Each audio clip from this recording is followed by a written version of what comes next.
Здравствуйте. Здравствуйте, Тамара Александровна. Да. Мгм, мгм.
Российского конкурса среди педагогических работников «Воспитать человека».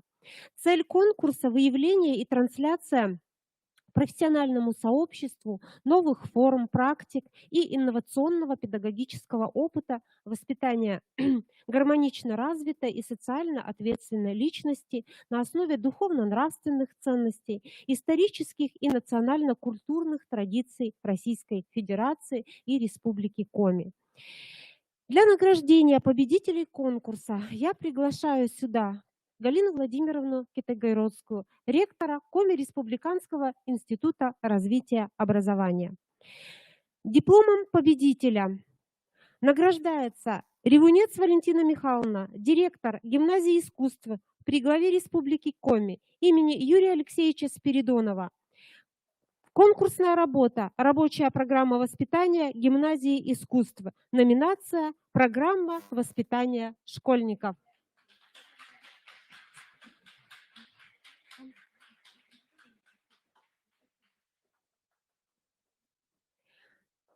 Дипломом победителя награждается Ускова Ольга Васильевна, воспитатель детского сада номер 22 города Ухты. Конкурсная работа «Мини-музей дошкольной образовательной организации «Наследие Республики Коми». Номинация «Лучший руководитель школьного музея.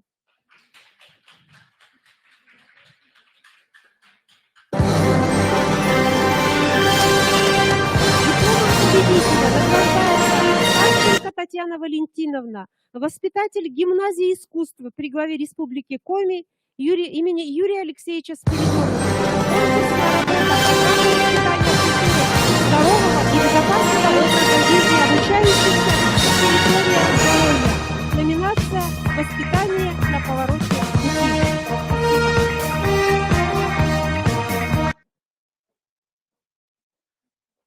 Уважаемые коллеги, а мы переходим к работе нашей следующей площадки. И я приглашаю сюда Ичеткину Тамару Александровну, модератора нашей площадки. Здравствуйте, уважаемые коллеги. Наша площадка называется «Панельная дискуссия. Духовно-нравственное и патриотическое воспитание в образовательной сфере». Позвольте мне сделать сначала небольшой ввод в тему нашей дискуссионной площадки, а потом у нас традиционно будут в дискуссии выступать наши... Простите, продолжаем процесс поздравлений.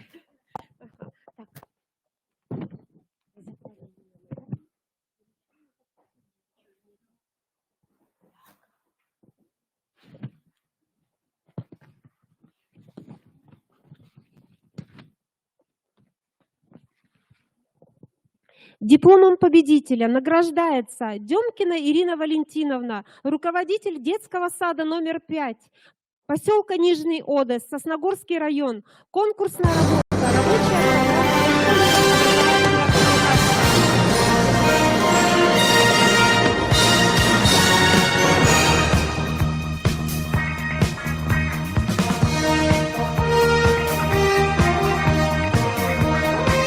Продолжая тему поздравлений, хочу тоже небольшое такое объявление сделать. У нас готовы сегодня, вернее вчера были готовы дипломы конкурса, который мы впервые провели после 20 лет спустя, называется «Радостная весть». Вот если есть участники этого конкурса, школы 22, 30, 24, вот после того, как будет перерыв, подойдите ко мне, пожалуйста, и получите свои дипломы. Итак, я еще раз анонсирую нашу площадку, панельную дискуссию «Духовно-нравственное и патриотическое воспитание в образовательной сфере».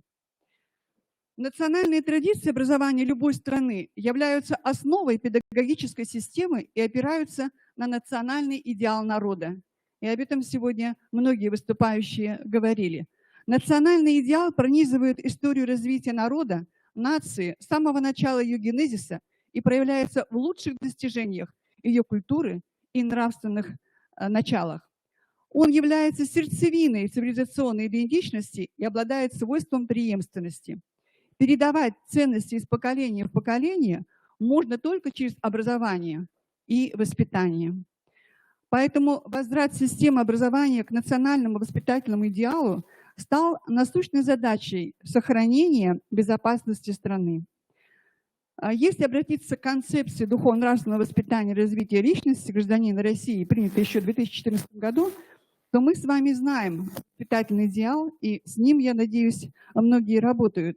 Современный воспитательный, национальный воспитательный идеал – это высоконравственный, творческий, компетентный гражданин России, принимающий судьбу Отечества как свою личную, осознающий ответственность за настоящее и будущее своей страны, укорененный в духовных и культурных традициях многонационального народа Российской Федерации.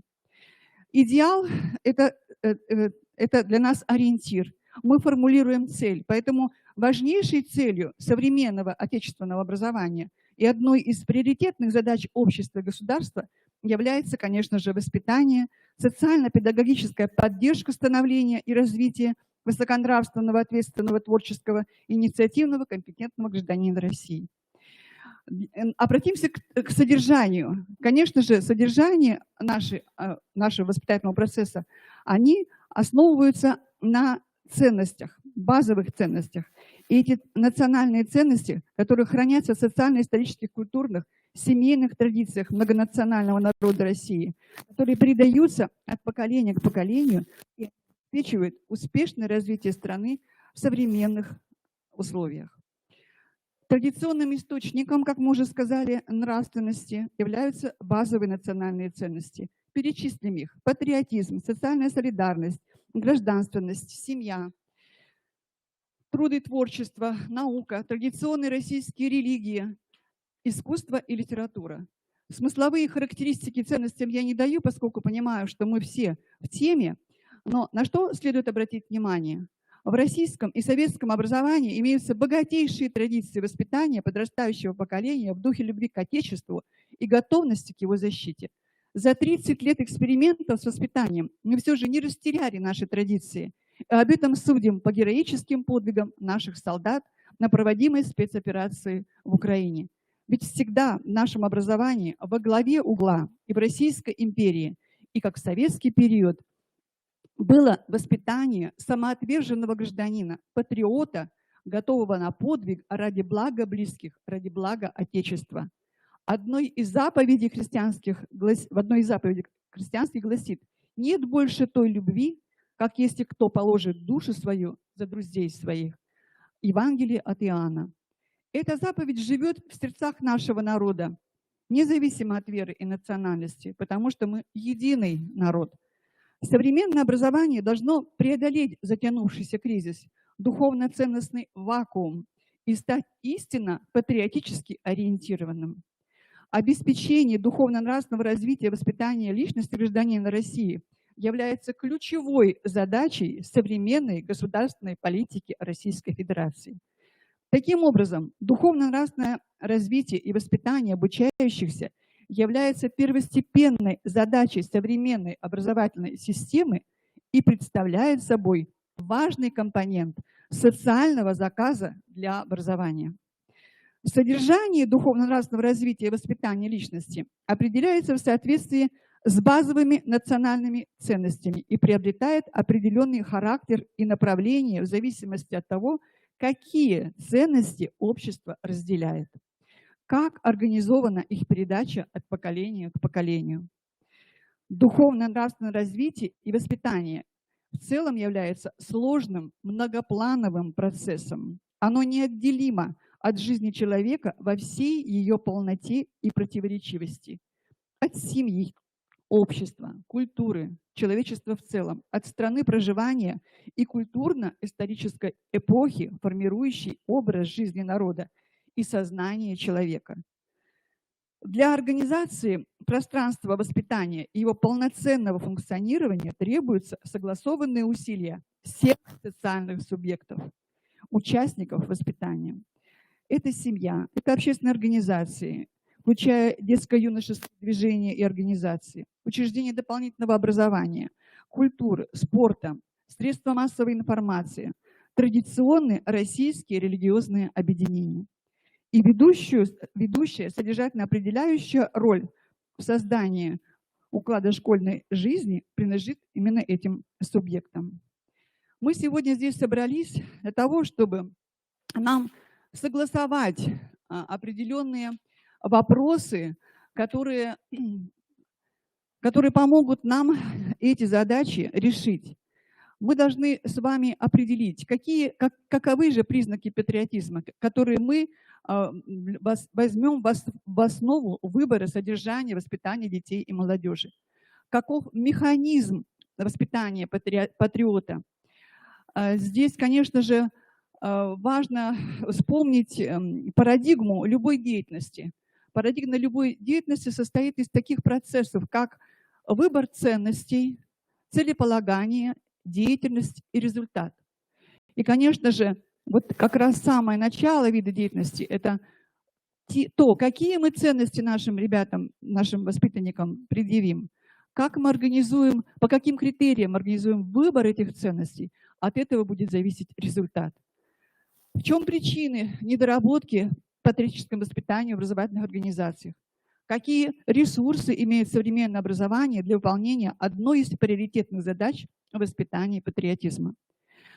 Сегодня здесь уже перед вами выступали коллеги, герой России Сергей Анатольевич.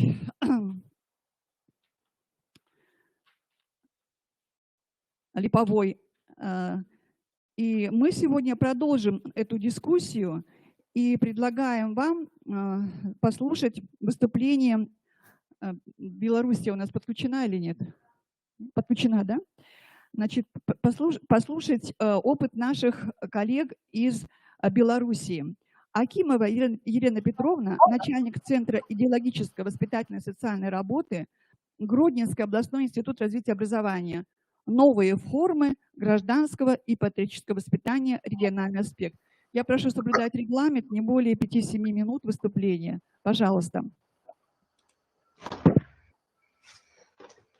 Здравствуйте. Скажите, пожалуйста, презентация видна? Да.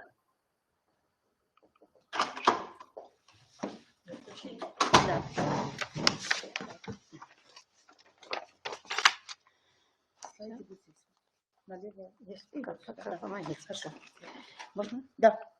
Добрый день, уважаемые коллеги. Мы рады участию в таком большом представительном форуме. Понимаем, насколько важные обсуждаются вопросы, потому что, конечно, деятельность классных руководителей – это основа основ.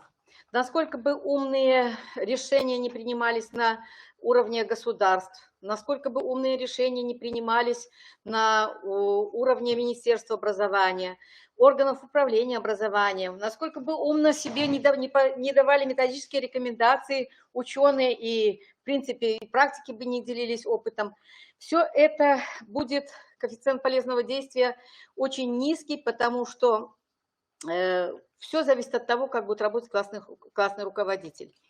Понимая это, мы отталкивались в вопросах разработки новых форм гражданского патриотического воспитания от регионального аспекта. Понятно, что все давным-давно изучают и науку, и руководствуются нормативными правовыми документами. И в нашей стране, и в Российской Федерации они, в принципе, есть свои, но они во многом схожи. Тем не менее, мне хотелось бы поделиться тем опытом, который, и, может быть, показать тот путь, по которому мы идем. Институт развития образования сопровождает деятельность и классных руководителей, в принципе, всех педагогов, которые занимаются вопросами воспитания. И у нас такая выработана система в стране в целом и в области в том числе. По пятилеткам разрабатываются комплексные программы воспитания детей, учащейся молодежи. И вот при разработке программы на 2021-2025 годы нами проведено исследование. Что такое? Угу. Нами проведено исследование ценностно-смысловой сферы обучающихся. Мы с использованием облачных технологий. И это дало возможность нам считать, что это наиболее объективное исследование, потому что дети могли отвечать и со смартфонов, и где угодно, и в какое хотели время. Поэтому интересны очень были сделаны выводы. В частности, что там? Выводы. Их было достаточно много, но я сегодня хочу остановиться на нескольких из них. Это прежде всего, на последних местах в ценностной шкале обучающихся оказались суверенитет государства и религия. Никогда мы даже не предполагали, что такое может быть. Казалось, что гражданское патриотическое воспитание у нас всегда было во главе угла. Мы никогда не уходили от этих вопросов. И вдруг, вот тебе здравствуйте, приехали, называется. Воспитывали, да воспитывались. Формирование взглядов молодых людей происходит в условиях беспрецедентного влияния цифровых и сетевых технологий, но это понятно, это для нас не открытие. Но, тем не менее, дети сами это показывают и видят, и это тоже важно для понимания, как работать нам и как выстраивать свою работу. Дети понимают, что дружба важна, но не умеют дружить, жить в коллективе и работать в команде. Мы помним те времена, когда работали и мы, и, наверное, российские коллеги, работали с использованием технологий коллективных творческих дел. А в какое-то время наступило, когда мы стали говорить о том, что это нивелируется личность, и личность, на смену этой парадигме пришла я-концепция, ценность самого человека, и в результате получилось, что человек вырос у нас эгоистичным, он не понимает, что он, да, ценен, личность каждого человека ценна, но она ценна только тогда, когда она живет в окружении других людей и реализует себя в окружении других людей. И вот работать в команде сегодня архиважное умение, а дети наши, к сожалению, не умеют. Поэтому мы эту проблему тоже увидели. Ну и еще одна важная особенность. Ослаблена роль родителей в воспитании детей. Об этом мы говорили, наверное, и не раз, но тем не менее. На сегодняшний день родители наши у нас оказались, многие даже не союзниками. После известных событий, которые у нас произошли не так давно в стране, многие родители разделились в понимании того, что нужно для себя, для своей страны, для государства своего, и где жить, и как воспитывать детей. И взгляды у некоторых повернулись в совершенно другую сторону, и теперь перед нами, перед педагогами очень важная задача повернуть туда голову родителей, к нам, для того, чтобы они понимали, что единые требования должны быть и у педагогов, и у родителей в воспитании детей. Разногласий здесь быть не должно, иначе можем мы подчеркнуть потом очень-очень важные и плохие последствия. С учетом того, что важную роль в организации патриотического воспитания играет классный руководитель или куратор учебной группы в учреждениях профессионально-технического образования, методистами нашего центра предложены новые формы работы в данном направлении. Возможно, они будут интересны и для коллег из Российской Федерации, потому что это авторские проекты, они разработаны и реализованы методистами нашими, а реализованы они в учреждениях образования. И там целые команды создавались педагогов и обучающихся, которые участвовали в реализации этих идей, всех заложенных в проекты.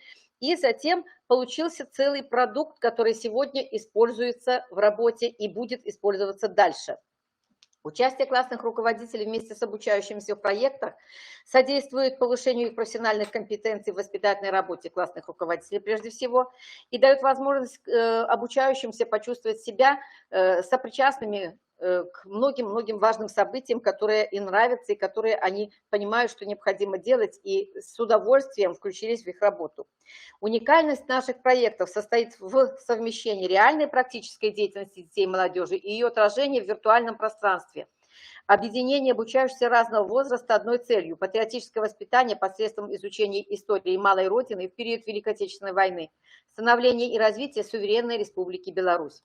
По итогам проектов на сайте, одноименном сайте «История, память, будущее» сформирован электронный банк мультимедийных продуктов по истории Гродненской области в годы Великой Отечественной войны. Веб-ресурсы размещены в свободном доступе и сегодня используются педагогами на уроках истории, на других уроках и во внеурочной воспитательной деятельности. Это накоплен самый разный материал. Здесь, если посмотреть, вот слева идут названия площадок, над которыми работали наши педагоги и дети. Это и памяти жертв Холокоста, в результате создана карта Холокоста на Гродненщине. Здесь есть стена памяти «Война в моей семье». И здесь на этой площадке здесь тоже подразделы свои, и стена памяти, где дети приносили фотографии своих предков, описывали, где они участвовали, в каких событиях, как они воевали, какой вклад они внесли в Великую Победу. Дальше есть дети войны. На территории Гродненской области было достаточно много лагерей, где для детей целые созданы были лагеря, целые детские, вообще лагеря уничтожения детей, кровь брали у детей для своих военнослужащих. В общем, все, что известно, и самое страшное по отношению к детям из истории Великой Отечественной войны, оно все имело место на территории Гродненской области. И, конечно, здесь еще тоже есть маленький раздел «Маленькие герои Большой войны». Третья площадка «Ничто не забыто» и «Малая Родина в годы Великой Отечественной войны». То есть вот здесь вот и мы помним имя твое, идет герои, наши люди, которые здесь жили и после войны, и те, которые погибли, наверное. Здесь тоже воспоминания современников и родственников.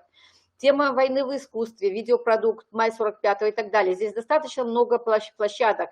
Площадка 5-я – это уроки победы. Площадка 6-я – в памяти потомков. Площадка 7-я – это подведение итогов, где мы уже говорили о том, что дает нам изучение истории и как мы прирастаем. Если посмотреть вот здесь на картинке, вы видите, что здесь идут видеосюжеты. Там им видно все это, да? По итогам проекта, следующий слайд, по итогам проекта размещено 478 исследовательских творческих работ, воспоминания 49 очевидцев войны, сформирован электронный банк мультимедийных продуктов по истории Гродненской области в годы войны и веб-ресурсы, которые вот размещены. Я хочу показать отдельные из продуктов, которые у нас уже созданы. Вот смотрите, интерактивный календарь Победы. То есть это не только победный марш. Свой вклад в победу внес каждый день, начиная с первого дня войны. И мы знаем, что город Гродно, наверное, вы знаете, что город Гродно пограничный город. И именно наряду с Брестской крепостью Гродно принял на себя вот тяготы первых буквально часов войны. У нас есть заставы, где буквально по 18 часов сражались горсточка пограничников, и погибли целые заставы. Так есть застава имени Героя Советского Союза Виктора Михайловича Усова. Она на сегодняшний день носит имя. У нас 13 именных застав, они все носят имена героев-пограничников, погибших в годы войны. Так вот, этот интерактивный календарь, если мы кликнем на каждую из этих дат, на любую дату 41-го года, 42-го, 43-го, 44-го или 45-го, и мы увидим район, наберем, вот там, допустим, вы видите справа в красном обведен, там Карелический район, для вас название ничего не говорит, но мы просто так как бы выделили. То есть любой район, кликнуть и любую дату, и там будет описание с фотографиями, фотодокументами, что в этот год или в этот день происходило во время вот Великой Отечественной войны. Достаточно много пустых еще дат осталось. На сегодняшний день календарь пополняется. Почему? Потому что в архивах не сохранилась конкретная привязка. Например, написано в сентябре такого-то года произошло в том-то районе, там, или в октябре. А какого числа, неизвестно. Очень сложно привязать к датам. Поэтому работа продолжается, поисковая работа. И вот этот интерактивный календарь Победы, он пополняется и сегодня, и, конечно же, и используется в работе педагогами, и будет продолжаться использоваться. В ходе интернет-проект второй у нас был интернет-проект как продолжение первого, это «Молодежь. Память. Будущее». Этот проект, он реализовывался в прошлом году и продолжается тоже реализация его еще и в этом году. Здесь организована исследовательская работа по истории Гродненщины с 90-х годов 20-го столетия до наших дней. Ребята учат историю на примерах жизни ветеранов войны, героев суверенной Беларуси и своей семьи. Почему мы пришли к этому проекту? Уважаемые коллеги, когда мы опросили, оказалось, что наши дети не знают героев современности, и они ориентируются на неких западных, там, вымышленных, мультяшных героев, а абсолютно тех людей, которые живут рядом и которые внесли вклад в развитие суверенной Беларуси, абсолютно не знают, и об этом даже не говорят, и об этом материалов не было. Поэтому мы решили пойти своим путем, начать со своей области, и мы ищем, подбираем вот эти материалы. Название площадок говорит само за себя. Посмотрите, площадка 1, молодежь о мире, молодежь о родине, молодежь помнит. У нас с прошлого года введен новый государственный праздник 17 сентября. Это день, когда объединена была Западная и Восточная Беларусь, когда страна наша получила целостность. Но долгие годы такое, знаете, было политкорректное молчание, боялись обидеть, наверное, чувства западных партнеров или соседей, Польши, и поэтому старались об этом особо не говорить. И вот только с сентября прошлого года эта дата введена в ранг государственного праздника. И слава богу, что это произошло. Поэтому мы развернули детей на изучение и этой даты, и что дало объединение Западной и Восточной Беларуси, и что дало вот это единство нашей стране. Создан банк информационных материалов об истории Малой Родины с 1921 по 1939 годы, который используется педагогами тоже при проведении уроков информационных часов. Творческие работы участников, раскрывающие их отношение к стране, Малой Родины, отражаются в названиях вот этих площадок. Посмотрите, листая семейный альбом, помним историю. Мы здесь видим герой Беларуси, Виталий Ильич Кремко. Вот здесь дети посещают, записывают воспоминания современников, потому что сегодня сыновья его работают, и один из них возглавляет колхоз, которым руководил Виталий Ильич. И это тот колхоз, который был известен на весь Советский Союз, скажем так, без преувеличения и без ложной скромности. Поэтому есть чем гордиться, есть что изучать. Если посмотреть дальше площадки, о чем говорят, краски моей Родины, какие они красивые, насколько надо уметь видеть, любить, восхищаться своей страной. Здесь тоже дети с удовольствием огромным снимали видеосюжеты, видеозарисовки, писали эссе, и все это выкладывали тоже в рамках проекта. Следующая площадка – «Единая память», причем ключу в годы войны. Здесь, конечно, мы особое внимание обращали на то, что дети должны работать над увековечением памяти вместе со всеми. Формирование коллективной исторической памяти – это одна из наших основных и главных задач, как мы видим, педагоги. А для того, чтобы это происходило, мы привлекать должны детей. И вот здесь вот как раз записи видеорепортажей разных из памятников, из митингов, как дети ухаживали, как они работали. И их самое главное – мысли, взгляды и мироощущения свое сегодняшних поколений по отношению к тому, что происходило раньше. Молодежь успешная. Мы, конечно, сегодня не можем посмотреть только в прошлое, уважаемые коллеги. Воспитывать детей на одном прошлом нельзя, потому что тоже есть такая опасность, что дети будут как бы забудут о том, что сегодня надо говорить и о себе, и видеть, что мы тоже должны быть успешными. Позиционирование молодежи как успешной и о том, что эта молодежь имеет возможности быть успешной в своей стране, это тоже одна из задач. Это одна из задач, потому что мы, Гродненский регион, очень близко расположенный к границе, мы на границе, пограничный город. И не секрет, что миграционные процессы очень широко развиты. Наших детей переманивали и в любую из западных стран, и близлежащие, и чуть подальше, потому что известно, что качество образования, которое получают наши дети, несравнимо с тем качеством образования, которое имеется там. И наши дети действительно там хорошо учатся. Но наша-то задача, чтобы молодежь успешно реализовывалась здесь у себя, мы должны молодежь растить для своей страны.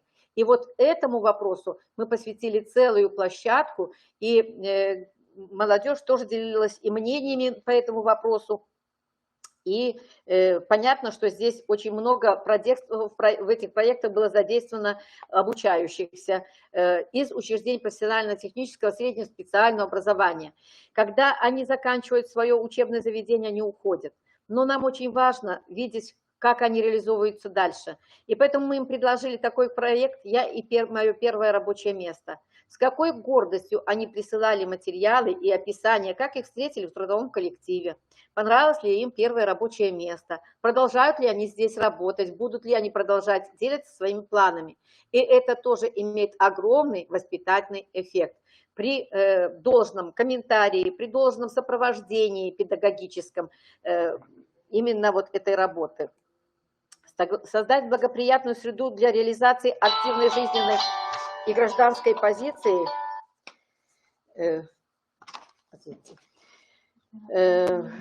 наполнить общение подростков в социальных сетях позитивным смыслом, выработать навыки группового взаимодействия. Задача Инстаграм-проекта «Мы единый бай», который мы тоже организовали в прошлом году.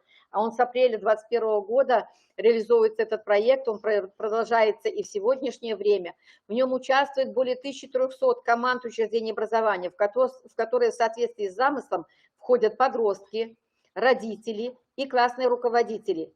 Фишка в том, что инициатива исходит в обратном порядке не от педагогов, а от детей с обязательным привлечением родителей. Мы предложили ребятам последовательно ответить на вопросы, что я могу сделать для себя, для своей семьи, для своего класса и школы и для своей страны. Ответы стали реальными поступками и делами, заснятыми и опубликованными в сети. Сейчас проект продолжается, и в школах уже придумывают по аналогии свои проекты, свои задания под хэштегом «То, что нас объединяет». Это нас вдохновляет. Предлагаю вашему вниманию большую актуальную, вот такие, как бы, несколько слайдов. Допустим, аффирмации моей счастливой семьи. И здесь дети рассказывают, насколько счастливая семья, насколько они дружны. Это тоже воспитательный эффект. Я хочу назад, вы пролистнули, секундочку, немножечко. Вот. Посмотрите название. Здесь каждый день мы настоящие, мы вместе делаем свой вклад. И вот здесь дети рассказывают о своих дружных делах. Мы же помним с вами, что дети не умеют работать в коллективе. Чек-лист добрых дел этого лета. И в прошлом году, и сегодня дети работают в этом плане. И опубликовывают вот свои самые лучшие добрые дела. Это помогает нам, и это помогает нам организовываться и организовывать детей. Ну и еще, с сентября этого года, я очень быстро заканчиваю, с сентября этого минувшего учебного года у нас появилась новая должность в учреждениях образования — руководитель по военно-патриотическому воспитанию. И для того, чтобы им помочь в организации военно-патриотического воспитания, мы провели целую серию мероприятий, которых скажет другой методист.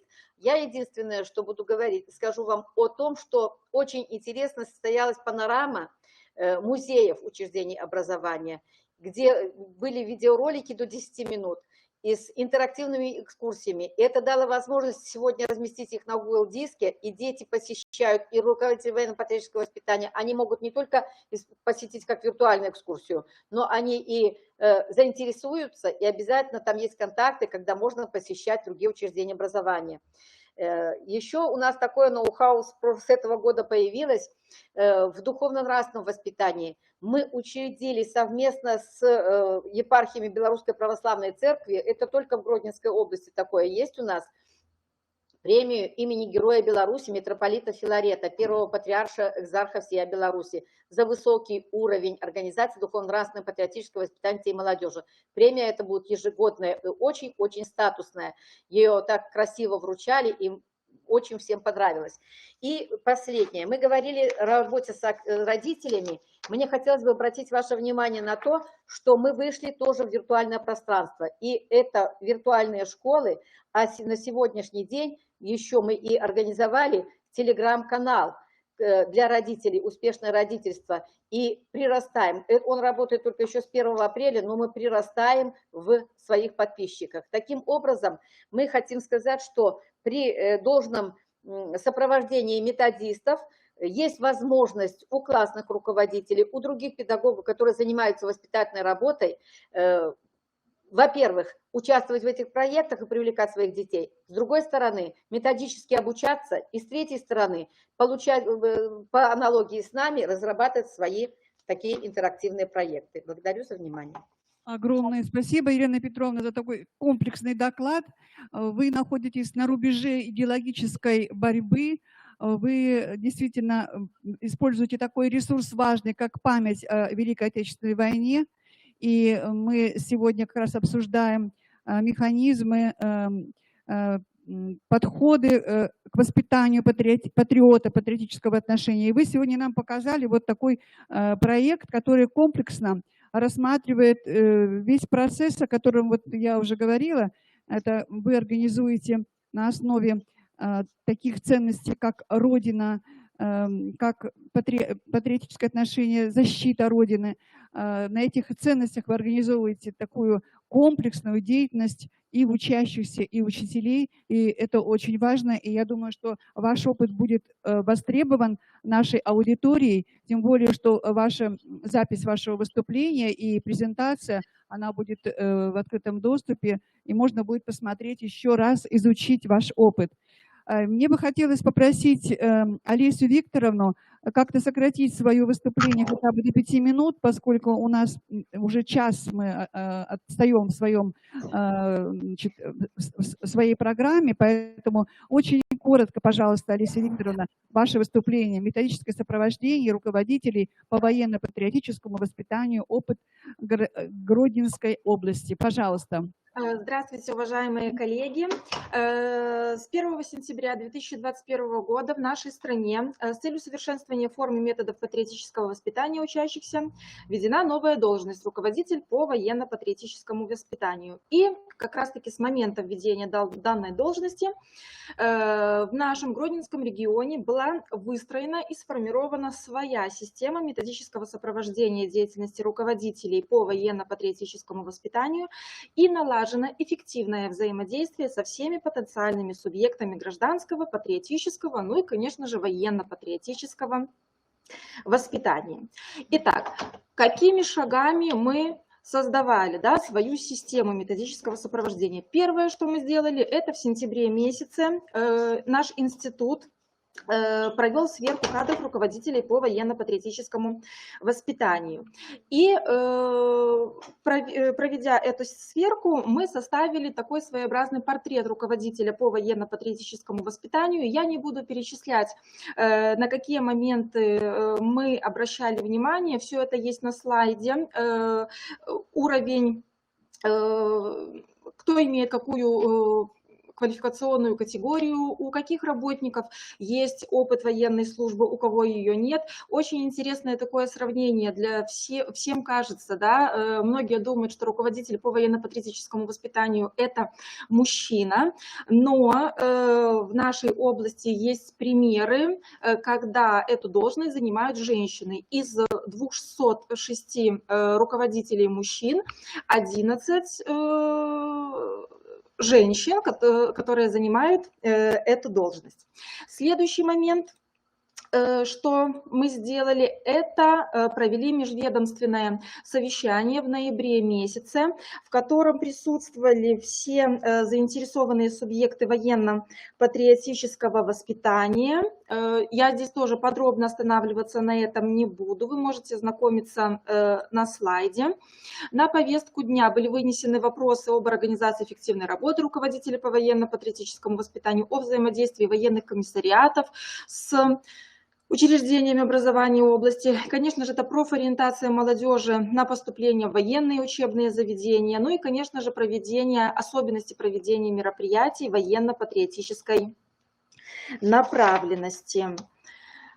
В ходе совещания руководителями по военно-патриотическому воспитанию был представлен опыт работы организации военно-патриотического воспитания в учреждениях образования. Даже до введения этой должности в нашей стране уже опыт работы именно в военно-патриотическом воспитании у многих учреждений области уже был.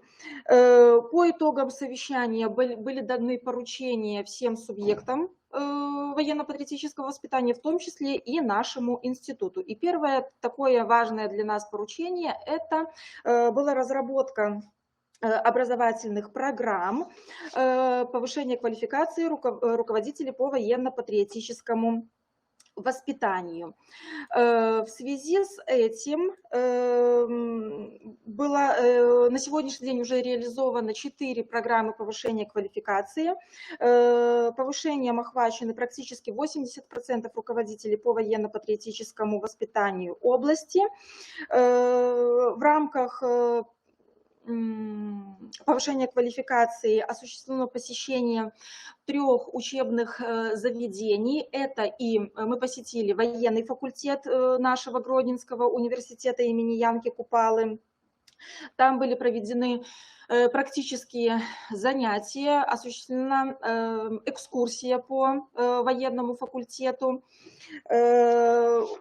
Еще раз руководители узнали об условиях поступления на военный факультет и непосредственно эту информацию впоследствии доносили до своих учащихся. Имели они возможность продемонстрировать свои знания на электронных тренажерах по стрельбе. Так. Следующее учреждение, которое мы посетили, это Гродненское областное кадетское училище.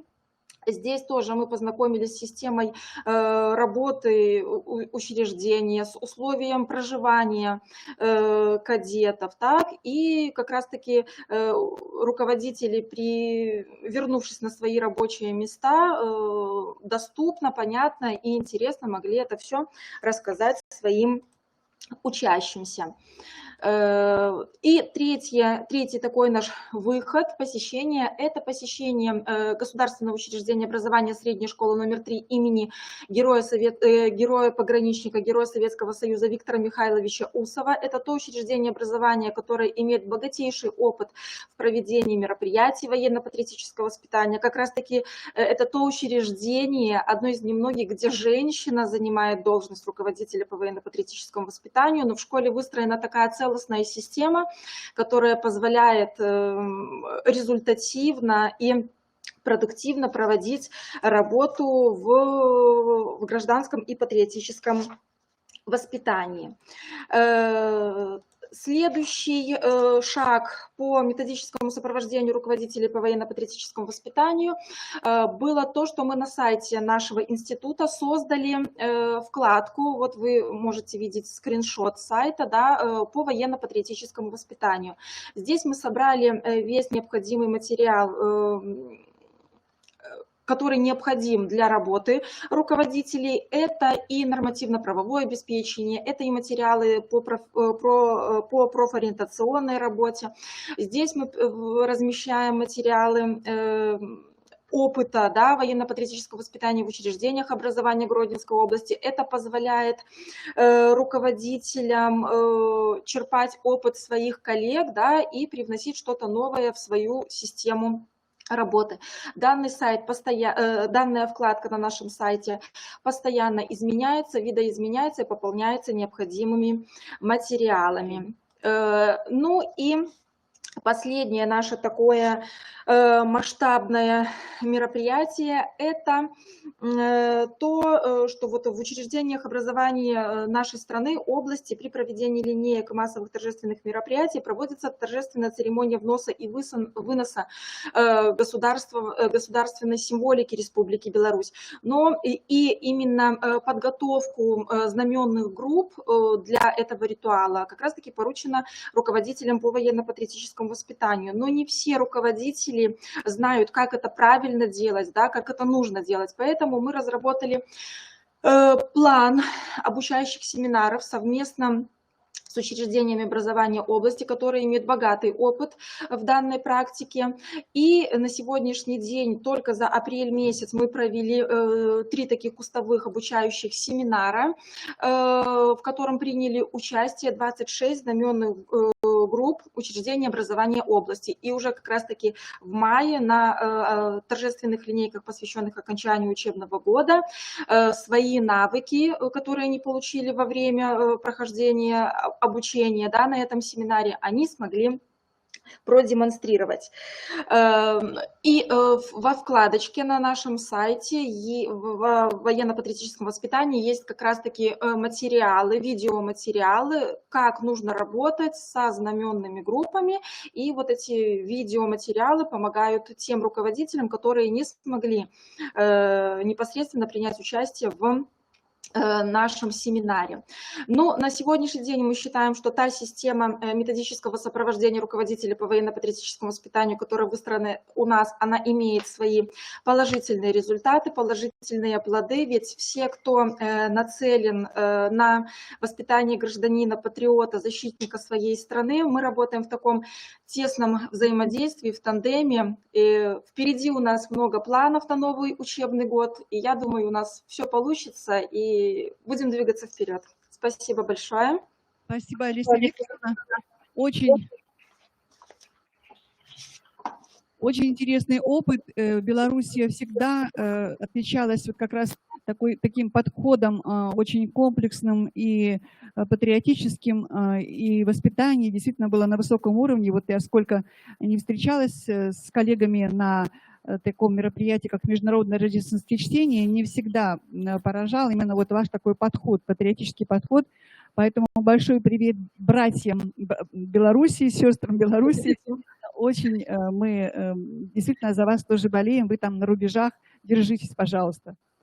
Спасибо большое. Всего хорошего. Всего доброго, всего хорошего. Итак, мы продолжаем с вами работу, и в рамках нашей панельной дискуссии мы продолжим тему музейной педагогики в воспитательном процессе классного руководителя. Мы видим, что Белоруссия тоже очень активно этот ресурс использует и очень результативно. И у нас тоже есть свои результаты, и об этом расскажет Лютоева Виктория Васильевна. Лютоева Виктория Васильевна, пожалуйста, вас ждем.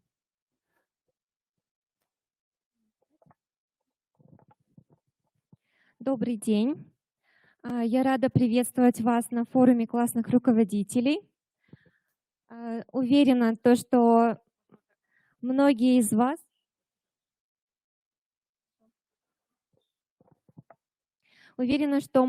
вас пользуются материалами школьных музеев, используют в учебно-воспитательном процессе. Я работаю педагогом-организатором в Республиканском центре детей и молодежи, а также являюсь региональным куратором по школьным музеям. Поднимите руки те, кто является руководителем школьного музея. Есть такие? Хорошо, вижу 2 человека. Так, сегодня я хочу вам представить региональные и всероссийские мероприятия по направлению школьные музеи. Также на нашем сайте Республиканского центра детей и молодежи есть методическая продукция, которой вы можете ее использовать как классный руководитель.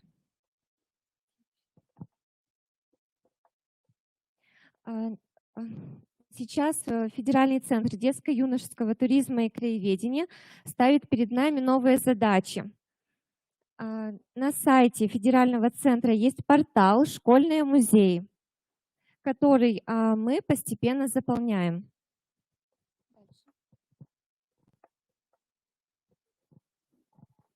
Так, назначение портала «Объединить в себе школьные музеи». Также вы можете пользоваться этим сайтом. Запишите себе «Детский отдых РФ».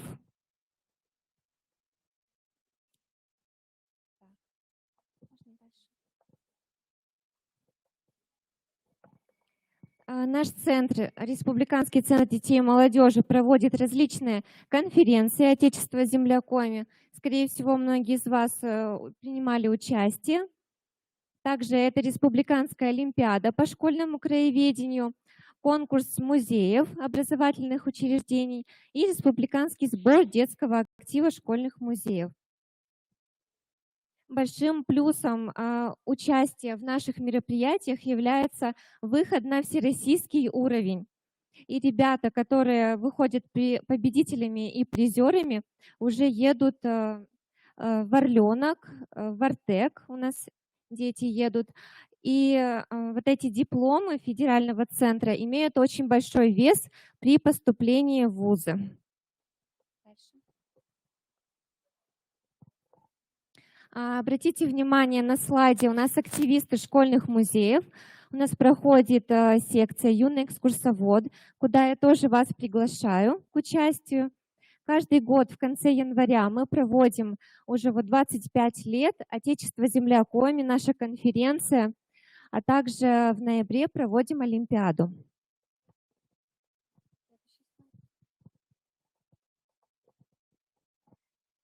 Так, республиканский заочный конкурс музеев. Он тоже у нас проводился 1 раз в 2 года. Теперь мы его проводим 1 раз в год. Также я сама с ребятами выезжаю в октябре месяце в Москву, в федеральный центр, где наша делегация достойно выступает.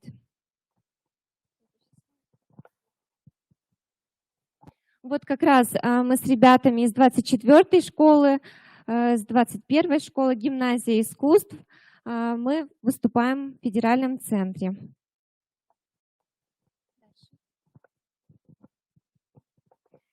Так, также новые формы работы школьных музеев. Федеральный центр не спит, не стоит на месте и разрабатывает новые конкурсы. Вот один из них как раз связан с порталом «Школьные музеи», который находится на сайте Федерального центра.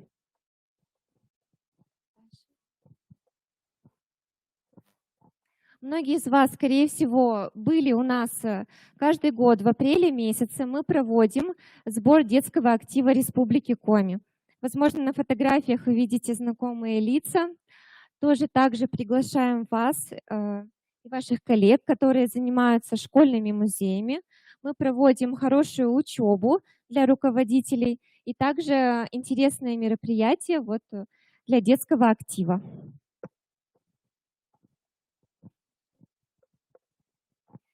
Так, ну тут различная тематика республиканского сбора детского актива, да. Можете сами посмотреть на экране.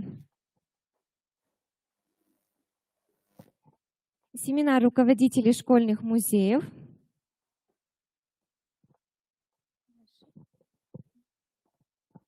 Так, ну тут тоже различная тематика. Так, и также может быть школьный музей как центр патриотического воспитания учащихся. Я думаю, что каждый из вас брал какие-то материалы из школьного музея, либо вы с ребятами посещали школьные музеи. Так, в связи с пандемией мы проводили на Zoom-платформе также наши конкурсы, семинары, вебинары. В 2019 году был форум «Образование, государство, общество». Тоже, возможно, вы были участниками форума. Мы обсуждали вопрос работы школьных музеев. Были представители с министерства. Ну, это ни для кого не секрет, то, что руководители школьных музеев работают на энтузиазме. В некоторых учреждениях это как-то поддерживается, где-то нет. Ну, на сегодняшний день ситуация все такая же, без улучшений, к сожалению. Ну вот по окончании форума выдвинуты задачи, о которых я сейчас проговорила. Также мы проводим выездные семинары по туристско-краеведческой деятельности, в том числе по работе школьных музеев. Я вас приглашаю к взаимодействию. Наш Центр детей и молодежи может провести ориент-шоу, либо вы можете приехать к нам. У нас есть скалодром на Катаева, 39, и мы, то есть, будем с вами общаться. Ну вот кратко, старалась быть краткой. Также заходите на наш сайт Республиканского центра детей и молодежи. Можете в поиске набрать «Методическая продукция», и там выйдут как раз те разработки наши методические. Там есть игры различные, краеведческие, по туризму, по ориентированию, по патриотическому воспитанию. Я думаю, что будет для вас полезно. Спасибо.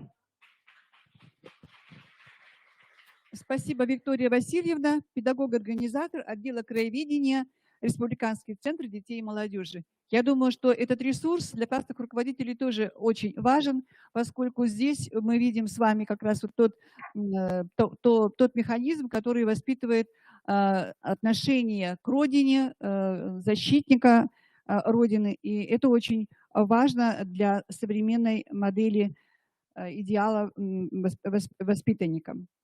А сейчас мы с вами переходим к следующему этапу. Это лучшие практики победителей республиканского конкурса методических разработок «Календарь образовательных событий». Этот конкурс прошел весной этого года. Прошел он с большим интересом. 42 человека участвовало, классных руководителей, в этом конкурсе. И я приглашаю к презентации своего опыта победителя этого конкурса Гадун Ирину Николаевну, учителя средней общеобразовательной школы номер 10 города Ухты. Классный час. Важнейшие события Великой Отечественной войны 41-45 годы. Пожалуйста. У нас еще три выступления, и все, и будет обед. Просто они по процессу, по содержанию, они очень связаны, мы не стали их разрывать. Простите, пожалуйста, попросим выступить еще 3 человек. Пожалуйста. Ирина Николаевна. Не выходит? Итак, мы ждем Ирину Николаевну с выступлением. Ага, Ирина Николаевна, пожалуйста. Добрый день, уважаемые первого регионального форума классных руководителей. Я представлю сценарий системно-обобщающего классного часа «Важнейшие события Великой Отечественной войны 1941-1945 годов».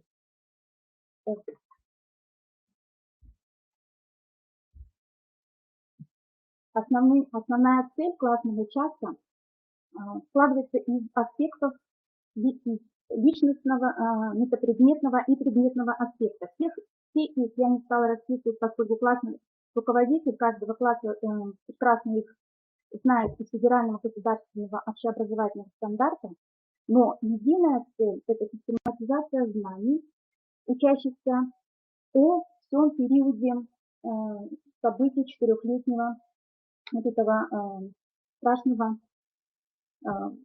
единого события в истории нашей страны. Из целей, соответственно, любой классный руководитель видит планируемые результаты. Они также просматриваются как с точки зрения личностного аспекта, метапредметного и предметного. И каждый классный руководитель должен видеть конечный результат своего мероприятия. Все вот эти аспекты взаимосвязаны, связаны с формированием личности как гражданина своей страны, своего отечества. И в конце своего выступления я скажу тот, который единый планируемый результат хотелось бы мне получить. Естественно, какому-то конкретному аспекту выдается приоритетное значение, но в целом это должно быть взаимосвязано. Итак, каждый классный руководитель проводит свои какие-то мероприятия в процессе всего школьного обучения, воспитания классного коллектива.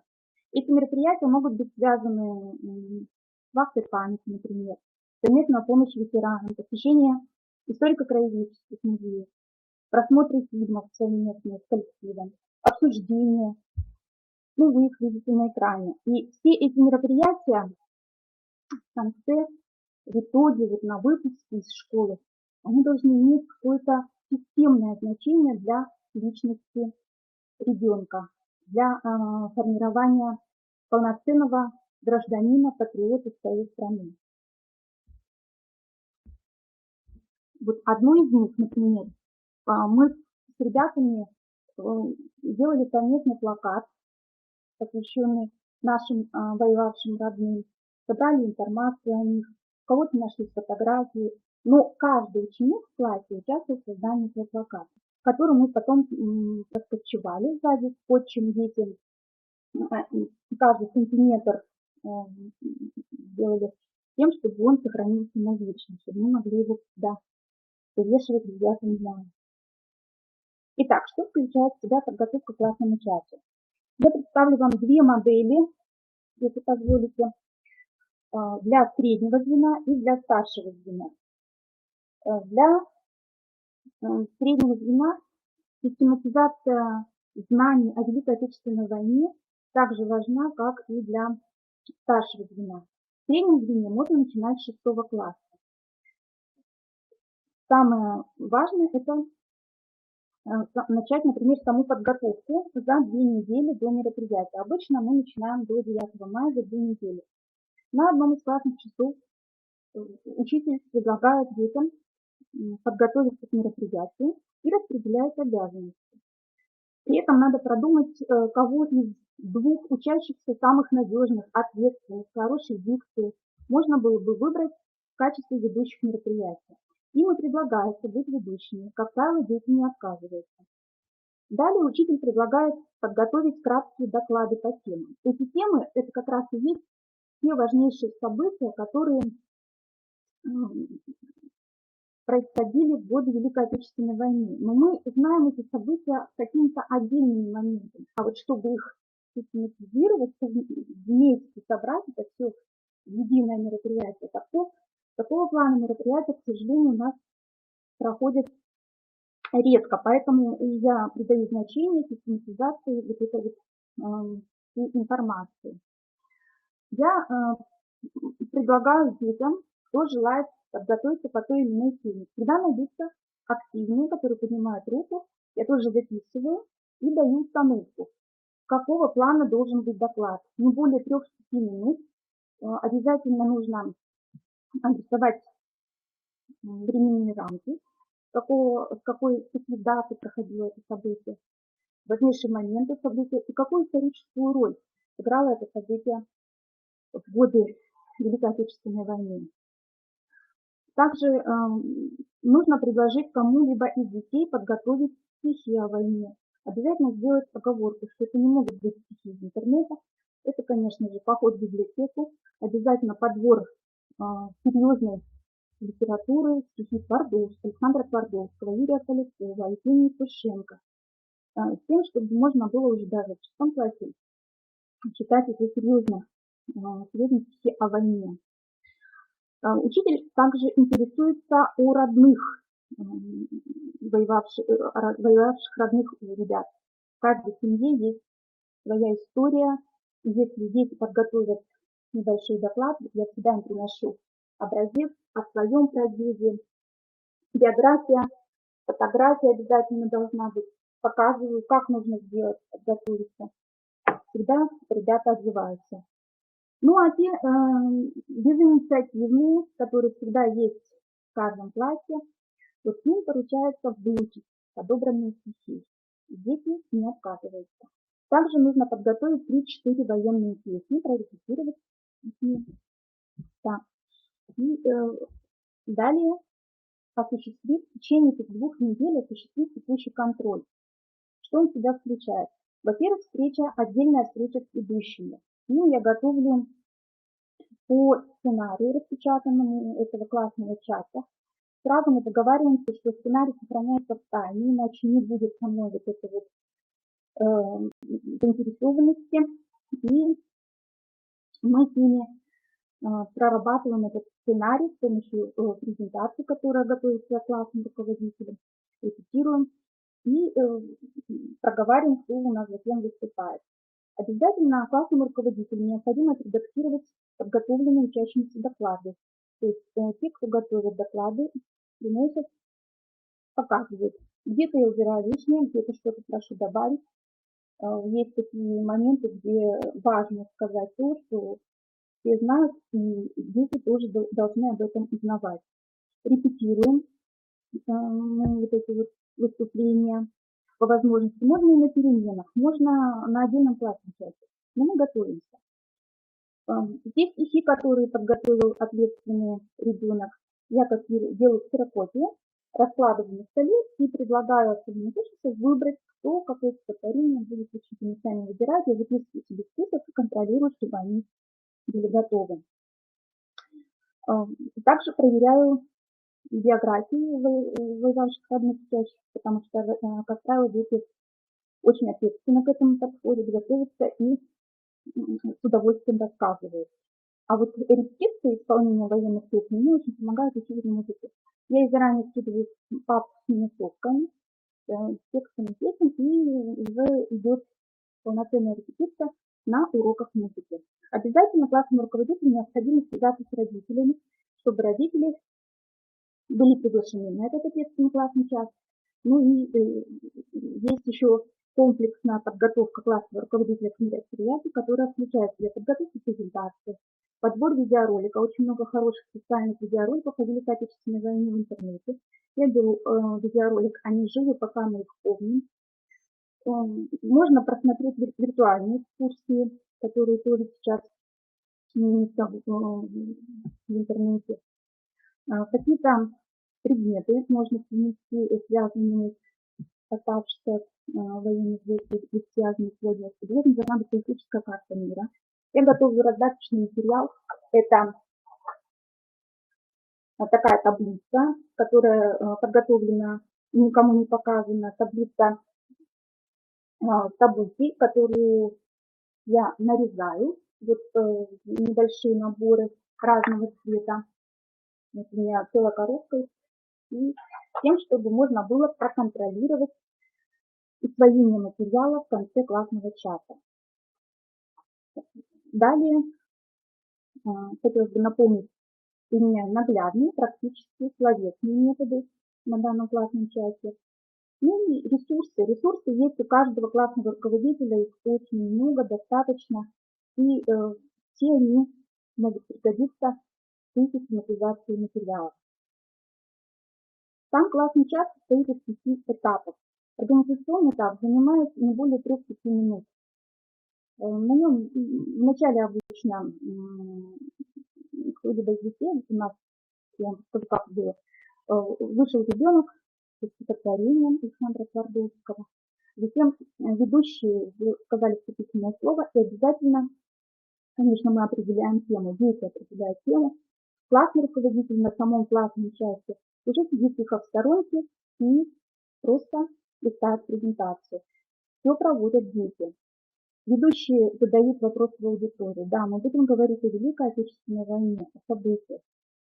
Почему же она называется Великая? Почему она называется Отечественная? Вот эти понятия обязательно нужно разобрать. И дети обычно отвечают очень просто по слову Отечественная, но по слову Великая всегда возникает пауза, и затем идут разные ответы. Великая, потому что долгая, длительная, утомительная, тяжелая, великие страдания, великие муки принял наш народ в этой войне и проявил великое мужество. Ответы могут быть разные, но мы все приходим к одному общему пониманию. У каждого, конечно, оно свое. Этап актуализации знаний занимает приблизительно 25-30 минут. Это вопросы ведущих в аудиторию о событиях Великой Отечественной войны. А также между этими ответами, которые будут идти из аудитории, у нас будет выступление учащихся с докладами, с стихами и песнями военных лет.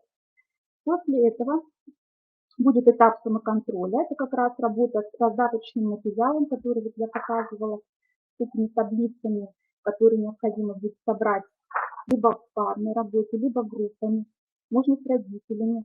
То есть как пожелают. Главное, чтобы потом мы могли себя проконтролировать сами себя, дети могли увидеть систему. Рефлективно-оценочный этап занимает 2-3 минуты, и последним этапом является посещение мемориала памяти совместно с родителями. Мы возлагаем цветы к нашему мемориалу памяти. Поэтому классный час лучше планировать где-нибудь последним уроком или вообще в отдельный день. Ну и одним из слайдов, из общей презентации, я взяла показать на примере, как мы задаем вопросы в аудитории на этапе актуализации знаний. Например, ведущий задает вопрос, где проходило одно из самых первых значимых сражений Великой Отечественной войны. Там же есть дата с 22 июня 1941 года по 20 июля 1941 года. Вот если все знают, когда началась Великая Отечественная война, то не все дети, к сожалению, знают, какие первые города столкнулись вот с этим нападением. И могут звучать абсолютно разные ответы из зала. Вот в нашем случае дети взяли паузу, инициативу проявили родители, но ответы были, вот даже вам скажу, как бы, Сталинградская битва, битва на Курской дуге. И даже прозвучало такой ответ, как битва за Калининград. За Калининграда тогда не было, был Кёнигсберг на немецкой территории. И вот здесь, когда я тихонько сидела в сторонке, я поняла, что роль классного руководителя намного больше оказывается воспитательным значением, что в этом классном части у меня стоит двойная задача, не только воспитать детей, систематизировать все знания о Великой Отечественной войне, но еще и просвещать родителей в некоторых вопросах. Можно давать такие подсказки, например, картины художников-баталистов. Не только один ребенок, который готовил доклад об обороне Брестской крепости, тихонько поднял руку и сказал, а может быть это была оборона Брестской крепости? Ведущие говорят, верно, и приглашают его выступить с докладом об обороне Брестской крепости. Ну а классный руководитель молча слушает, листает кадры, обязательно нужно показать мемориал, и, возможно, даже из коллектива родителей кто-то вспомнит если кто-то бывал в этих местах, может быть, даже расскажет о своих переживаниях, которые охватывают при посещении подобных мемориалов. Не нужно заострять внимание только на датах. Обязательно нужно проводить какое-то взаимосвязанное причинно-следственную связь, да, взаимосвязь проводить в качестве связующего звена между вопросами. Обязательно беседовать с аудиторией, что делают ведущие. Какие выводы сделало, например, местное командование после этого события? Смотрите, целый месяц Брестской крепости белорусы задержали на целый месяц вражеские армии, и вот, как говорила Елена Петровна, и Гродно в этом сыграла огромную роль, тем, чтобы из центральной России успели эвакуировать вглубь детей, стариков, оборонно-промышленные предприятия. И вот так мы двигаемся по каждому событию. Назовите историческое событие, которое происходило в период с 10 июля по 10 сентября. Опять будет пауза. Тогда могут прийти сами ведущие на помощь, да? Либо тот ребенок, который готовит свой доклад по Смоленскому сражению. Это был Смоленск. Дети выступают с докладами. Между выступлениями у них стихи. Опять же, мы прослеживаем события дальше. Снова выступления, хором, военные песни. И после каждого выступления, особенно вот после выступления об обороне Брестской крепости, хочется, родителям хотелось аплодировать. Они аплодировали, мы сразу оговорили этот момент, что они аплодируют не детям, мы аплодируем павшим воинам, которые защищали нашу Родину, и благодарность им. Вот тема выступлений, которые необходимо обязательно осветить во время классного часа. Все они в последовательности: оборона Брестской крепости, Смоленское сражение, битва за Ленинград, которая включает в себя оборону Ленинграда и блокаду Ленинграда, но она была более шире в рамках дат. Оборона Севастополя, можно поговорить и о Крыме, битва за Москву, Сталинградская битва, битва на Курской дуге, битва за Днепр и освобождение Украины. Обязательно нужно спросить, какие города-герои у нас есть, и поговорить о героях из нашей республики Коми, которые в Великой Отечественной войне совершили подвиги. И в честь них, в честь многих названы улицы.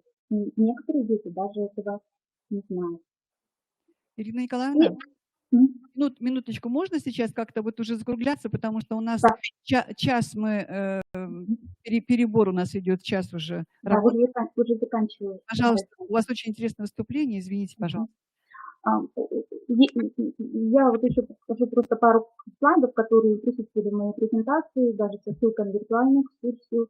Не могу, например, детей свозить в Волгоград, но я могу совершить с ними виртуальную экскурсию во время классного часа. Или какие-то подсказки нужно давать детям и взрослым тоже, родителям. Вот некоторые из слайдов. Обязательно показать карту, на политической карте мира. Разделить два периода, 1941 и 1942 год. Это были тяжелейшие годы, и фронт развивался на восток. 1943-1944 это уже фронт развивается на запад. Объяснить, что такое Курская дуга, так же, как многие не имеют об этом представления, так же, как сейчас существует Донбасская дуга.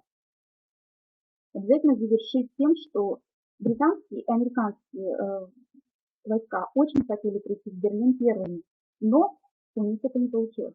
Это смогли делать только советские войска, и об этом нужно всегда детям говорить. В итоге, когда они получают затем раздаточный материал, собирают раздаточный материал, полную таблицу по всем датам и сражениям, у них складывается общая системная картина, но ее обязательно нужно показать на доске. Можно разработать на интерактивных и вызвать одного из детей. Но работают они в группах. Города-герои, которые обязательно должны быть тоже проговорены в конце, я включаю видеоролик, они живы, пока мы их помним. И наш классный час завершается вот именно слезой мечте, потому что многие прослезились, я поняла, что удалось добиться своей цели. И как классный руководитель я могу сказать, что обычный рядовой провинциальный учитель может добиться очень больших результатов, если будет знать, что на выходе выпускник школы, 18-летний гражданин Российской Федерации, имеет полную системную картину о всех этих исторических событиях, о которую разобьется любая акция, любая единичная провокация, любое какое-то провоцирующее действие Запада. Вот это мы должны уметь делать, классные руководители. Системно-обобщающий классный час в 10-11 классе имеет приблизительно ту же структуру, но без всякой подготовки можно провести без этих песен, просто как беседа учителя о событиях с учащимися, старшеклассниками, и предложить им собрать ту же самую таблицу. Вот. Ну, все. Спасибо.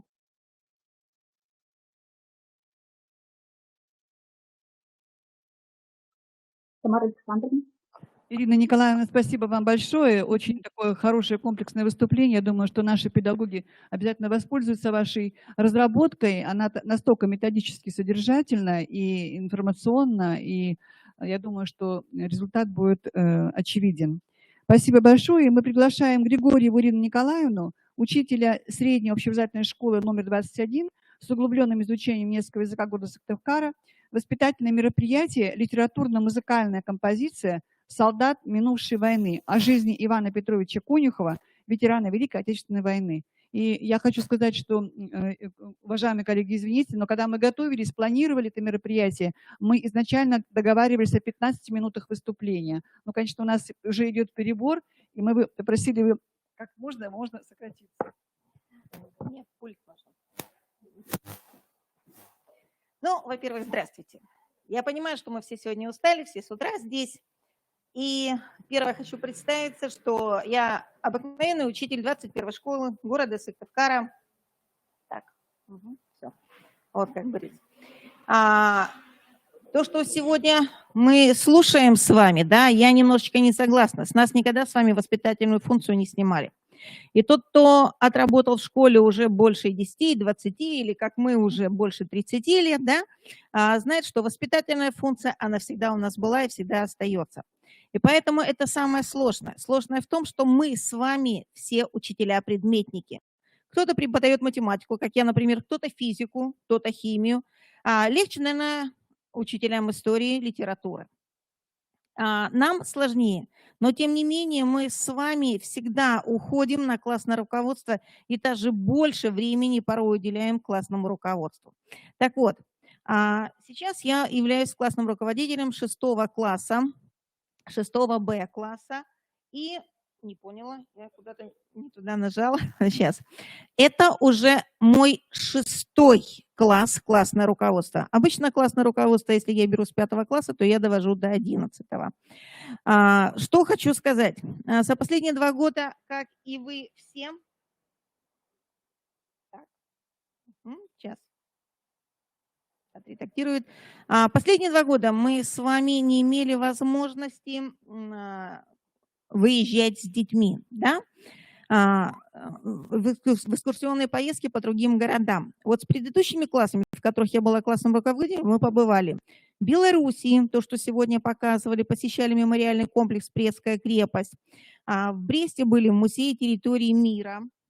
Но вы знаете, что экспозиция в Брестской крепости из более чем 2000 предметов по их названиям в хронологическом порядке выслеживается трагическая судьба.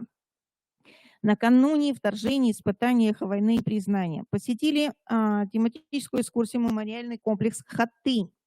В первый раз, когда я была в Хатыни, я помню, мои дети, которые уже закончили, наверное, 16 лет назад, был очень сильнейший дождь. И детям не хотелось выходить вообще, как говорится, с автобуса. Но вышли. А кто пакеты на себя одел? Тогда не было еще, знаете, плащевиков, которые сейчас мы все это используем, когда куда-то едем. Но когда в Хатыни экскурсовод стал рассказывать, что это за мемориальный комплекс и почему он здесь, у меня мальчишки стояли, 10-11 класс, они плакали.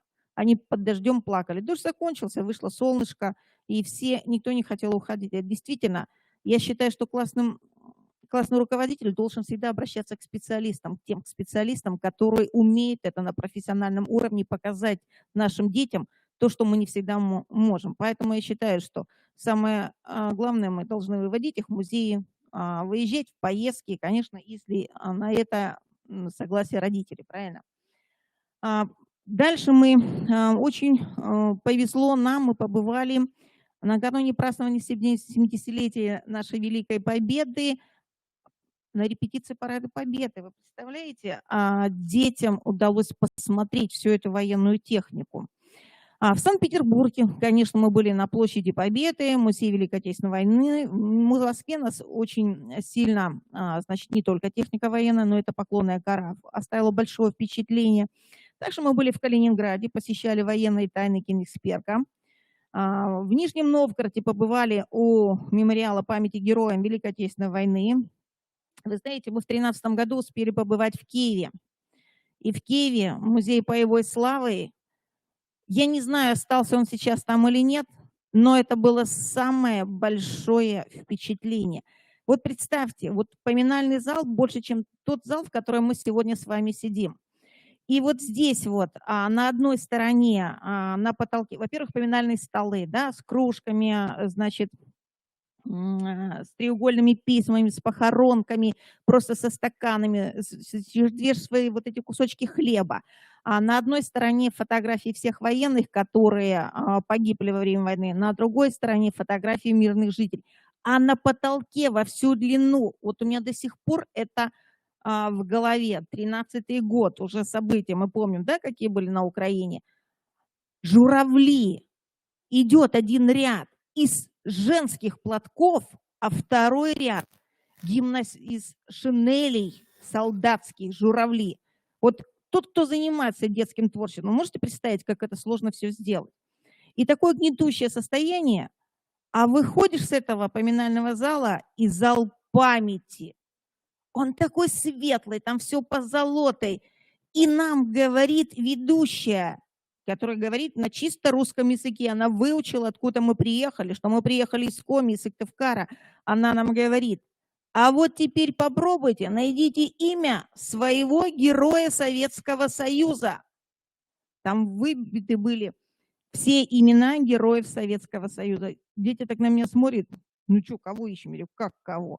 И сразу срабатывает, Плеснев. Они нашли его. Тогда у нас, вот еще как-то мы обращали внимание, да, именно герой Советского Союза. Нашли, и все даже, знаете, надо же, и про нашего знают. Вот это вот, наверное, самое главное, что у нас помогает, как классным руководителям, нам воспитание. Ну вот смотрите, все это является важной составляющей патриотического воспитания подрастающего поколения, да. Патриотизм – это отличительная черта характера гражданина России. И, к сожалению, в современном обществе отмечается тенденция ее утраты. Именно поэтому очень важным становится создание и применение новых способов привлечения внимания подростков к изучению истории подвигов. Говоря о патриотическом воспитании подрастающего поколения, необходимо особо подчеркнуть, что детей надо воспитывать на героическом прошлом нашей страны. Что же делать, если для этих целей остаются только классные часы? Когда нет возможности показать настоящие живые места, хранящие историю великих защитников страшных лет. Ну и поэтому мной и была выбрана особенная идея показать историю в лицах в форме литературно-музыкальной композиции «Солдат минувшей войны», посвященной биографии ветерана Великой Отечественной войны. Когда учащиеся приходят как зрители, они становятся участниками событий, знакомятся с историей подвигов и жизни героя. Потому что эта история рассказана в лицах такими же, как они, но чуть постарше учениками школы. История как бы оживает для них. Они начинают ее не просто видеть и слышать, но и сопереживать, ощущать и чувствовать. Более глубокий эффект погружения также достигается за счет стилизации, основанной на документальных материалах, одежде, реквизите, музыке, фото и видеохронике. Важным аспектом в подготовке к мероприятию была работа с ведущими девятиклассниками. Я сразу уже оговорюсь, что на конкурс мы подавали эту работу «Литературно-музыкальная композиция». Мне попросили рассказать этапы ее подготовки. Я попытаюсь побыстрее это сделать. Так вот, у меня сейчас 6 класс. Но я как математик веду и 11 классы, и 10, и 9. И у меня есть очень хорошие мои, как сказать, ну, друзья уже, можно сказать, с кем мы проработали в школе очень много. И учителя русского литературы всегда готовы помочь. Поэтому мне помогал 9 класс у моей подруги, у Пустохина Людмилы Африкановны в составлении вот именно вот этой литературной композиции. Поэтому именно им предстояло рассказать истории в лицах моим 6-классникам. Соответственно, реализация задач мероприятия была направлена на всех, и на ведущих, и на зрителей. Подготовка и реализация мероприятия проходили определенные этапы. Но первый был это исследовательский, который включал в себя сбор информации, материалов по биографии Ивана Петровича Конюхова, про которого мы ставили литературную композицию.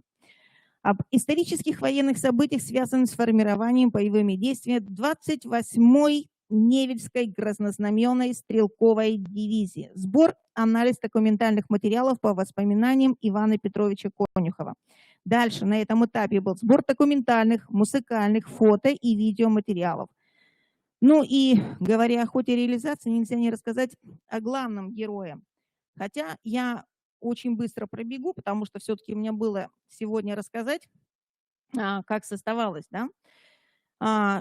Иван Петрович Конюхов, он родился в селе Иб, как он раньше назывался, Сыктывкарского района, 21 года, 28 июня.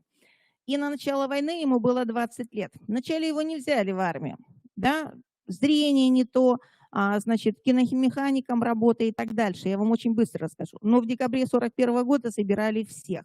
И он тоже попал на войну. Почему именно выбрали Ивана Петровича Конюхова? В декабре 41 года в Котласе формировалась 88-я стрелковая дивизия, куда входил 28-й стрелковый полк. Потом за бои за Невеля ей была присвоена Невельская краснознаменная дивизия. Представляете, вот мы с вами из Коми, у нас в Сыктывкаре есть улица 28-й Невельской дивизии. Кто живет в районе Октябрьского района, это все знаете. Так вот, больше половины этой дивизии были солдаты из Коми. Они многие друг друга знали. Но Иван Петрович после войны оказался в районе нашей школы и был частым гостем наших ребят. Мы заканчивали, я вот тут вижу, ну, не одноклассника, Надежда у нас, да, скажи, Кропотова. Мы учились вместе в одной школе, и мы знаем, что ветераны к нам в 21-ю школу, которую мы закончили, приходили постоянно. У нас был Ларев Павел Степанович, директор нашей школы. Он вел у нас уроки черчения. Но всегда на уроках черчения, как любые школьники, нам очень хотелось поговорить о чем-нибудь другом. И мы всегда ему задавали. Так вот мы, когда учили в школе, мы знали каждый день Сталинградской битвы, потому что он был у нас участник Сталинградской битвы. И вот, наверное, включая вот это, и в литературной композиции, значит, хотелось показать все, вот, кратко о нем. На войне он был до 45-го года, дошел до Белоруссии, дошел до Прибалтики, освобождал Белоруссию. Значит, в 45-м году он закончил войну, вернулся сюда, значит, в свою республику, женился, у него сын. Но с 1977 года он возглавлял ветеранскую, значит, работу. За особые услуги перед ветеранским движением в Республике Коми присвоено звание «Почетный ветеран Республики Коми». 28 июня 2017 года Ивану Петровичу исполнилось 96 лет. Через неделю его не стало. Но все материалы, собранные школой, о нем, они сохранились в школе, и ребята с удовольствием их изучали, потому что вот эти девятиклассники, они уже еще успели у него побывать. В 2016 году, 30 декабря, они были у него в гостях. Вы представляете, да? И вот они, значит, на экране, конечно, это все занимает 50 минут. И второй этап подготовки – это у нас организационный. Работа старшеклассников на этом этапе заключала в себя как раз составление сценария литературно-мемориального комплекса солдат минувшей войны, поиск и сбор реквизитов, что сейчас очень сложно, костюмов для предоставления, монтаж фото и видео сопровождения литературно-музыкальной композиции, распределение ролей участников мероприятия, составление плана графика, обсуждение репетиции сценария мероприятия. Следует особо рассказать, что сценарий мероприятия – это итог изучения, переработки и осмысления множества глав воспоминаний о войне самого Ивана Петровича, воспоминаний о нем и его друзей, последователь очерков в журналах и газетах. Важно, что за основу сценария были взята книга, подаренная самим Иваном Петровичем, вот как раз 30 декабря 2016 года, «Ни шагу назад. Воспоминания о войне». Дальше воспоминания о войне, о боевых товарищах, автор-составитель Конюхов, такую книгу нам передал Таскаев. Это у нас председатель Совета ветеранов 28-й Невельской дивизии, которому Конюхов передал свои полномочия. Также при составлении сценария были использованы воспоминания, которые запечатлены в книге. Бой ведет Невельская, говорят ветераны 28-й Стрелковой дивизии, автор-составитель Конюхов. Вот для ребят было очень важно, что в свою очередь воспоминания и очерки Ивана Петровича основывались на материалах архивов Министерства обороны СССР. Ну, конечно, военно-патриотических трудах, а также личных воспоминаний однополчан. Особенным для мероприятия был документальный материал из фильма «Без права на забвение», посвященный боям 28-й Невельской дивизии, и «Русский крест. Последний воин дивизии», посвященный Конюхову. Фрагменты из этих фильмов после монтажа по сценарию стали неотъемлемой частью мероприятия. Также важной документальной составляющей стали фотографии из архива Ивана Петровича. Третий этап включал в себя обсуждение сценария литературно-музыкальной композиции с группой ведущих, проведение постановочной работы, репетиционного процесса, подготовка к залу к проведению мероприятия. Но считаю, что основной работой при подготовке мероприятия была работа со старшеклассниками все-таки, да. Я с ними делала подробный разбор исторических моментов биографии Ивана Петровича и сценария, что позволило сформировать представление о нравственных и волевых качествах героев Великой Отечественной войны. Но главным образом то, как ведущие будут чувствовать и понимать историю, сюжеты постановки влияло на восприятие моих шестиклассников. Именно поэтому обсуждение каждого эпизода сценария со старшеклассниками еще до репетиции заняло очень большое время. Ну, сами понимаете, у нас с вами классный час любой занимает очень много времени подготовки, если мы не специалисты. А уж тем более поставить такую литературную композицию, да, это очень много времени надо. Мне в этом году помогло то, что мои ребята учились во вторую смену. Все мои уроки были в первую смену, а только один урок во вторую смену у моих шестиклассников. Поэтому я во вторую смену была свободна. Ну, вы понимаете, что я уже взрослая, у меня, как говорится, взрослые дети, поэтому я свободна по времени, в отличие от нашей молодежи. Вот. И, значит, вот от того, как ребята будут передавать, так и смотрелось.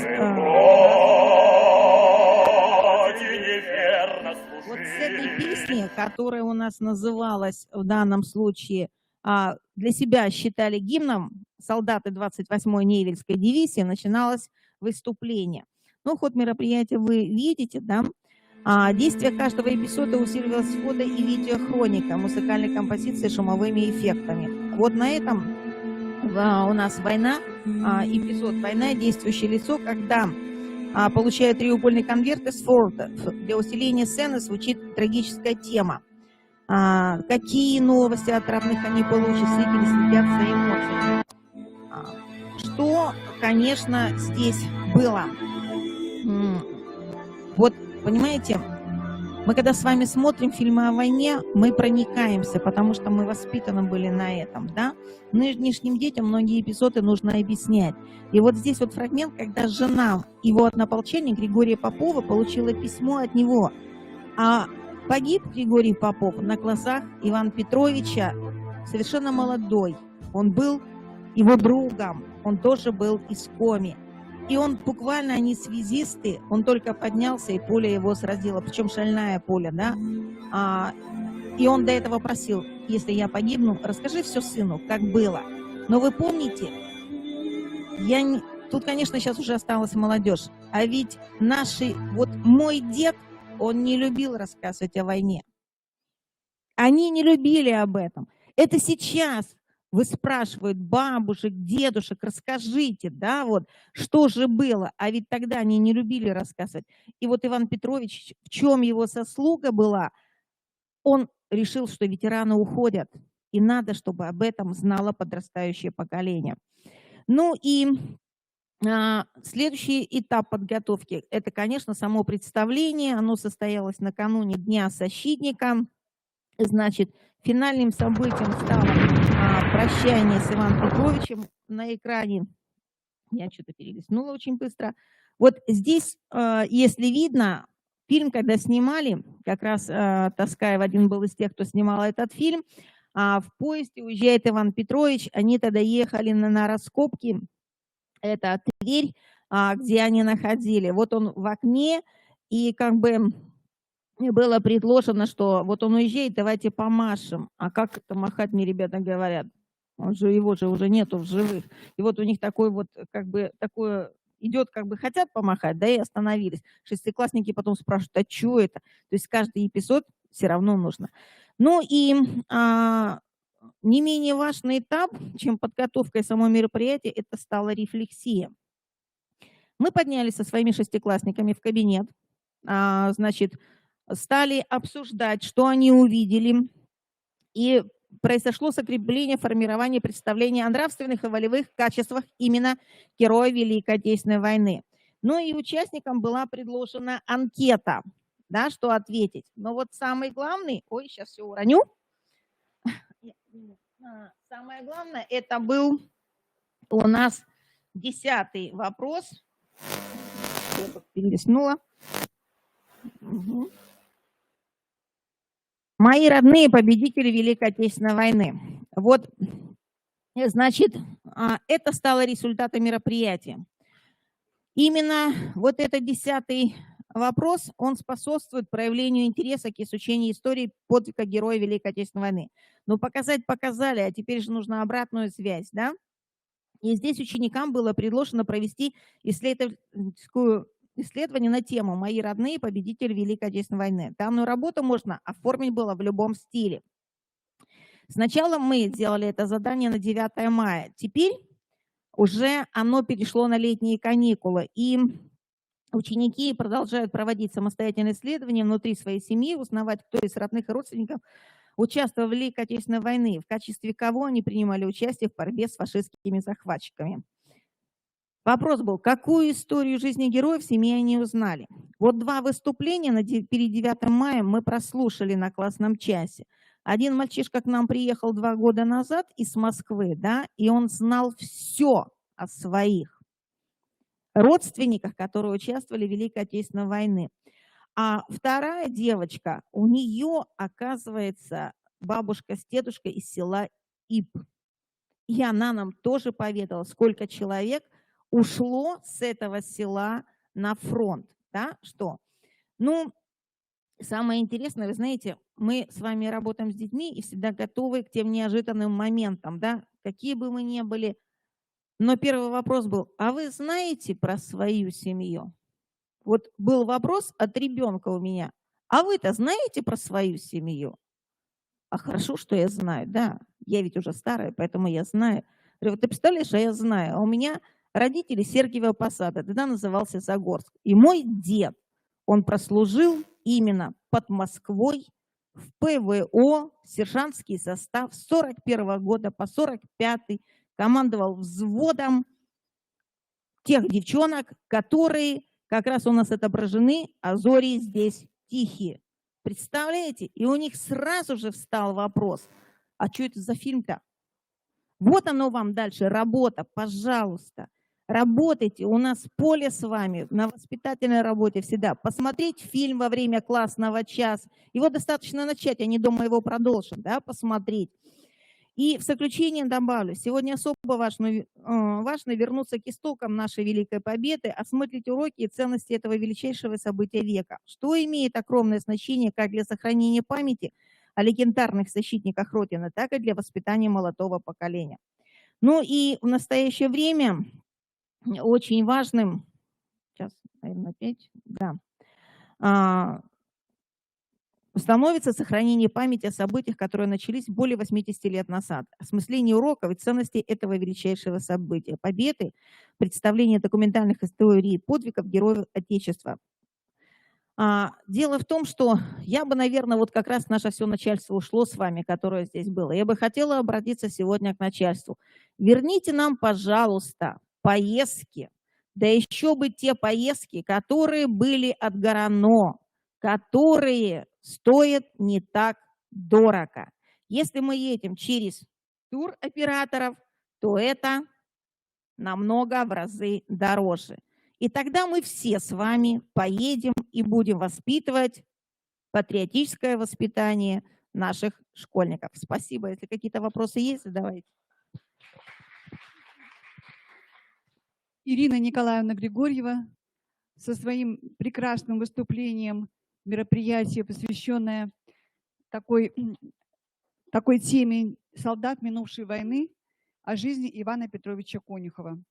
Я благодарю всех наших педагогов, которые действительно делают огромный вклад в разработку вот этого нашего великого прошлого, этих наших незабываемых военных дней, когда все наше Отечество стояло на защите. Я сейчас слово предоставляю своей коллеге Кирилюк Екатерине Васильевне, методисту Центра воспитания и социализации личности, поддержки детских и молодежных инициатив, дополнительного образования КРИРО. Пожалуйста. Уважаемые коллеги, добрый день. Мы очень уже выбиваемся из регламента, поэтому наш трек инновационные практики воспитательной работы мы немножко сокращаем. И сама тема, вот мой класс театра, я в нем режиссер, в настоящее время становления школьной театральной педагогики, она очень актуальна, эта тема. Поэтому я сейчас предоставляю слово Ольге Владимировне Поткиной. Ольга Владимировна – педагог дополнительного образования Центра дополнительного образования детей «Орбита». Она поделится опытом организации театральной деятельности в образовательной организации. Ольга Владимировна. Здравствуйте, дорогие педагоги. Все наши замыслы, все поиски и построения превращаются в прах, если у ученика нет желания учиться. Василий Александрович Сухомлинский. То есть проблема мотивации была и раньше. Как я понимаю, все уже очень устали, все очень хотят кушать, поэтому я скажу кратенько. Смотрите, что такое театр? Театр – это огромная возможность реализоваться для ребят. Огромная возможность, потрясающая. Театр подходит для всех. Если, придя в музыкальную школу, может не сложиться с музыкальными данными, если по спорту может не хватить физических данных, то в театре пригодится абсолютно любой человек. Если он хочет общаться, если он хочет выступать, если он любит рисовать, пожалуйста, в театре огромное количество профессий, правда? А в любительском тем более. Там каждый и чтец, и жнец, и на дуде, и грец. И получается, что вы, как классные руководители, на самом деле можете создать уникальную чудесную единицу. Потому что что такое детский театр? Это театр любительский. Раньше говорили самодеятельный. Это любительский театр, где на сцену выходят не профессионалы, где на сцену выходят любители определенного вида деятельности, да, в данном случае театра. То есть детский театр – это, как правило, яркие костюмы, это нескучные занятия, это интересное общение, это умение договориться, это чудесный, как правило, коллектив. Да? А еще что такое театр? Это тренировка памяти. Я всегда всем малышам, приходящим ко мне, говорю, что актеры – это суперлюди. Вы будете суперлюдьми. Они помнят, что они говорят, где они в этот момент находятся на площадке, видят других и взаимодействуют с ними. А если что-то пошло не так, то зритель не должен догадаться, что что-то пошло не так. Это развитие памяти, безусловно, и она касается обучающейся деятельности тоже. Далее, это общение. То есть многие ребята, они конкретно в коллективе находят друзей, может, даже не в классе. Некоторые одноклассники, придя в наш коллектив, только здесь друг друга рассмотрели и стали друзьями. Далее, это, конечно, прекрасная дикция. Да? Потому что, ну или стремление к прекрасной дикции. Занятия по сценической речи мы не очень любим. Но тем не менее, я каждый раз говорю, как вы представитесь, так вас и запомнят. Если вы представитесь вот так, собственно, вас и запомнят. И имя ваше не расслышат. Далее, что еще это? Это самопознание, саморазвитие. Я каждый раз ребятам говорю, выходя на сцену, анализируйте, ну или я со стороны посмотрю, что не так. Кто-то начинает на публике говорить быстрее, кто-то начинает, наоборот, зажиматься, кто-то пищать, кто-то надевает маску. И если мы знаем вот эти все свои недостатки, мы можем с этим работать. Я говорю, потом вы станете большими начальниками, может быть, кто-то станет президентом, и вы будете прекрасно говорить, будете знать, как работать с публикой. Что еще такое театр? Ну, разумеется, это уверенность в себе, потому что ты, если себя знаешь, ты себя можешь и преподнести, скрыв свои недостатки. И вот смотрите, наконец-то у нас руководство приняло то, что театр – это нужно, и дало указание свыше театр в школы. Возможно, здесь сейчас сидит будущий руководитель школьного театра. Театр можно организовать и в своем классе. И, как я сказала, каждый будет полезен там.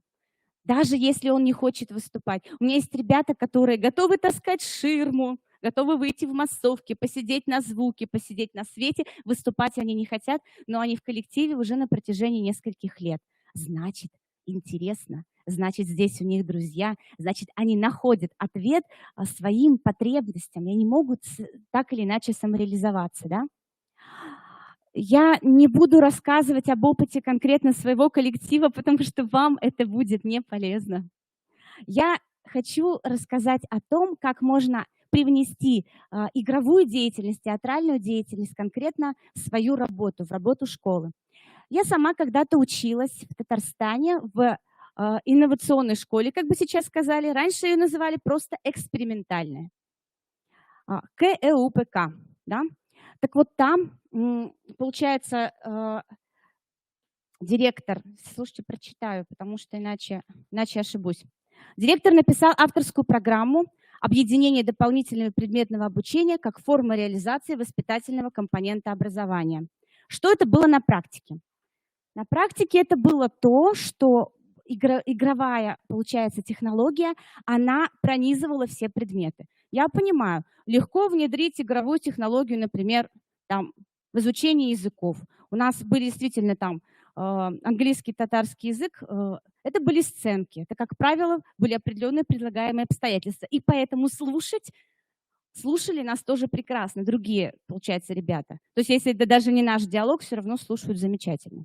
Как в литературе это проявлялось? И это, обратите внимание, не были открытые уроки на показ.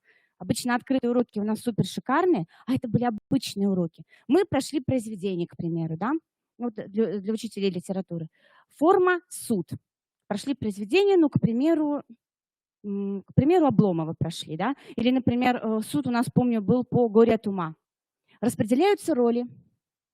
Судья, получается, обвинитель, защитник и персонажи, да? И каждый должен отреагировать так на вопрос и ответить на него, как отреагировал боевой персонаж. Это было очень интересно. Мне больше всего здесь запомнилось, как ответил князь Тугоуховский. Ему 3 раза задали вопрос, он честно переспрашивал, а потом честно ответил: я не знаю Чацкого. учитель наша встала и аплодировала. Именно так бы ответил князь Тугоуховский. То есть это литература, языки. Далее. Мне кажется вот это достаточно интересным примером. Мы экономику изучали, все разыгрывая. Про трудоустройство, про то, как профсоюзы объединяются. У нас, ну, в смысле, троим было дано задание, подумайте, что вы хотите открыть, сколько вы хотите человек нанять и так далее. То есть, и мы, естественно, были с тем или иным образованием, пытались писать резюме, были на собеседовании, заикались, было страшно. То есть, и как это все было у нас, да, одного профсоюзного лидера уволили. Что за этим последовало? К нам же, получается, в адвокатскую контору пришли нанимать защитника. То есть это было очень интересно. Мы, получается, брокерскую работу брокеров на себе попробовали, даже элементарно. Прошли 3 определения, да? И каждый говорит, а сейчас это разыграйте на примере, например, рынка и продажи дневников. Ну что такое монополия? Сколько стоит дневник? 200 рублей. О, что так дорого? Следующее, сколько стоит дневник? 200 рублей. Что ж так дорого-то? Ну, пожалуйста, больше нигде нет. Следующий, дайте, пожалуйста, дневник за 200 рублей, правда, ведь больше нигде нет. То есть, вы понимаете, это дети сами, естественно, обсудили. Как дошло до того, что, в принципе, ребята готовы к тому, чтобы вот так вот вести уроки, ничего удивительного. У нас в школе было, ну, на протяжении, то есть, моего обучения я могу вспомнить. Кукольный театр. Дальше музыкальный театр, драматический театр, театр эстрадных миниатюр, сильное КВНовское движение. Как вы думаете, работали 6 режиссеров или, может быть, 6 актрис? Нет. Работали просто учителя. Такие же удивительные люди, активные, с горящими глазами, как вы. И, может быть, именно вы организуете вот такой вот у себя в классе кружок, который сплотит вокруг класс, и ребята будут в школу бежать с горящими глазами. Это будет не место, где мучают, не место, куда надо идти, не место, где навязывают ненужные знания, а место, где интересно учиться, где на каждом уроке может быть какой-то сюрприз. Я желаю вам удачи. Я надеюсь, что театральная деятельность плотно войдет в ваши занятия. И да, приятного вам аппетита! Спасибо, Ольга Владимировна, за такое содержательное выступление о включении театрализованной деятельности в урочную, в неурочную работу. Ну что, уважаемые коллеги, мы сейчас уходим на перерыв. Перерыв у нас до 14:30. В 14:30 мы ждем вас в этой же аудитории. Будет у нас вторая часть нашего форума. Спасибо большое. Ждем всех.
сейчас слово Подоровой Светлане Евгеньевне.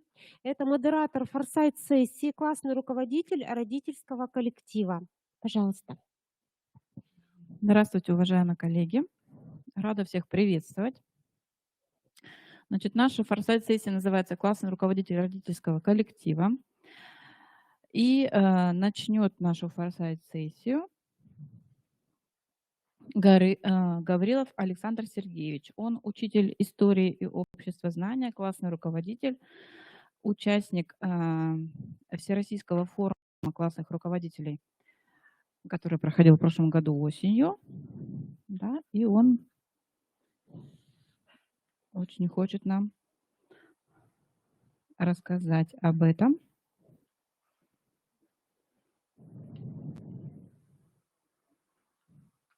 Александр Сергеевич, добрый день. Добрый день. Добрый день. Рада вас слышать.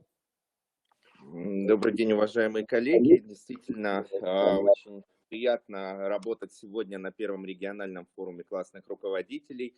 Современный классный руководитель, реалии, тенденции, перспективы. И сегодня мы с вами будем говорить о Всероссийском форуме классных руководителей, площадки для повышения социального и престижа педагогических специальностей.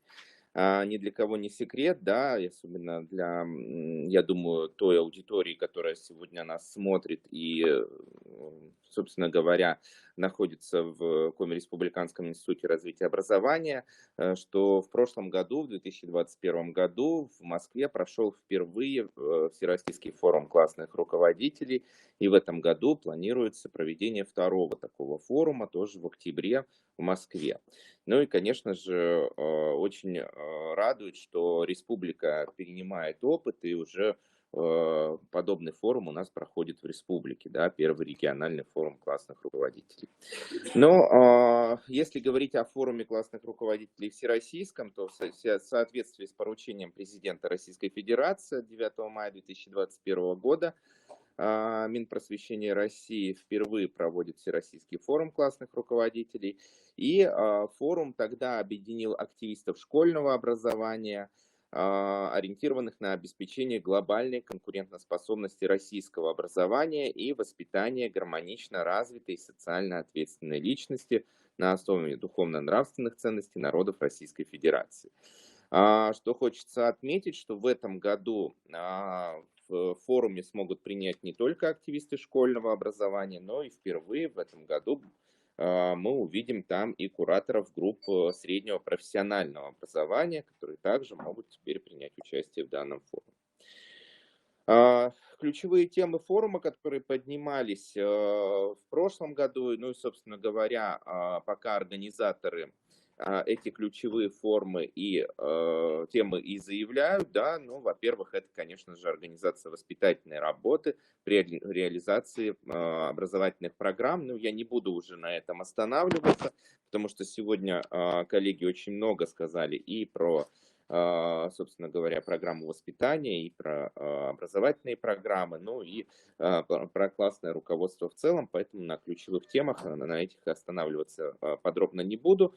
Ну, а, собственно говоря, я думаю, что, хотя очень надеюсь, да, что у нас многие из республики коллеги подали заявку на второй Всероссийский форум, и поэтому вот эти темы мы сможем, если пройдем, да, пройдем в очный формат, обсудить в Москве. Ну, кто не пройдет, тот сможет подключиться онлайн, как сегодня, например, я с вами работаю в онлайне. Но цели форума прежде всего, конечно же, это повышение социального и профессионального статуса классного руководителя. Мы сегодня говорили, и Галина Владимировна Китайгородская подчеркивала не раз, что мы должны сформировать определенную модель поведения, да, ну и, собственно говоря, вообще модель классного руководства. И, конечно же, вот это одна из ключевых целей форума и является, да, то есть создание профессионального сообщества классных руководителей страны, ну и в то же время создание единой коммуникативной площадки, на которой мы можем с вами обсудить все те проблемы, которые стоят сегодня перед современным образованием, Ну и, конечно же, что дает нам этот форум прежде всего, да, потому что тема моя заявлена как площадка, которая является эффективной, да, прежде всего, ну и что она нам дает, всем нам, классным руководителям. Ну, во-первых, это выявление, трансляция лучших педагогических практик, это формирование авангарда классных руководителей, ну и, конечно же, имидж классного руководителя. Вот здесь подчеркну, да, что имидж как педагога, учителя, как и имидж классного руководителя, он здесь состоит из нескольких, так скажем, составляющих. Да, почему? Потому что мы говорим не только о внешности классного руководителя, мы говорим о духовном мире, да, может ли он, собственно говоря, вести разговоры о важном, да, о чем сейчас подчеркивает Минпросвещение. И вот на последнем форуме в Гатчине, на котором мне удалось побывать в мае месяце, об этом и шла речь, да, о том, что у нас должны появиться уроки о важном, у нас должно заработать новое направление в, собственно говоря, в патриотическом воспитании наших детей, да, мы каждое утро теперь по понедельникам будем встречать детей с гимном и флагом, и не только, да, и с повесткой на неделю тех событий, тех героев, тех традиций, да, которые у нас заложены в нашей стране. Ну, собственно говоря, вот в какой форме это будет происходить, решать, наверное, будет уже руководство того образовательного учреждения, в котором вы работаете, да, совместно с вами на педагогическом совете. Но возможность у нас с вами будет поговорить на эти темы, кстати, совсем скоро, 27 июня стартует, когда наш любимый уже хакатон, да, в Финно-Угорском этнопарке, мы эти темы тоже будем затрагивать. Так вот, и важной составляющей еще имиджа классного руководителя является, конечно же, именно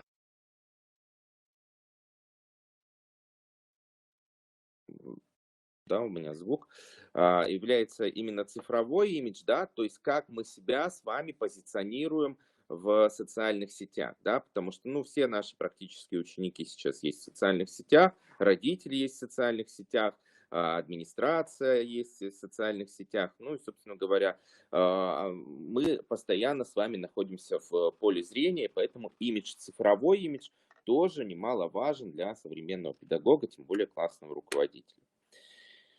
Вот, ну и, конечно же, любой форум, в том числе и наш сегодняшний форум, и форум классных руководителей всероссийский, он дает определенные, так скажем, положительные моменты для каждого классного руководителя в отдельности. Во-первых, это профессиональные связи, да, мы можем с вами познакомиться с коллегами. Ну, в республике мы многих друг друга знаем, а когда вот собирается на всероссийском форуме 85 регионов, да, и 1000 человек работают в очном формате, конечно же, завести профессиональные связи там, ну, сам Бог велел, да, как говорится. Ну и многие продолжают общаться уже вне рамок форума, да, на профессиональные темы. И, конечно же, проводят даже совместные мероприятия, конечно же, посредством сети интернет, ну и так далее и тому подобное. Это обмен опытом, да, ну тут тоже понятно, да, что мы с вами любой форум посещаем, наверное, с этой целью прежде всего, да, обменяться опытом. Найти точки роста, которые сегодня нам нужны для того, чтобы продолжить нашу деятельность, эффективно продолжить, да, особенно когда мы чувствуем какие-то профессиональные дефициты. И форум является одной из, так скажем, возможностей продиагностировать, да, провести диагностику собственного профессионального я, да, и понять, чего же нам не хватает, да, где же мы еще немножечко должны доработать.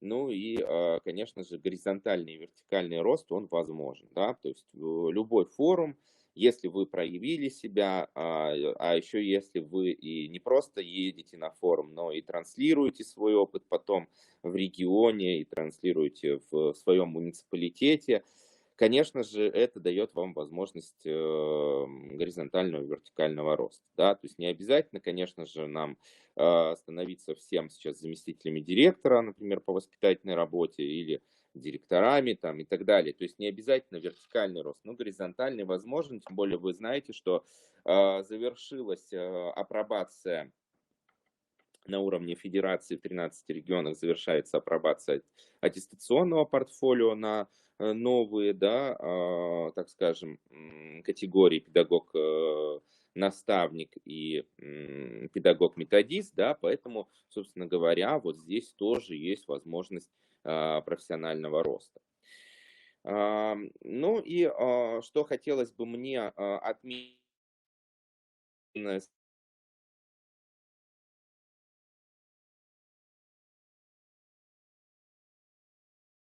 пройти на форум будет гораздо еще сложнее. Но, к сожалению, сейчас уже заявки не принимаются на очное участие во Всероссийском форуме, но вы можете присоединиться онлайн, если такое желание есть. Но в прошлом году приняли участие в отборочном туре 21 тысяча участников, и 1000 человек прошли этот отбор и стали очными участниками в Москве первого Всероссийского форума классных руководителей.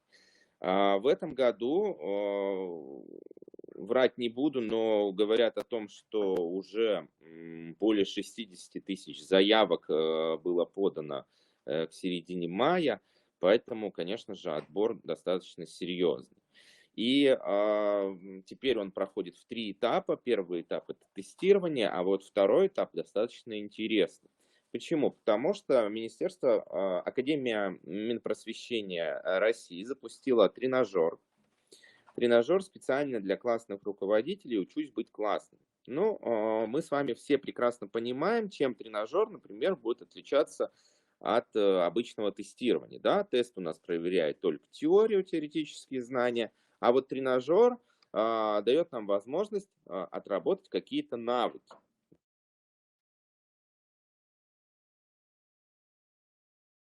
Развитие эмоционального интеллекта школьников, реагирование на деструктивное поведение детей и подростков. То есть, конечно же, данный тренажер был пока доступен только тем, кто подал заявку на форум классных руководителей. Но в дальнейшем Академия Минпросвещения обещает, что, скорее всего, этот тренажер запустят для всех классных руководителей страны. И что предлагает нам в данном случае этот тренажер? То есть это игровой сценарий с модулем обратной связи. То есть вы проходите определенные кейсы, да, то есть на данный момент разработано 146 кейсов и 3 уровня сложности. То есть вам предлагается определенная ситуация и варианты ответов. Как вы бы поступили в той или иной ситуации, если бы действительно к вам бы обратился ученик с определенной проблемой. И вы в рамках этого тренажера можете предложить свои варианты развития ситуации. Тренажер это оценивает, да, причем оценивает он по определенным компетенциям. Существует модель компетенций, которая определяет вот те тестовые диапазоны по уровню сформированности, да, то есть для каждой компетенции есть определенный диапазон. И когда вы этот тренажер завершаете, вам выдает, собственно говоря, тот уровень, который вы достигли, то есть с определенными пояснениями. То есть вы можете проанализировать, где у вас не получилось, где, может быть, вы отреагировали не совсем верно. Но нет такого, что вы плохой. То есть тренажер никогда вам не скажет, что вы что-то сделали неверно. Почему? Потому что мы живые люди, и там ситуации, собственно говоря, идентичны нашей жизни. И, конечно, мы можем с вами, как классные руководители, реагировать на разные ситуации по-разному. Поэтому неправильного ответа здесь быть не может. А насколько ответ может быть более правильный с педагогической точки зрения, да, то есть вот здесь, конечно же, вам уже тренажер подскажет. Ну и, конечно же, тренажер выстраивает индивидуальную траекторию в зависимости от выбранных вами вариантов действий, поэтому, как они и заявляли, да, делиться с коллегами решениями не получится. Ну, потому что здесь он постоянно дает вам разные варианты и выстраивает по-разному ситуацию. И по итогам вот этого тренажера, те, кто прошел тестирование, были допущены к тренажеру, те, кто прошли тренажер, допущены к последнему, третьему этапу, это видеовизитка, которую нужно до 27 июня отправить. Но я вот на данный момент не знаю, сколько у нас человек подали заявку от Республики Коми. В прошлом году нас было 7 человек. Да, мы ездили на форум. Посмотрим, как получится в этом году. Я в этом году также подал заявку, да, и вот мне осталось пройти последний этап, это видеовизитка. Ну, я думаю, что если все сложится хорошо, да, то с коллегами, те, кто уже заявился, я надеюсь, что мы встретимся, конечно же, на втором уже Всероссийском форуме классных руководителей в Москве. Уважаемые коллеги, на этом, наверное, я уже завершу свое выступление. Если есть вопросы, пожалуйста, я готов ответить. Если нет вопросов, то всем плодотворной работы на Первом региональном форуме и до новых встреч. Спасибо огромное за внимание. Спасибо большое, Александр Сергеевич, за очень интересное и содержательное выступление. Если будут вопросы, мы, конечно же, вам их адресуем и, да, ответим на них. Дальше я хочу предоставить слово Старцевой Ольге Александровне, преподавателю Сыктывкарского государственного университета имени Петерима Сорокина, кандидату педагогических наук. И Ольга Александровна расскажет нам о ретроспективах возникновения понятия «классный руководитель». Пожалуйста, Ольга Александровна. Голос поставленный, наверное, слышно будет. Вон половина моих выпускников. Так, здравствуйте, уважаемые коллеги. Я напомню вам, когда появилось понятие «классный руководитель».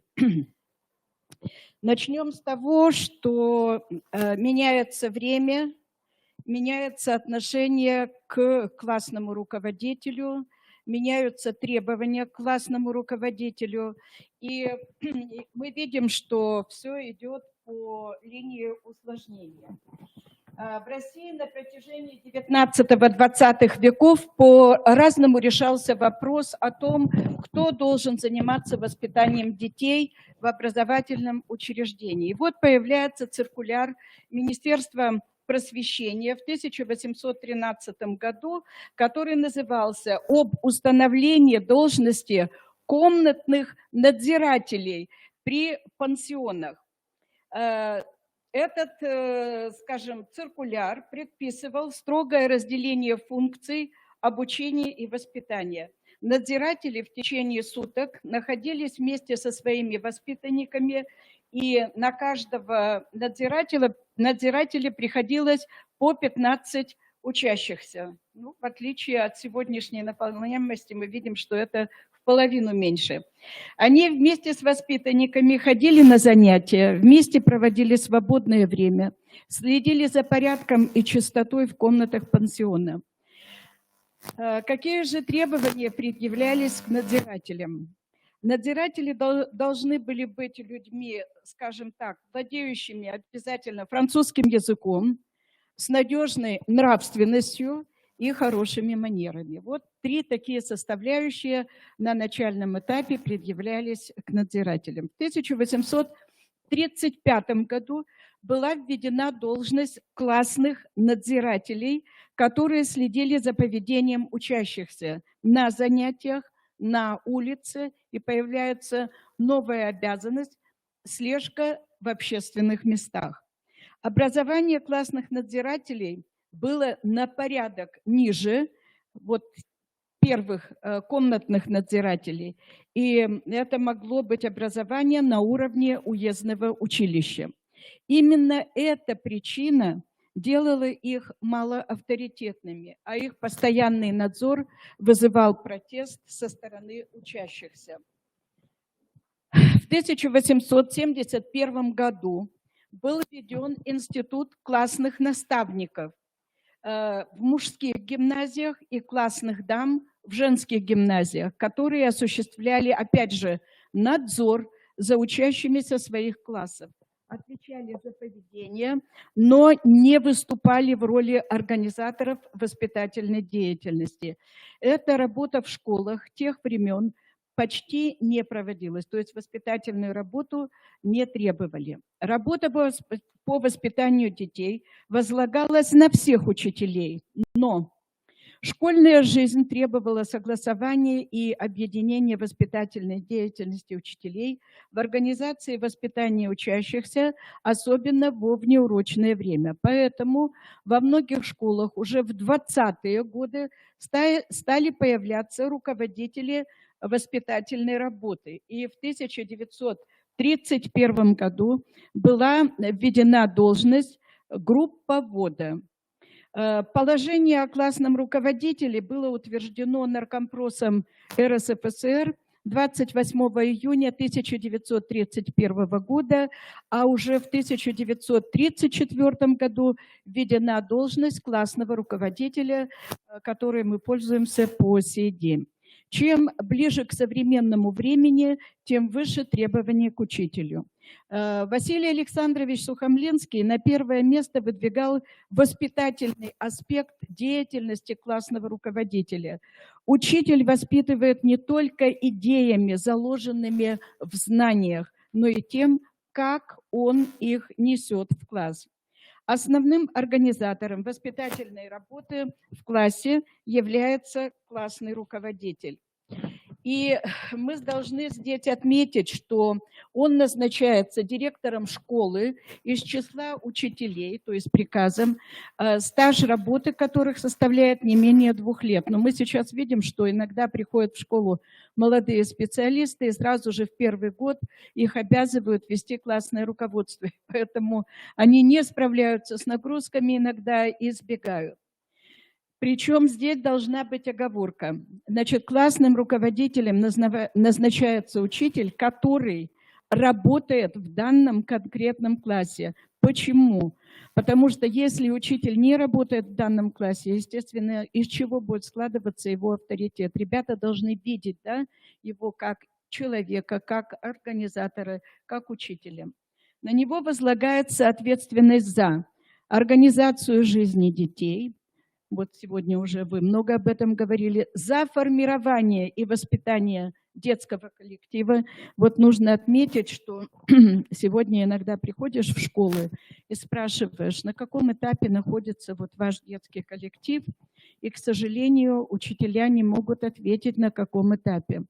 За состояние учебно-воспитательной работы в классе. Нужно отметить также, что классный руководитель является носителем прежде всего культуры. Он является организатором, участником коллективной творческой деятельности. Он является наставником, опекуном, защитником и другом своих детей. Классный руководитель согласовывает учебно-воспитательную деятельность учителей, работающих в классе. Это очень важно, найти контакт с другими учителями. Формирует коллектив, направляет воспитательную работу. Кроме того, классный руководитель тесно сотрудничает с родителями, то есть проводит индивидуальную, групповую и фронтальную, то есть общешкольную работу.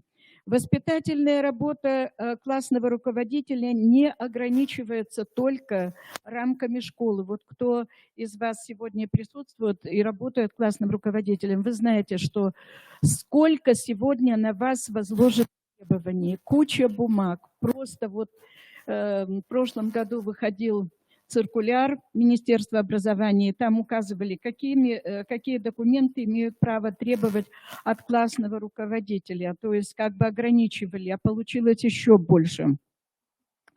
Значит, он взаимодействует с шефами, общественными организациями, библиотеками, музеями, то есть практически со всеми субъектами региона Коми. Вся его деятельность опирается на нормативные и научно-методические материалы. Я не буду далеко входить глубоко, так сказать, в нормативную базу, но основные – это Конституция Российской Федерации, Федеральный закон об основных гарантиях прав ребенка в Российской Федерации, национальная образовательная инициатива «Наша новая школа», рекомендации по оценке эффективности деятельности классного руководителя, о чем говорил вот предыдущий оратор, о защите детей от информации, причиняющей вред их здоровью и развитию, и ряд других документов. Но если так вот посмотреть, то мы видим, что очень много выходит разных документов в отношении классного руководителя.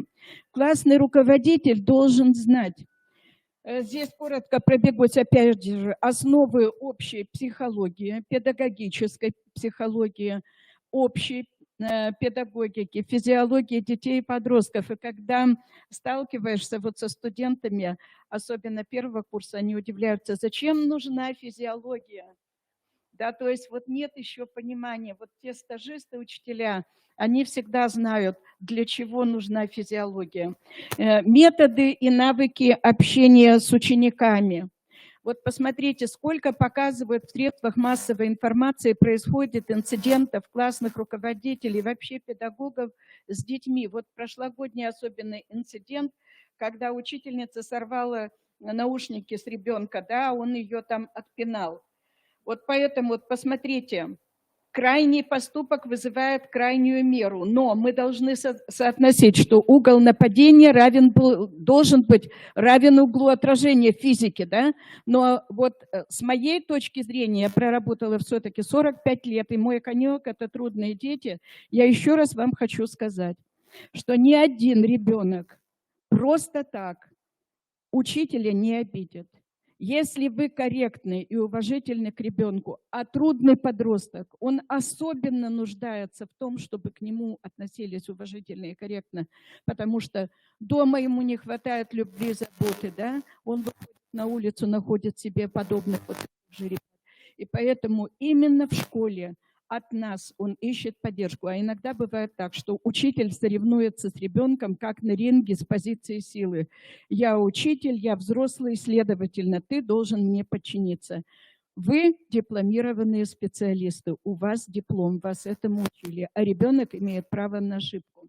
Дальше мы говорим о том, что мы должны учитывать особенности воспитательной системы, которые реализуются у вас в общеобразовательной школе, условия работы и особенности проведения занятий в данном образовательном учреждении.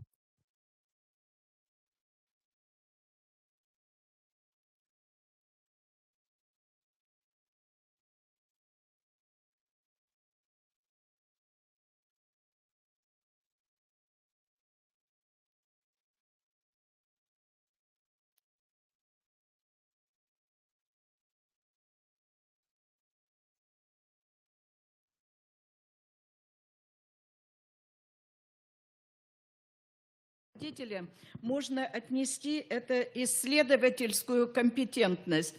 Основными характеристиками являются, вот когда мы можем судить, что вы компетентны. Ну, во-первых, если вы умеете четко ставить цель. Цель – это то, к чему мы стремимся. То есть мы говорим о том, что не всегда, когда вы даже пишете в КРЮРО какие-то работы, вас оценивают, и цель у вас пишется со сказуемого. Неверно. Формирование, развитие, привитие – это цель. А задачи всегда пишутся с глагола «развить», «привить», «сформировать» и так далее. Да? Дальше. Это систематичность, то есть это расположенность этапов, что, зачем вы делаете в своем классе. Какую воспитательную работу вы проводите по этапам. Смотрите, от близкого к далекому, от простого к сложному. Иногда нужно даже повторить некоторые моменты, да, в своей работе и сделать смысловые акценты. Третье, что мы говорим о компетентности, это объективность, то есть непредвзятость. Ну, учитель, он прежде всего человек, поэтому не всегда он бывает объективен, иногда и субъективность появляется. Следующий момент это доказательность, то есть выдвижение научных положений. То есть вы всегда, работая с детьми, готовя урок, должны выдвигать какие-то научные гипотезы. Вот можно я задержусь на 1 минуту? Вот сегодня все школы занимаются проектной деятельностью. Я вот посмотрела у некоторых ребят, какие они пишут проекты и так далее, вот не умеют выдвигать гипотезу. Гипотеза – это всегда предположение. Полагаем, что, и доказываете. То есть вы доказываете, ребята должны уметь доказывать. Гипотеза должна быть всегда проверяемой. И, наконец, в исследовательскую компетентность входит воспроизводимость. То есть то, что вы делаете, должно воспроизводиться или может воспроизводиться в других классах, в других школах и так далее. Вот я немножечко покритикую наш ФГОС в том плане, что посмотрите, как только учительство загнали в ФГОС, исчезла целая плеяда учителей-новаторов. Все в рамки какие-то определенные вот втиснуты. А творчество, оно всегда выходит за какие-то рамки, за какие-то пределы. Ну и здесь же немножечко коснусь форм, средств и исследовательской компетентности классного руководителя. Значит, какие это могут быть формы и средства? Они вам все знакомые, но тем не менее, это спецкурсы. Спецкурсы вы сами можете разрабатывать в школе. Вот Лена сидит, она разные там какие-то движения с детьми придумывает, все куда-то на какие-то форумы их возят, что-то проводят. Вот это кипящая, бурлящая жизнь детям интересно, чтобы не загоняли их. Вот как мы говорим, иногда в российское движение школьников я вела спецкурс, и женщины, которые у меня вот пришли на этот спецкурс, они в буквальном смысле все жаловались, что детей загоняют. Значит, им неинтересно. Дети должны приходить со своими инициативами, развивать эти инициативы. Вот посмотрите, был День города, мы посмотрели, сколько интересных мастер-классов можно провести, сколько всего интересного. Почему это делается только в какой-то праздник? Вы посмотрите, в США каждый день в каком-то дворе что-то проводится, и родители могут с детьми позаниматься, выведя их на прогулку. Дальше. Курсы повышения квалификации, проблемные лаборатории, которые сегодня очень нужны при школах, чтобы вот как раз преподаватели вузов могли создавать эти проблемные лаборатории при школах, руководить, помогать учителям. Это временные научные исследовательские, скажем, центры, это семинары, практикумы, консультации, вебинары, школы молодых ученых. Вот сколько среди вас сидит молодежи. И вы бы могли те же аспирантуры закончить и защититься, правда, это сегодня дорого очень, но тем не менее в научном плане продвигаться дальше. Но ведь мы не протягиваем руку помощи. Почему? Потому что нет вот этих вот проблемных лабораторий. К следующей исследовательской компетентности относится медиаобразованность. То есть это педагогический процесс, который должен быть направлен на образование, развитие, формирование личности при помощи масс-медиа, формирование умений воспринимать вот как раз информацию, понимать информацию, передавать информацию по различным каналам средств массовой информации. Классный руководитель акцентирует свое внимание на просвещении школьников в вопросах последствий воздействия средств массовой информации на психику, на формирование личностных качеств, а также развивает избирательное отношение к информации. Вот посмотрите, сколько сегодня различных сайтов, сколько информации дети сегодня вот в своих телефонах находят, и мы не всегда можем отследить, как это влияет на психику ребенка. Иногда вот вы задаете вопросы, ребенок огрызается, мы видим, что он агрессивен, да? Агрессия от чего? От перегрузки, от той информации, которую он получает. Он ее не всегда адекватно перерабатывает. Поэтому нужно вот помогать им как бы развивать избирательное отношение к информации, которую они получают из различных источников. Они используют различные, как вы понимаете, средства. Это и видео, это и телевидение, это и кинозалы и так далее. Поэтому, когда мы решаем эти вопросы, мы должны их решать в внеклассной деятельности. И в реализации вышеперечисленных характеристик классного руководителя нового тысячелетия важную роль играют, конечно, безусловно, его личные качества, среди которых следует выделить. Во-первых, это мобильность. Это способность быстро реагировать на происходящие изменения в социуме, в педагогике, в практике.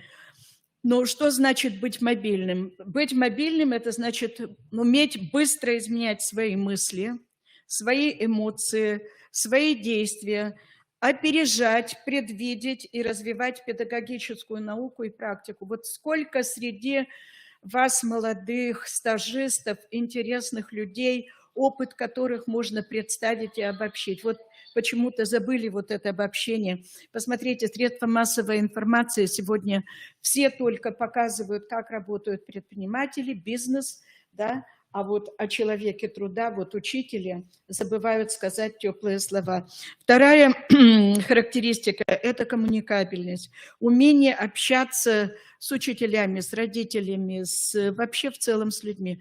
Вот иногда бывает так, что на учителя смотришь, а у него лицо абсолютно каменное. Вот Макаренко по этому поводу писал: если вы гневаетесь, гневаетесь искренне, если вы радуетесь, да, радуетесь тоже искренне, чтобы ребенок видел, что вы ему рады, именно ему рады, что вы недовольны и так далее. И конкурентоспособность. Вот эти качества, наверное, самые главные на сегодняшний день. И рассматривая сегодня варианты распределения функции классного руководителя, мы отмечаем, что существует сегодня традиционный вариант, когда полная учебная нагрузка у классного руководителя 18 часов в одном классе. В его обязанности входит изучение учащихся, организация и руководство коллективом учащихся, работа с родителями и коллективом педагогов. Освобожденный вариант, когда классный руководитель может быть на параллели нескольких классов, ведет уроки только в своем классе, может и не являться учителем-предметником и организует с воспитанниками интересные дела. Вальдорфский вариант, когда классный руководитель ведет многие предметы в своем классе с 1 по 8 класс, через них осуществляет воспитание и обучение. Он изучает также учащихся, работает с родителями, занимается эстетическим воспитанием во внеурочное время. Клубный вариант – это школьная жизнь делится на учебную, воспитательную, клубную работу. И классный наставник, то есть его сейчас называют куратором, иногда называют тьютором, не является предметником, занимается только воспитательной работой в одном или нескольких классах. И в его обязанности входит защита личности ребенка, его суверенитета в школьной жизни, забота о его физическом, психологическом, нравственном здоровье. И, наконец, социумный вариант. То есть воспитательной работой занимается классный организатор. Он может быть предметником, может быть организатором воспитательной работы в одном классе или на параллели. Ну вот... Естественно, то, что я вам сказала, оно для вас может быть и не ново. Просто моя задача была сделать небольшой экскурс вот в то, как появился классный руководитель. Но функции, цели, задачи, должностные обязанности я уже здесь перечислять не буду, потому что вы все в школе с ними познакомились. Ну вот теперь по оплате классного руководителя, если сказать, что в 70-е и 80-е годы при нагрузке 18 часов оплата классного руководителя была 10 часов. Естественно, никто не хотел брать классное руководство. Сейчас немножко добавили, поэтому и учителя стали, ну, может быть, некоторые заинтересованные, некоторых не устраивает это, не берут классное руководство или берут с удовольствием. Поэтому, пожалуйста, какие есть ко мне вопросы? Мне дали определенное время, я в него уложилась. Так, пожалуйста. Есть ли вопросы, коллеги? Ольга Александровна. Нет вопросов. Спасибо большое, Ольга Александровна. Было очень интересно послушать историю возникновения понятия «классный руководитель». И дальше мы переходим к современным технологиям работы классного руководителя с родителями. И к нам подключается Барышников Евгений Николаевич. Это кандидат педагогических наук, заведующий кафедрой социально-педагогического образования Санкт-Петербургской академии постдипломного педагогического образования. Еще раз повторюсь, кандидат педагогических наук. Так, Евгений Николаевич, слышите ли вы нас?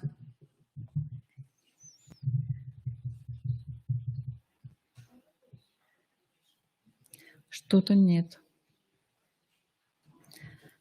Так. Нету. Вышел. Следующий, да? Ну, немножко попозже, значит, хорошо. Ну и переходим тогда к психологическим тренингам по профилактике профессионального выгорания. И я хотела бы предоставить слово Татьяне Анатольевне Церне, педагогу-психологу Центра психолого-педагогической, медицинской и социальной помощи города Сыктывкар. Здравствуйте, уважаемые коллеги. А можно мне, пожалуйста, и презентацию мышку? Да. Можно пульт.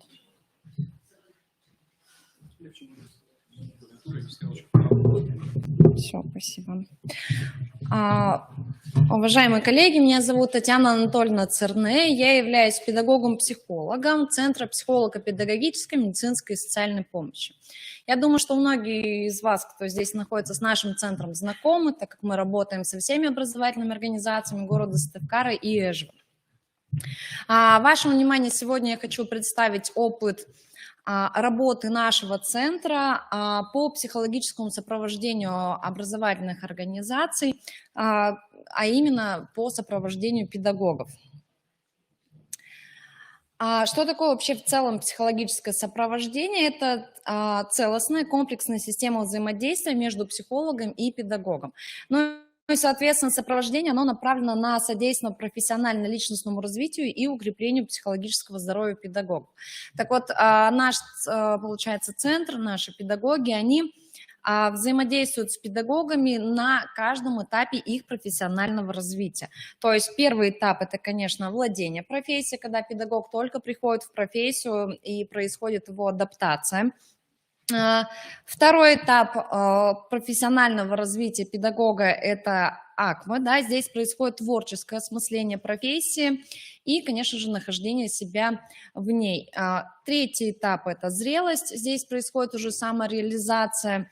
И четвертая стадия – это застой или стагнация, да, когда снижается активность, утрачиваются смыслы, появляется стойкое отторжение всего нового. Ну и вот, в принципе, вроде как бы профессиональное выгорание, оно как раз-таки происходит на четвертом этапе. Но психологическое сопровождение, вообще помощь педагогам, она, конечно, необходима на каждом этапе их развития, профессионального развития.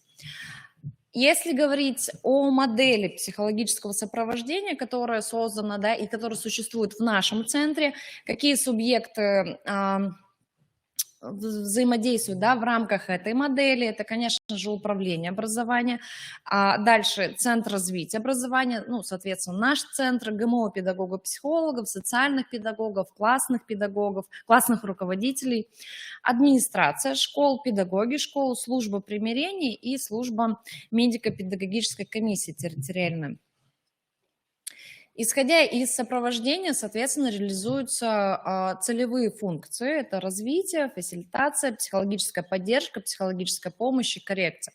Исходя из функций целевых, которые реализуются в рамках сопровождения, да, используются инструменты. Это диагностика, это прогностическая функция, это проектировочная, организационная и коммуникативная.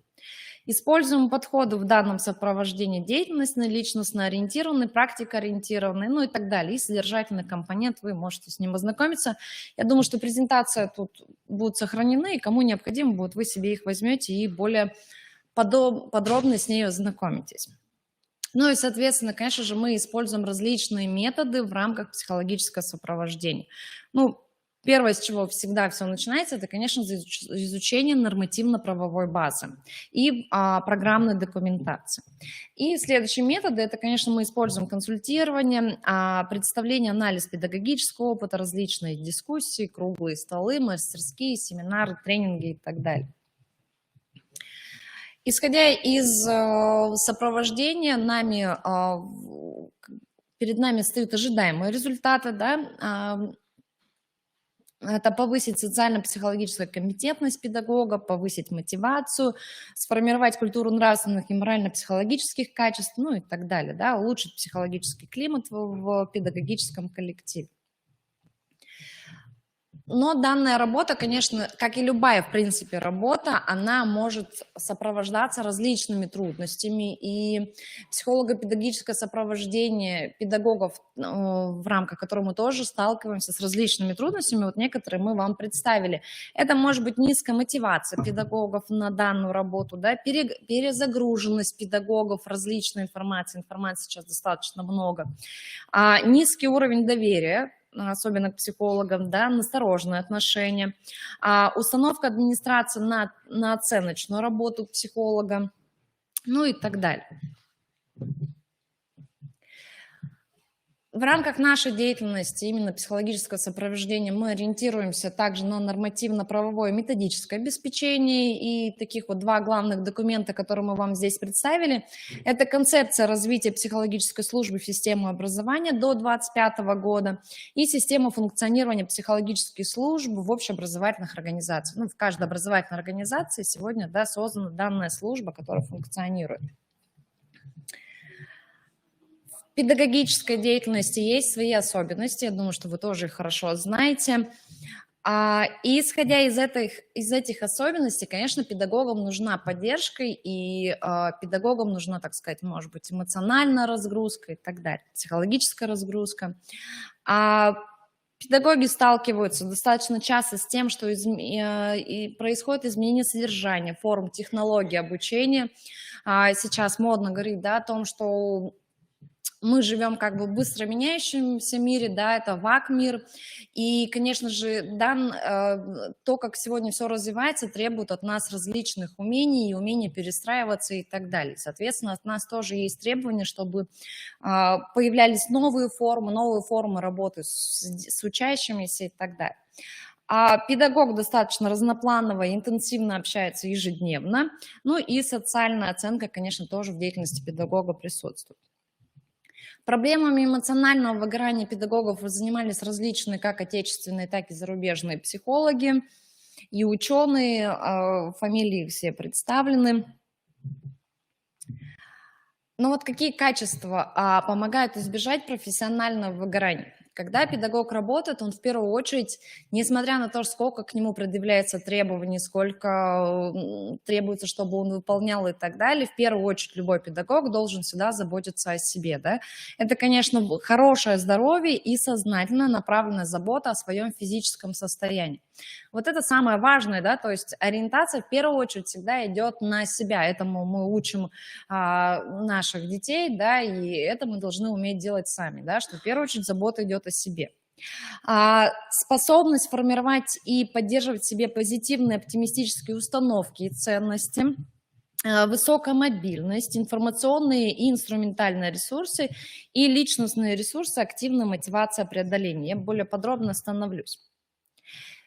Конечно же, что нам в первую очередь помогает? Это позитивное мышление, это позитивные установки. Что мы в себе, какую установку заложим, так, в принципе, мы будем действовать. Да? Поэтому очень важно давать себе именно позитивное убеждение, позитивный настрой, позитивное мышление. Может быть, конечно, иногда это бывает сложно, потому что работа у педагогов сложная, да, повторюсь, но тем не менее.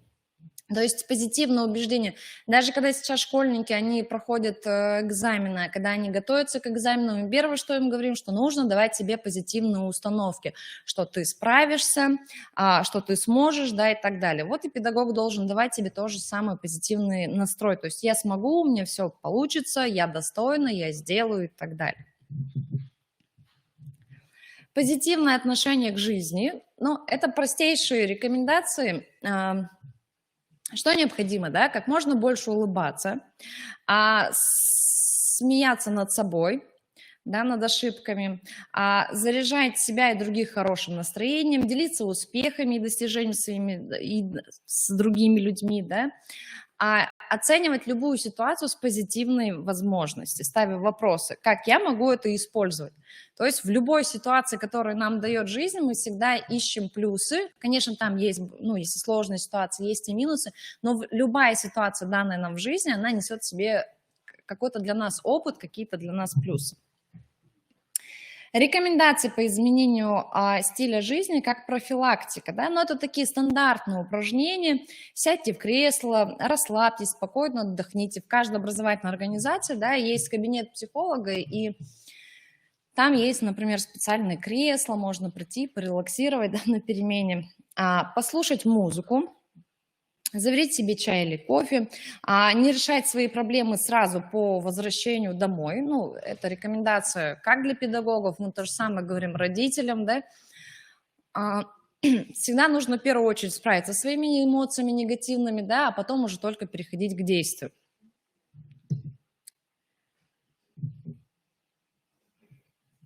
Приемы психической саморегуляции, да, это аутогенная тренировка, дыхание. Всех лучше, вот, ну, мне нравится как бы, да, какие-то дыхательные упражнения. Упражнений достаточно много, но и использовать их необходимо обязательно. То есть если вот смотреть на учащихся, они бессознательно используют очень много различных методов, как справиться со своим внутренним напряжением.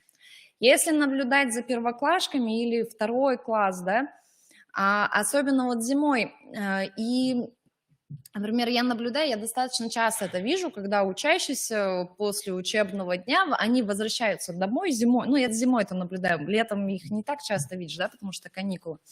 Так вот, что они делают? Они пока идут от школы до дома, они по дороге пинают какой-нибудь снежный ком. Они от этого получают на самом деле удовольствие. И вот в данный момент они не осознают, конечно, да, но организм справляется со своим внутренним напряжением. В школе было тяжело, он со школы идет, он попинал этот снежный ком. То есть у нас все негативные эмоции, вы прекрасно знаете, да, все наше негативное внутреннее состояние и так далее, чувства какие-то негативные, оно всегда все выходит через тело. Через руки, через ноги, ну, через любые части, да. И вот первоклассники, они очень хорошо справляются со своим внутренним вот этим состоянием, да, напряжения. Что еще делают иногда, бывает, учащиеся, да? Когда они напряжены, они могут вот так вот руки сделать, да, и голову положить на парту. Это вот, кстати, тоже является очень хорошим психологическим упражнением. То есть возьмите ладошки, положите их на стол, положите на них голову, все, отдохните пару минут. И взрослые ведь тоже так бывает делают, когда мы напряженно работаем, и мы раз рухнули на стол, да, головой как бы. И на самом деле это тоже очень хорошее упражнение, потому что в этот момент задействуются наши шейные позвонки, отдыхает шея, спина, соответственно, тоже у него. То есть с тела снимается напряжение. Хочу вам представить опыт работы нашего центра, как мы проводим некоторые мероприятия как раз-таки по психологическому сопровождению педагогов. Вот мы взяли самая обычная игра, это настольная игра, она называется Activity. И в арсенале на самом деле и педагога, и даже можно и там дома дети, да, у своих посмотреть, очень много настольных игр, и многие настольные игры можно использовать как в рамках сопровождения, например, педагогической деятельности и так далее. Мы во многих школах эту игру проводили. Почему она нам понравилась? Потому что там задействовано несколько элементов, получается, общения между людьми. То есть там идет невербальное общение, там идет вербальное общение. И там нужно объяснять слова, либо их нарисовать, это слово. Любой педагог должен ребенку так нарисовать, да, чтобы он понял, о чем идет речь. Вот здесь этот навык тоже прорабатывается.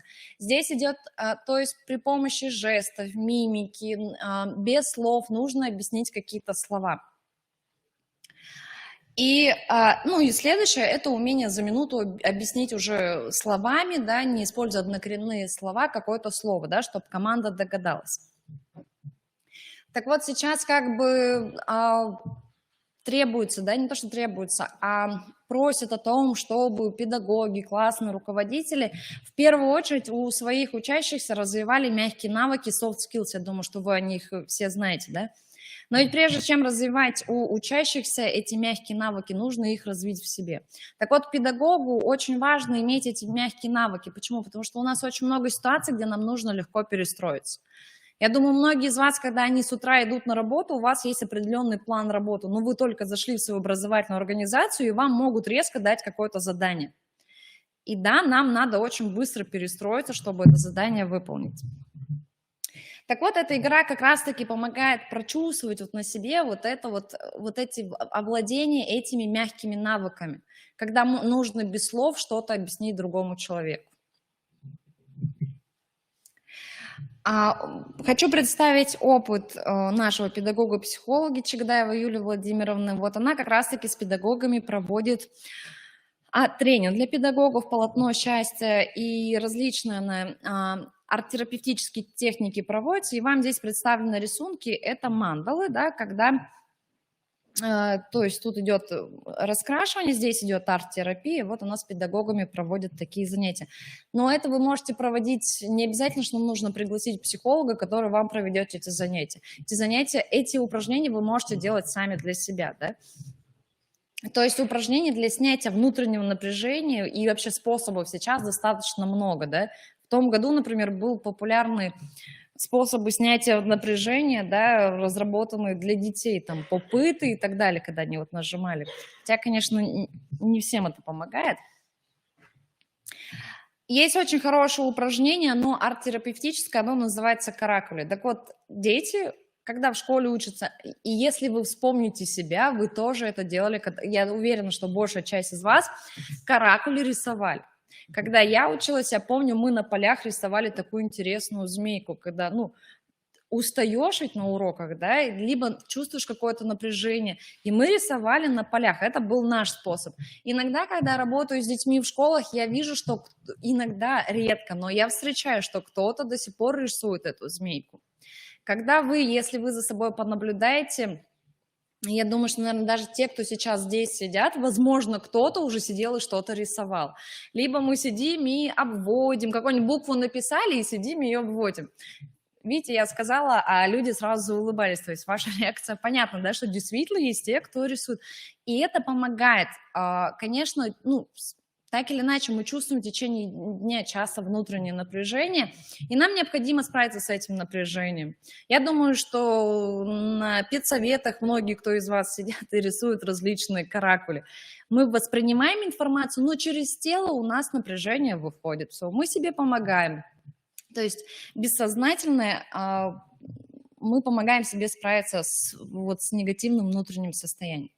Ну а методика каракули – это необходимо нарисовать сложный клубок линий, бессмысленный, свободно рисуя по поверхности листка. Да? Вы можете взять сейчас листочек и вот попробовать порисовать. Вот варианты вам представлю. Ну и, соответственно, и потом из этой каракули, если это упражнение полностью проводить, можно создать какой-то рисунок, да? Можно написать рассказ, комментарий к этому рисунку и так далее. Наши педагоги также вот когда-то проводили демонстрационно-дискуссионную площадку образования детей с ограниченными возможностями здоровья. Да? Здесь они тоже проводили различные мероприятия как раз-таки по профессиональному выгоранию педагогов. Используемая литература у вас, вы потом ее можете ознакомиться. Есть ли вопросы? Вы знаете, подайте заявку, мы с удовольствием придем и проведем для вас различные занятия. Они, конечно, здесь не все представлены, но именно те, которые мы используем для профилактики профессионального выгорания. Если вопросов нет, спасибо вам большое за внимание. Спасибо большое, Татьяна Анатольевна. И я хочу пригласить Костину Екатерину Михайловну. Она поделится опытом работы. Это педагог-психолог детского сада номер 8, комбинированного вида села Выльгард. Пожалуйста.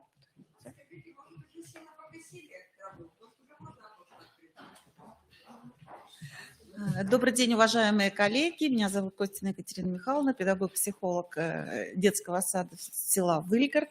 И тема моего выступления связана с профессиональным эмоциональным выгоранием. А начать бы я хотела свое выступление с одной ситуации, кейс-ситуация.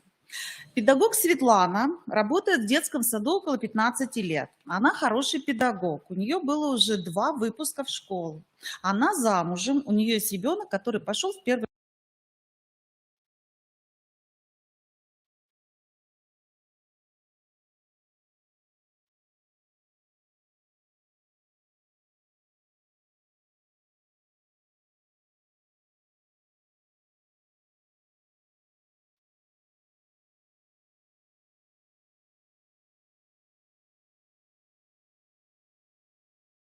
Участие в конкурсах детей, подготовка детско-родительских конкурсов, которых стало за последнее время в разы больше, легло все на ее плечи. И, конечно же, она не везде успевает, да, и качество подготавливаемых мероприятий страдает.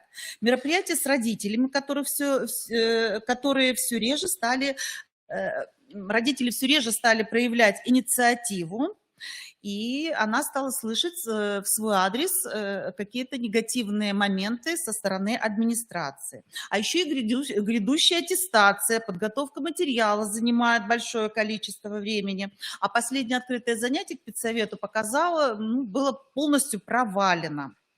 Каждый выход на работу стал стрессом, а пятница не приносила удовольствия. В выходные необходимо готовить материал к занятиям, конкурсам, заниматься с сыном. Отдых практически не получался. На работу Светлана ходит как на каторгу. Стала раздражительной, плаксивой с ребенком. С мужем она стала нервной. В этой истории все признаки эмоционального выгорания. Выгорание на физическом уровне, повышение нагрузки повысило физические усилия. Выгорание на интеллектуальном уровне, нехватка времени и сил снизила качество подготовки детей открытых мероприятий, нежелание родителей участвовать в мероприятиях, возможно, из-за поверхностности их подготовки и нареканий со стороны администрации. Выгорание на морально-психологическом уровне. Светлана испытывает разочарование из-за проваленного занятия, пошатнулась профессиональная компетентность, разочарование в работе с родителями. Исчезла мотивация.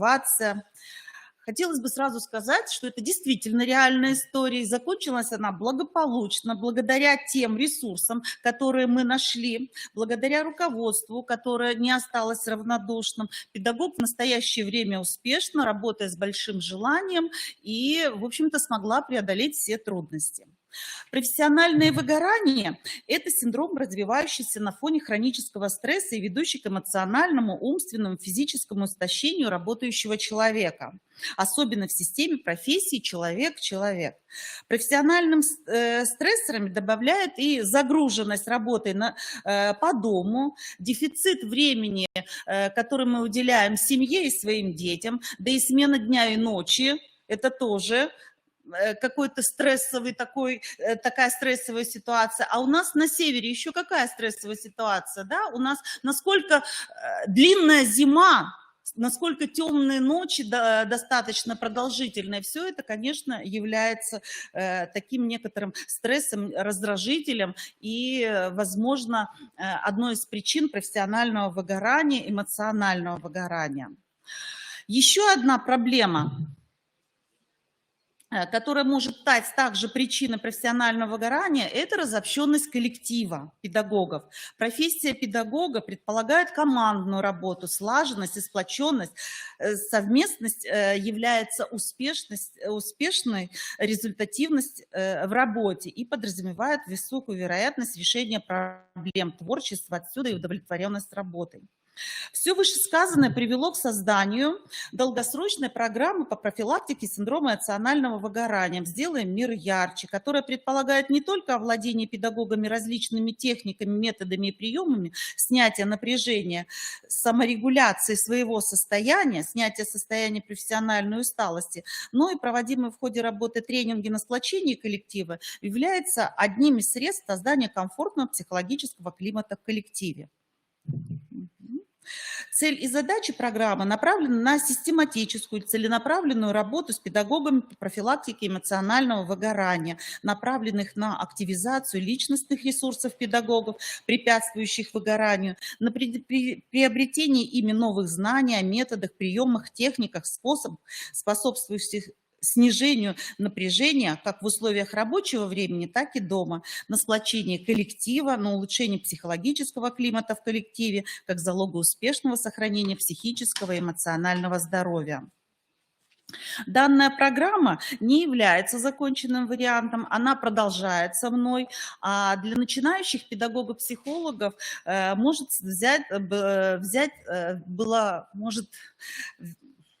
быть взята за основу и стать началом для разработки своей программы.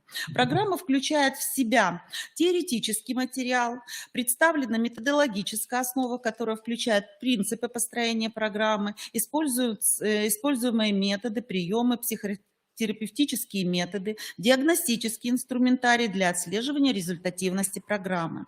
Программа состоит из блоков. Каждый блок рассчитан на 1 учебный год. В содержание каждого блока входит 2 тренинга. Это тренинг с целью сплочения педагогического коллектива на развитие и совершенствование коммуникативных навыков, которые проходят в начале учебного года, и тренинг с целью знакомства с психотерапевтическими техниками, получения знаний педагогами и практических навыков по сохранению психического здоровья. Сейчас мне бы хотелось буквально немножечко остановиться на самых интересных моментах данного тренинга. Мной используются различные мини-тесты. Это и настрой на работу коллективную, это может быть и рефлексия, тесты на определение своего эмоционального состояния. Вот здесь вы видите небольшой тест такой, да?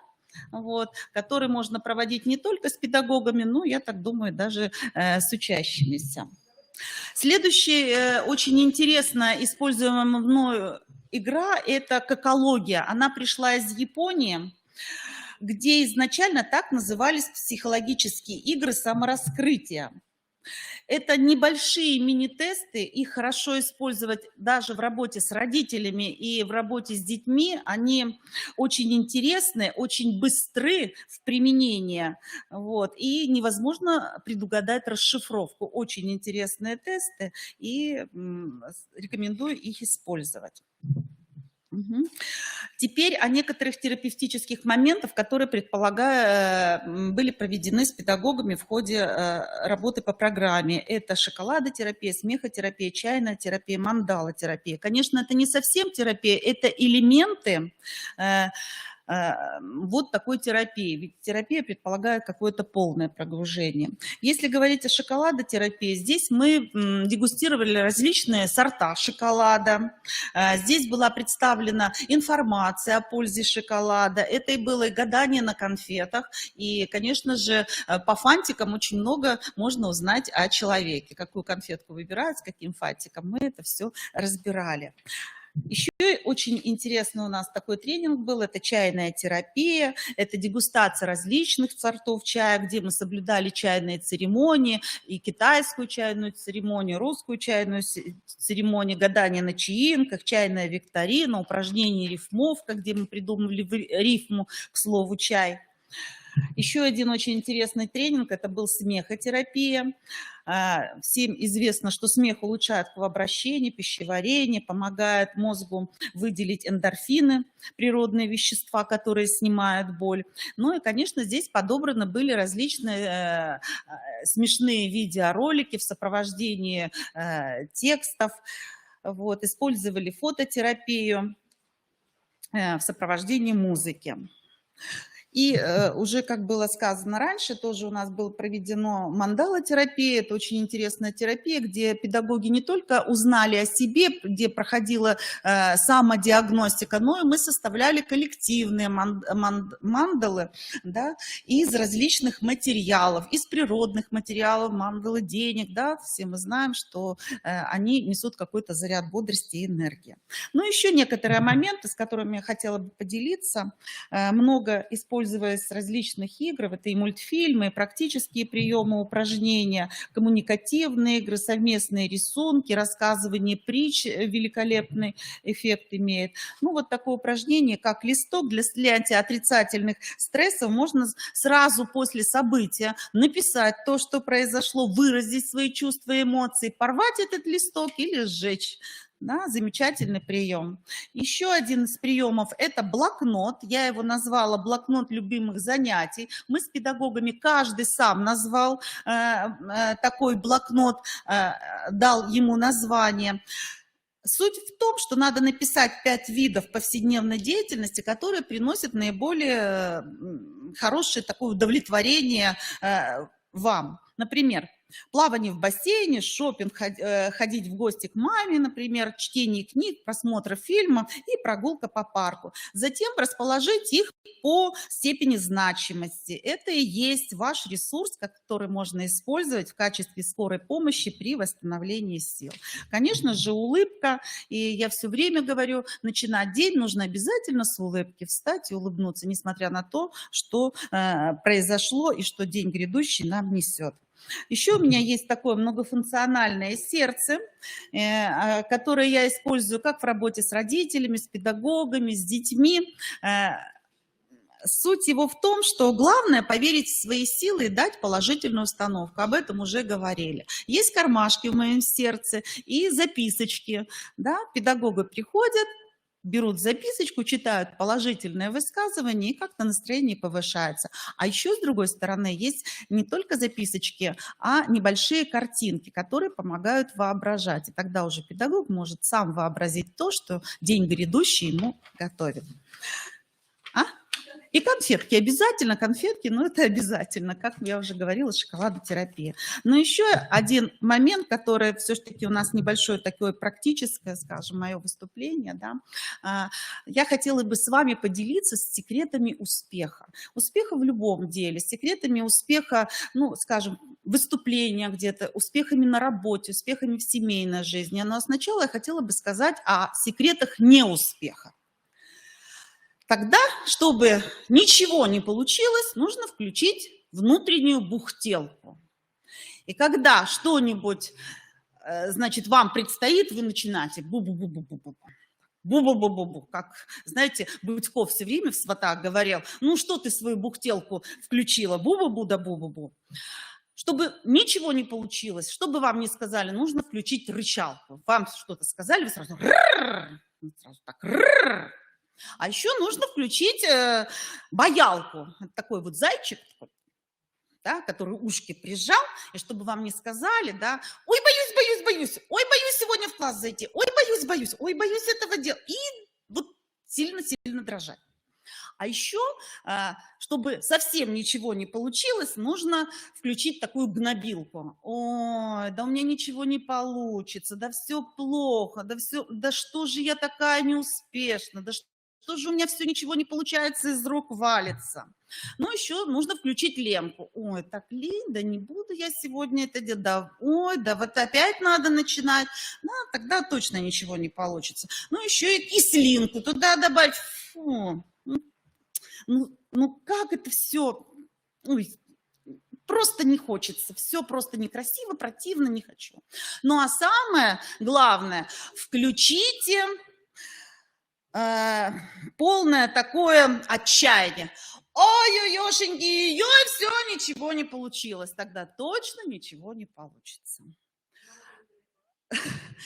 Да, но лучше все-таки включить такой, скажем, секрет полного счастья, полного успеха. Это когда наше тело само знает, где этот успех и счастье находится. Нужно плечики расправить, солнышко в груди, все тепло отдать другим, носик кверху, глаза широко открыть, улыбка, плечики расправить и крылышки. И вперед.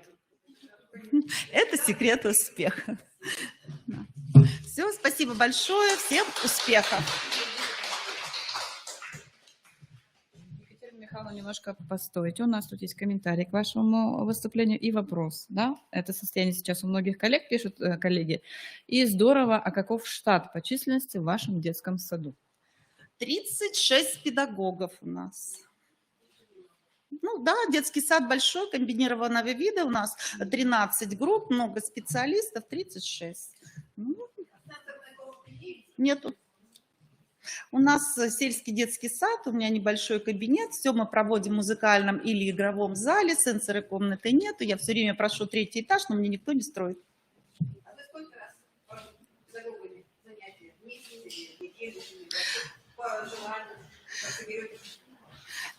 Программа рассчитана на 2 занятия в год. Это обязательное занятие, да, на сплочение коллектива и какой-то тренинг, но еще и по желанию педагогов, по состоянию педагогов мы можем собираться, да, вот когда вот назревает какое-то, все равно я очень много выхожу на группу, очень много разговариваю с педагогами, поэтому когда что-то возникает, мы, конечно же, собираемся.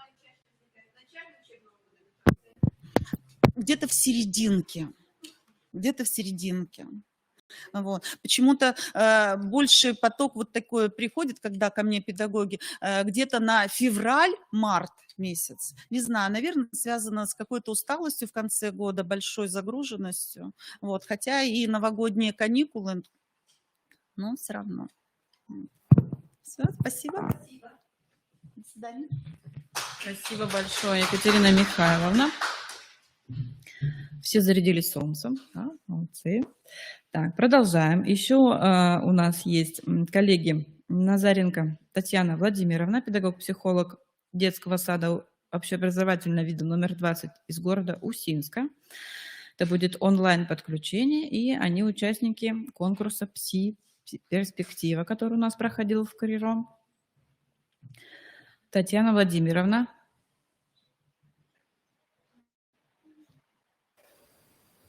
Добрый день, уважаемые коллеги. Добрый день, да, передаем вам слово, пожалуйста.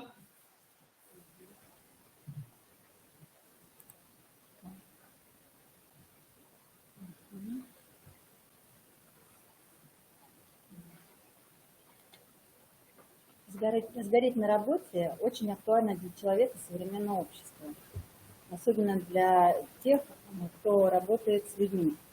Многочисленные исследования показывают, что профессия педагог – одна из тех, которые в большей степени подвержены выгоранию. Это связано с тем, что профессиональный труд педагога отличает очень высокая эмоциональная загруженность. Кроме того, профессия педагога обладает огромной социальной важностью. Педагогам предъявляют самые высокие требования. Но большинство педагогов уже настолько привыкло к душевному и мышечному напряжению, что считают это нормой, к сожалению. В результате внутреннего накапливания отрицательных эмоций без соответствующей разрядки возникает профессиональное выгорание, и наблюдается оно у педагогов разного возраста. В течение последних десятилетий проблема сохранения и укрепления здоровья педагогов является одной из приоритетных и актуальных задач образовательного процесса. Для профилактики возникновения выгорания педагогов в нашем саду мы разработали и опробировали программу «ВДО» – «Выдержка, доброта, отзывчивость, храбрость». Целью программы является создание условий для профилактики эмоционального выгорания педагогов через сохранение и укрепление психологического здоровья. Данная цель реализуется посредством решения комплекса задач: повышать уровень теоретических знаний по данной теме, повышать уровень стрессоустойчивости, знакомить с приемами саморегуляции. Существуют различные, конечно, методики для диагностики синдрома эмоционального выгорания, но мы остановились на опроснике выгорания Кристины Маслач. Она предназначена для изменения степени выгорания в профессиях типа «человек-человек». После диагностики педагогов структура нашей работы делилась на несколько этапов, в каждом из которых были тренинги, семинары, практикумы, минуты настроения, упражнения на развитие позитивного самовосприятия. Теперь я хочу поделиться с вами несколькими упражнениями, которые нашли наибольший отклик у коллег. Значит, первое – изготовление психологических открыток. Психологические открытки Это наборы открытки с изображением и цитатами психологического содержания. Для начала я познакомила коллег с готовыми открытками. Мы рассмотрели их. После ознакомления я предложила нарисовать самим такую открытку в любой технике. Данная задача заинтересовала коллег. Во время изготовления открыток наблюдалось резкое поднятие настроения у всех коллег и даже взволнованность небольшая. В конце тренинга педагоги обменялись друг с другом открытками, и также это привело к положительному настрою. Надо отметить, что данный прием не прошел у нас просто стороной, так как эта идея имела большой отклик среди педагогов, я решила поддержать эту тему. И у нас каждый понедельник в начале рабочего дня педагоги подходили в кабинет психолога, выбирали себе психологическую открытку. И цитата с этой открыткой служила своего рода девизом на всю предстоящую неделю. В продолжение темы добрых и позитивных пожеланий я предложила педагогам, коллегам изготовить валентинку в технике Iris Folding или радужное складывание. Участники выбирали цвет бумаги в соответствии с пожеланиями, которые они передать хотят с валентинкой.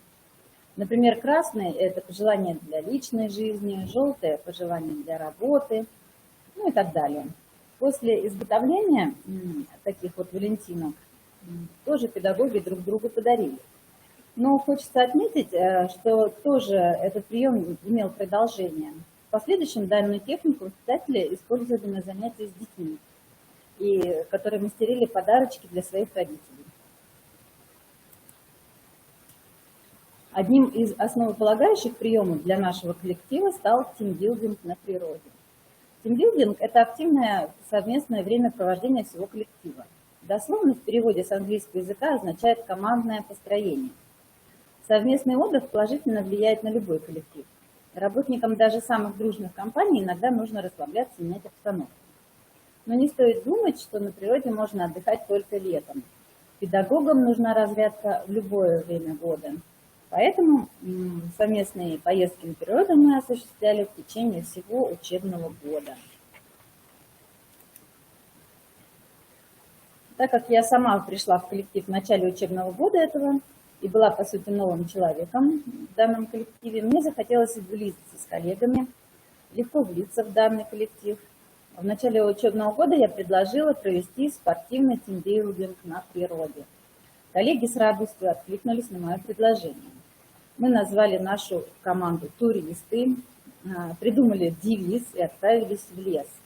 Во время нашего совместного времяпровождения было много разных активных конкурсов, такие как перетягивание каната, лазни по веревкам, хождение по бревнам.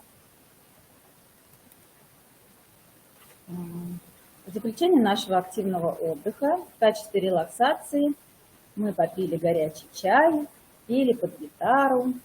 Эта встреча позволила мне самой ближе стать коллегам, а также повысила доверие сотрудников друг к другу, так как мы расслаблялись, отдыхали, в неформальной обстановке узнавали ближе друг друга. После завершения первого полугодия, когда эмоциональные силы слегка поубавились, наш коллектив отправился снова в лес на перезарядку. Перед походом всем было дано домашнее задание – вспомнить как можно больше песен о зиме. Ну, для начала, так как это у нас зима, много снега, мы решили поиграть, чтобы поднять настроение друг другу, мы решили поиграть в снежки. А затем, как поиграли, мы зашли в домик, там разделились на две команды и уже устроили конкурс на знание песен о зиме. Ну и, конечно, в конце нашей встречи мы обменялись добрыми пожеланиями.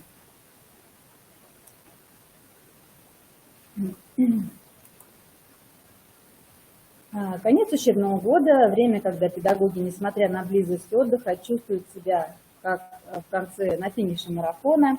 И в это время мы провели весенний заряд, скажем так, спецсоветы последние на природе. Тоже выходили. Конечно, в течение учебного года было еще немало различных тренингов и встреч. Например, тренинг «Нарисуй себя», в ходе которого педагог рисует на листе бумаги предмет, с которым он себя ассоциирует. Или, например, дерево желаний, где педагоги раскрывают свои желания в профессиональном и личном плане. А потом уже, подводя итог, педагоги понимают, что очень часто перекликаются наши желания в профессиональном плане и в личном плане. Также был тренинг «Я и конфликты». Тут уже мы проводили не только даже с педагогами, а и младший персонал у нас тоже здесь был.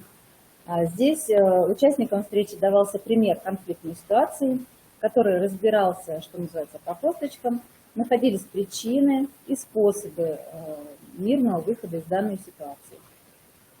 Проводилась игра «Моя комфортная среда», где участники рисовали, вырезали, клеили и в итоге создавали на листе модель своей комфортной среды.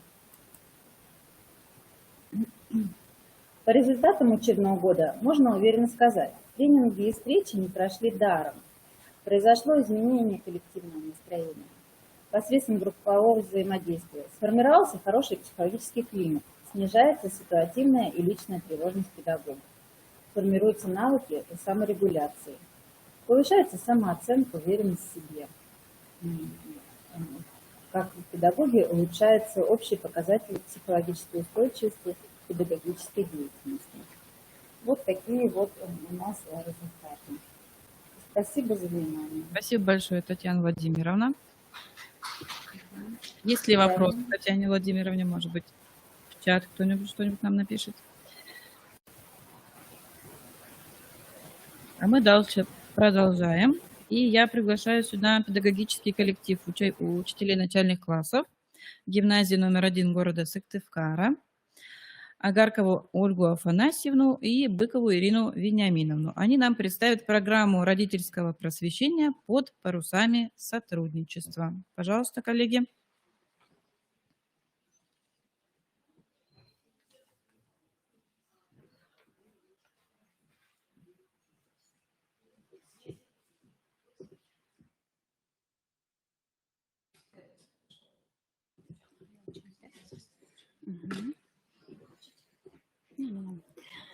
Добрый вечер, уважаемые коллеги. Представляем вашему вниманию программу родительского просвещения гимназии номер 1 города Сыктывкара под парусами сотрудничества. Эпиграфом к своей работе мы выбрали слова знаменитого советского писателя Льва Кассиля, которые представлены на слайде. Социальное, семейное и школьное воспитание осуществляется в неразрывном единстве.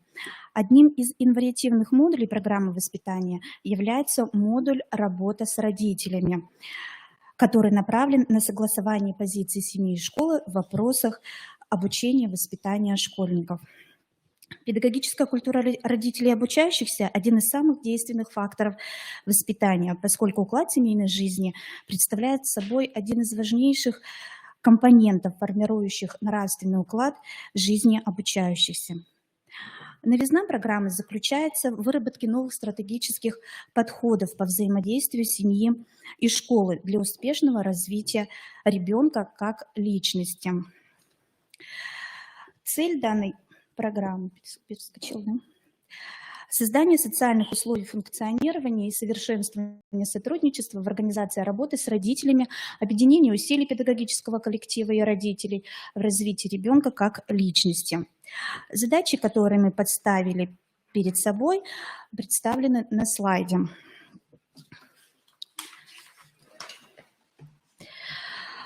В основе сотруднического взаимодействия семьи и школы должны лежать принципы взаимного доверия и уважения, поддержки и помощи, терпения и терпимости по отношению друг к другу.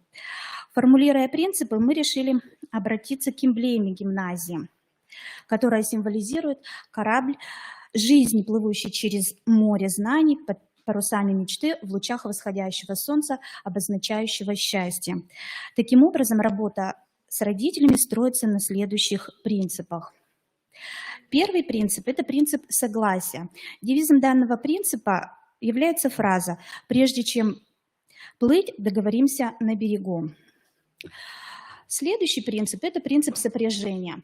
Если хотим доплыть, гребем в одну сторону. Таков девиз данного принципа. Ключом для реализации принципа является предложение. Оно высказывается педагогами и родителями. Общим итогом сопряжения становится единое поле воспитательного пространства. Третий принцип – это принцип сопереживания.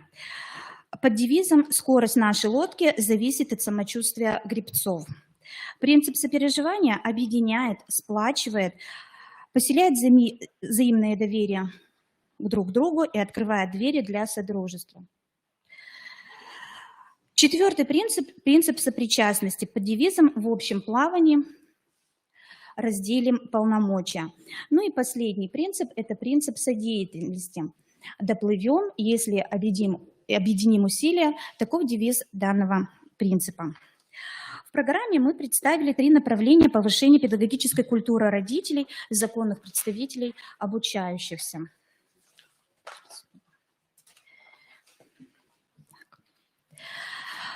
Так, рассматривая психолого-педагогическое просвещение как направление работы с родителями, мы выделяем следующие задачи, представленные на слайде.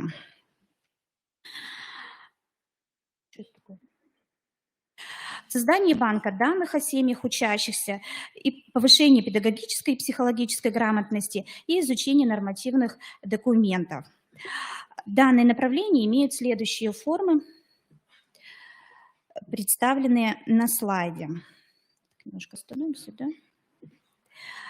Второе направление – это вовлечение родителей в учебно-воспитательный процесс.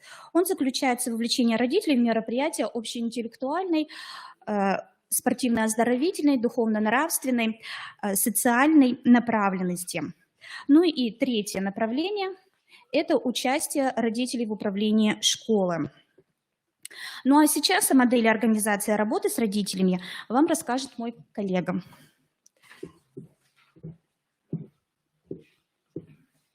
Здравствуйте, уважаемые коллеги. Так. На основании программы нами была разработана модель организации работы с родителями в гимназии, которая представлена на слайде. Ага. Так, не туда. Помогайте. Угу. В данной модели прописаны цель, задачи, принципы программы, направления и формы деятельности работы с родителями, о которых уже было сказано. Также в модели представлены уровни реализации программы. Ой, я нажала, вот, да. Программа реализуется на 3 уровнях: сообщество класса, сообщество параллели и сообщество начальной школы. Все мероприятия, включенные в систему работы, проводятся за счет ресурсов гимназии, внутренних ресурсов, и также с привлечением внешних ресурсов, то есть при непосредственном участии наших социальных партнеров. Кроме того, в модели представлено кадровое обеспечение программы. В организацию работы с родителями включены не только классные руководители, но и другие работники гимназии. Ну и, конечно же, прописаны результаты, которых мы хотим добиться в результате реализации программы.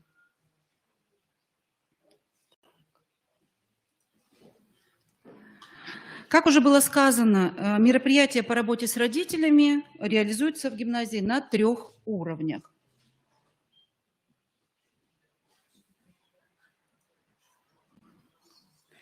Вашему вниманию мы представляем циклограммы, в которых прописаны разработанные коллективом гимназии мероприятия по каждому из направлений, активными участниками которых являются наши родители. Анализ мероприятий позволяет говорить о сочетании коллективных, групповых, индивидуальных форм взаимодействия с родителями. И разнообразные формы взаимодействия привлекают к сотрудничеству большинство родителей начального звена. Родители гимназии являются активными участниками, организаторами, разработчиками, консультантами, волонтерами, экспертами проводимых мероприятий. Мы хотим остановиться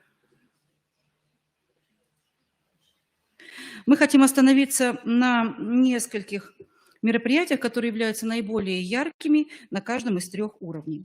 Одним из значимых мероприятий на уровне сообщества начальных классов является проект «Экологическая азбука», который направлен на формирование у детей экологической культуры, развитие потребностей в решении экологических проблем, доступных учащимся, ведение здорового образа жизни. Но и, безусловно, работа в данном направлении не может проводиться без взаимодействия с семьей. Родители принимают самое активное участие в работе по всем направлениям. Данный проект представлен на сайте гимназии. Так. Угу. Рассматривая содержание, вы видите, что экологические понятия представлены в алфавитном порядке. Есть активные буквы. Каждая буква соответствует какому-то экологическому понятию. Остановимся на некоторых мероприятиях, в которых активное участие принимают родители. Привлекая родителей к участию в мероприятиях, мы опираемся на их интересы и потребности. Так, например, на страничке с буквой «У» учащиеся знакомятся с понятием «утилизация». И благодаря семье Гладий, так, не туда я пошла. Так. Вот. Знакомясь с понятием утилизации, благодаря семье Глади, они узнают о плогинге, экологическом движении, при котором век трусцой сочетается со сбором мусора. В данном случае мама вместе с ребенком стали участником не только данного мероприятия, данного движения, но и разработчиками вот такой листовки, призывающей гимназистов к участию в плогинге. Другой путь привлечения родителей к сотрудничеству – это опора на их профессиональные интересы, на профессиональную деятельность. Ну, вот выйдем еще на одну из страничек. Здесь представлены исследовательские работы учащихся по проблемам охраны воздуха и воды. Но в силу возраста детям, конечно, сложно, поэтому им помогают родители. Как на этапе сбора материала, так и на этапе, например, оформления работ. И один из наших родителей, Плюснин Сергей Николаевич, является доктором биологических наук. И вот вместе со своей дочерью он проводил такое глобальное исследование, был консультантом ее, и появилась вот такая исследовательская работа. Так. Помимо... Теперь мне как перейти дальше? Ага, слайд следующий просто. Угу. Так. Вот здесь на случай, если вдруг будет... Можно назад вернуться. Угу. Помимо этого он провел для ребят класса несколько мастер-классов по проведению исследовательской деятельности по экологической тематике. И результатом этих мастер-классов стало оформление исследовательских работ учащихся и успешное выступление детей на гимназической конференции «Лучик для начальных классов». С 2015 года в гимназии ежегодно проводятся предметные декады. Последние годы в рамках предметных декад проводятся дни функциональной грамотности. В этом учебном году такой день был посвящен финансовой грамотности. Были привлечены родители разных профессий, связанных с финансовой деятельностью, сотрудники банков, провизоры, продавцы, которые провели для учащихся игру по станциям «Юный финансист» и познакомились с особенностями профессий, связанных с финансами. По итогам игры был проведен конкурс по решению задач по финансовой грамотности, в котором родители приняли активное участие в составе жюри.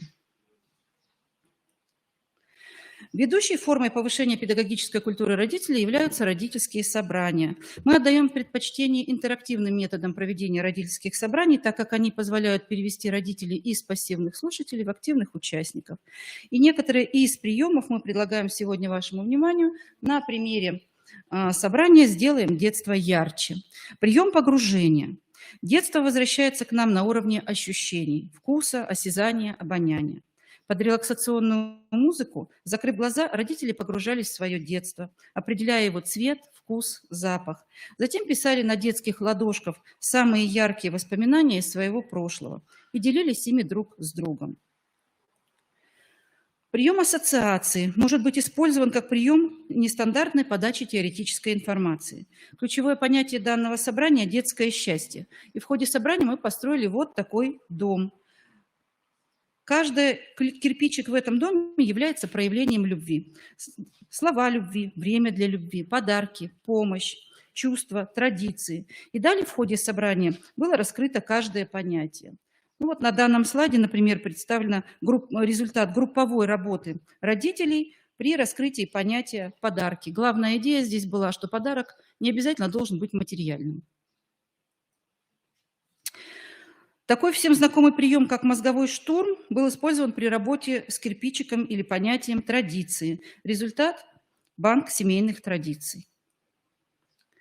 На этапе рефлексии был использован прием углы. Родители разошлись по углам в соответствии с определенной позицией и аргументировали свой выбор. Такие собрания позволяют эффективно объединять возможности школы и семьи в образовании и воспитании детей. В гимназии проводится мониторинг среди родителей по вопросам удовлетворенности образовательным процессом, данные которого позволяют сделать вывод о высокой степени удовлетворенности наших родителей по всем направлениям, что говорит о том, что родители стали нашими помощниками, их помощь является действенной, мы вместе обсуждаем проблемы, совместно ищем пути и способы их решения. Таким образом, можно сделать вывод о том, что программа родительского просвещения под парусами сотрудничества, направленная на объединение сил семьи и школы, установление доверительных отношений педагогического коллектива, коллектива родителей и детей и создание комфортных условий для ребенка в семье и школе успешно реализуется. Спасибо за внимание.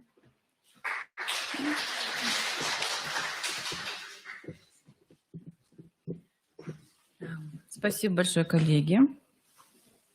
И мы завершаем нашу форсайт-сессию классного руководителя родительского коллектива мастер-классом обеспечения безопасности обучающихся классов в работе с родителями. Проведет его Сакирка Елена Алексеевна. Это учитель русского языка и литературы гимназии имени Пушкина города Сыктывкара, участник республиканского конкурса педагогического мастерства «Классный» в 2021 году.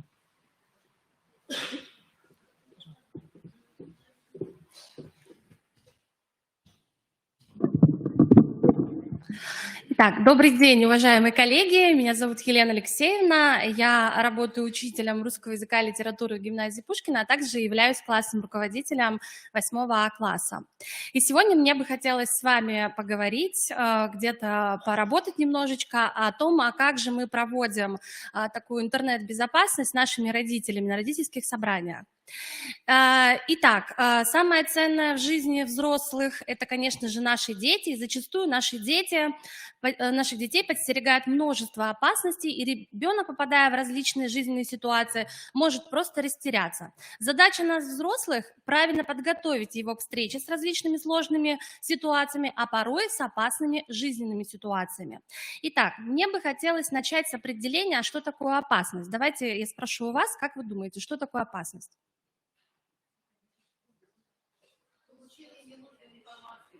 Так, получение ненужной информации. Угу. Еще что такое опасность? Так, некомфортно, совершенно верно. Мы можем с вами сказать, что опасность – это и угроза для чего? Для жизни, да, возможность нанесения ущерба здоровью, да, и нас опасность подстерегает повсюду, да. Давайте с вами вспомним ряд опасностей, связанных с местом пребывания человека. Вода, совершенно верно. Так, дом, улица и так далее, да. Ну и самое главное, это, конечно, опасность где? В интернете. К сожалению, сейчас, с одной стороны, интернет – это для нас и большая положительная реакция, а с другой стороны, мы с вами понимаем, что ребенок находится в небезопасном пространстве, потому что сейчас вокруг нас много летает ложной информации, которую не всегда, даже мы с вами, взрослые, можем отличить, что истина, а что правда. И зачастую мы понимаем с вами, что ребенок, как раз пользуясь ресурсами интернета, не понимает, понимают, а что на самом деле правда, а что на самом деле ложь. И сегодня мне бы хотелось как раз вот вам продемонстрировать те формы работы, которые можно использовать с родителями и говорить об интернет-безопасности. И для начала я бы хотела задать вам следующий вопрос. Итак, что такое фейк? Что вы об этом сами слышали, знали, знаете, читаете, может быть, применяли на своих классных часах? Итак, что такое фейк? Так, выдуманная, неправдивая, ложная информация. Совершенно верно, я с вами соглашусь.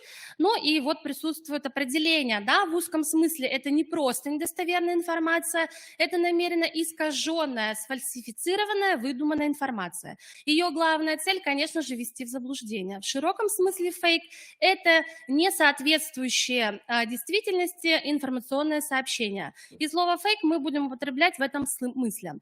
Распространением фейка может быть кто угодно. Раньше, на самом деле, распространением информации занимались только профессионалы. Теперь мы на просторах интернета уже немножко даже заблудились, да, потому что где правда, а где ложь.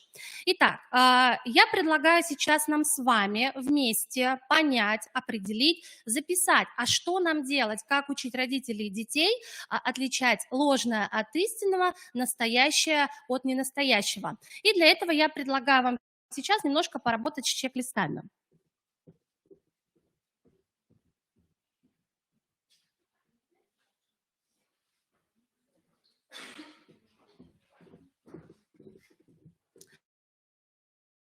Итак, что у нас родительское собрание, к нам пришли наши милые любимые родители, и, следовательно, мы хотим их познакомить вот с такой совершенно новой темой для всех, это фейк, да, как учить детей, как работать с темой критического мышления. Предлагаю вместе с вами, то есть мы представим, что мы родители, заполнить вот такую памятку через видео. Сейчас мы с вами посмотрим 2 коротких видео. Ваша задача внимательно послушать и через это видео услышать и увидеть, и записать себе в чек-листы те способы и приемы, которые нам помогут отличить ложное от истинного. Итак, можно? Итак, задача понятна? Угу. У Ангелы Меркель и Эммануэля Макрона политический роман. Они решили выйти из ЕС. Итак, значит, смотрите, перед вами чек-листы. Ваша задача в эти чек-листы прописать именно пункты, которые помогут нам понять, что перед нами, например, фейковая информация. Да? Их может быть 6, 7, 8, сколько угодно, то есть значки условные. Итак, первое видео. У Ангелы Меркель и Эммануэля Макрона политический роман. Они решили выйти из ЕС и объединить Францию и Германию в одно государство. Чувствуете подвох? Так и есть. Это неправда. Это фейковая новость. Не делитесь ею. Ну что делать, когда вы не уверены? Золотое правило – всегда ищите первоисточник. Начнем с фотографий. Некоторые фотофальшивки – произведения искусства. Но есть вещи, которые можно заметить невооруженным взглядом. The easiest thing to spot is repeated pattern with an image, so it's very easy to copy one of the image and then paste it elsewhere. So you remove objects very easily. Все еще сомневаетесь? Попробуйте обратный поиск фото. Зайдите на Google Images и просто перетащите нужную фотографию в строку поиска. Появлялось ли это фото где-то еще? Когда его опубликовали впервые? Если еще до события, значит это фейк. Ну, пока не изменили путешествие во времени. С видео сложнее, но все равно есть несколько приемов, чтобы убедиться, что вас не обманывают. Если сайт публикует видео с YouTube, зайдите на YouTube-страницу видеоролика. Там есть много полезной информации, например, кто его загрузил и когда. Не забудьте прочитать комментарии. Пользователи часто разоблачают фейки там. Вернитесь в Google, проверьте, может быть, кто-то укоротил или отредактировал видео. Поищите ключевые слова, связанные с видео. Возможно, вы найдете полную версию или связанные с ним видео и сможете восстановить для себя историю целиком. Для того, чтобы распознать фейковое фото или видео, иногда нужен натренированный глаз. Но несколько простых кликов или простой здравый смысл помогут вам понять, является ли статья фальшивкой. Что это за сайт? Вы слышали о нем раньше? Название похоже на крупное СМИ, но у сайта странный адрес. Посмотрите на страничку контактов сайта. Есть ли там адрес и номер телефона? Посмотрите и страничку о нас. Сатирические сайты обычно признаются там. Теперь посмотрите на автора. Если он не указан, будьте осторожны. Посмотрите на саму статью. Странный заголовок? А что насчет текста? Много ли в нем преувеличений? Есть ли в нем ошибки? Будьте внимательны, потому что обычно в надежных источниках за опечатками строго следят. Вернемся к политическому роману Меркель и Макрона. Если это действительно правда, то о нем сообщат не только вестники Конокрада. Проверьте, пишут ли об этой истории другие СМИ. Если нет, то это, наверное, неспроста. Но самое главное, что вы можете сделать – убрать руку с мышки на секунду перед тем, как чем-то поделиться на своей страничке. Чувствуете подвох? Скорее всего, с новостью действительно что-то не так.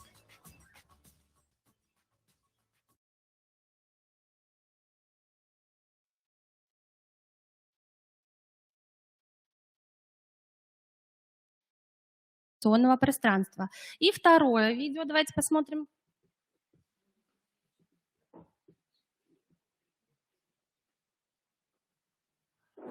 Какой бред! Шведа штрафовали только за то, что он ел бекон перед мусульманками? Миша и Иван в шоке. Что вообще в Европе творится? Миша уверен, что это правда. Новостью поделился его друг. Но стоп! Именно так и расходятся по сети фейки. Провокационный заголовок привлекает внимание, а чужие лайки убеждают, что информация верная. На эмоциях сразу хочется перепостить. А вот Иван убежден, что в Европе не могли запретить есть свинину в общественных местах. Что тогда произошло на самом деле? Открой статью. Соответствует ли заголовок тексту? Оказывается, мужчина преследовал девушек в электричке. Когда они пересаживались от него подальше, шел вслед за ними. Что за сайт запостил эту новость, если там другие сомнительные материалы? Для раскрутки слухов часто создают копии известных страниц. От оригиналов они могут отличаться парой букв в адресной строке или доменом. Такие детали легко не заметить. Доверие новости меньше, если ее опубликовало лишь одно, никому неизвестное СМИ. Про историю с беконом написали несколько разных изданий, но бдительность терять все равно не стоит. На кого ссылаются авторы? Подозрительно, если источники информации анонимные или не указаны вообще. Статьи про бекон цитирует лишь шведский сайт. Шведского ни Иван, ни Миша не знают, но статью на иностранном языке можно прогнать через онлайн-переводчик. Перевод будет не идеальный, но общий смысл понятен. Ага, так мужчина не только преследовал девушек, он тряс беконом перед их лицами, заставляя съесть кусок, и говорил, что ненавидит мусульман. Так что шведа наказали именно за агрессию и оскорбление. Свинина к его штрафу отношения не имеет.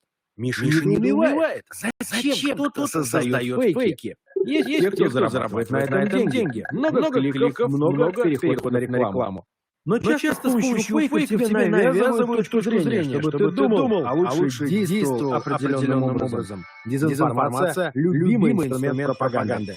Расскажи в комментариях, на какой фейк. Итак, то есть мы сейчас с вами в двух роликах прослушали и увидели, что вот даже нам, взрослым, необходимо тренировать критическое мышление. Давайте вернемся к тем чек-листам, которые вы сейчас заполняли, что вы выяснили при просмотре видео, то есть какие для себя вот вы пункты, мы представляем, что мы родители, себе отметили, а как я приду домой, буду работать с ребенком и расскажу ему о том, как отличить истинное от ложного. Ну давайте попробуем. Итак, что услышали? Итак, совершенно верно, то есть мы ищем первоисточник. Правильно, хорошо, давайте еще. Угу. Так, можно на Google, так как сейчас у нас Google где-то запрещен немножечко, да, то можно на Яндекс.Image, да, совершенно верно, тоже проверить картинку, да, да. Так, совершенно верно, если это в YouTube, то мы смотрим комментарии, ключевые слова. Угу. Так, угу. Ага. Угу, угу, угу, угу. Ну, угу. Да, и заголовок может быть не соответствовать чему? Содержанию того, что написано, да? То есть получается здесь наша с вами задача и как педагогов, и как родителей работать именно с текстовой частью, да? То есть учить детей именно отличать истинное от ложного. Еще одна форма, и вот с такими памятками родители у вас могут уйти домой, да? То есть вы можете им предложить, и дальше они уже могут поработать с родителями. Следующее, как же распознать фейк?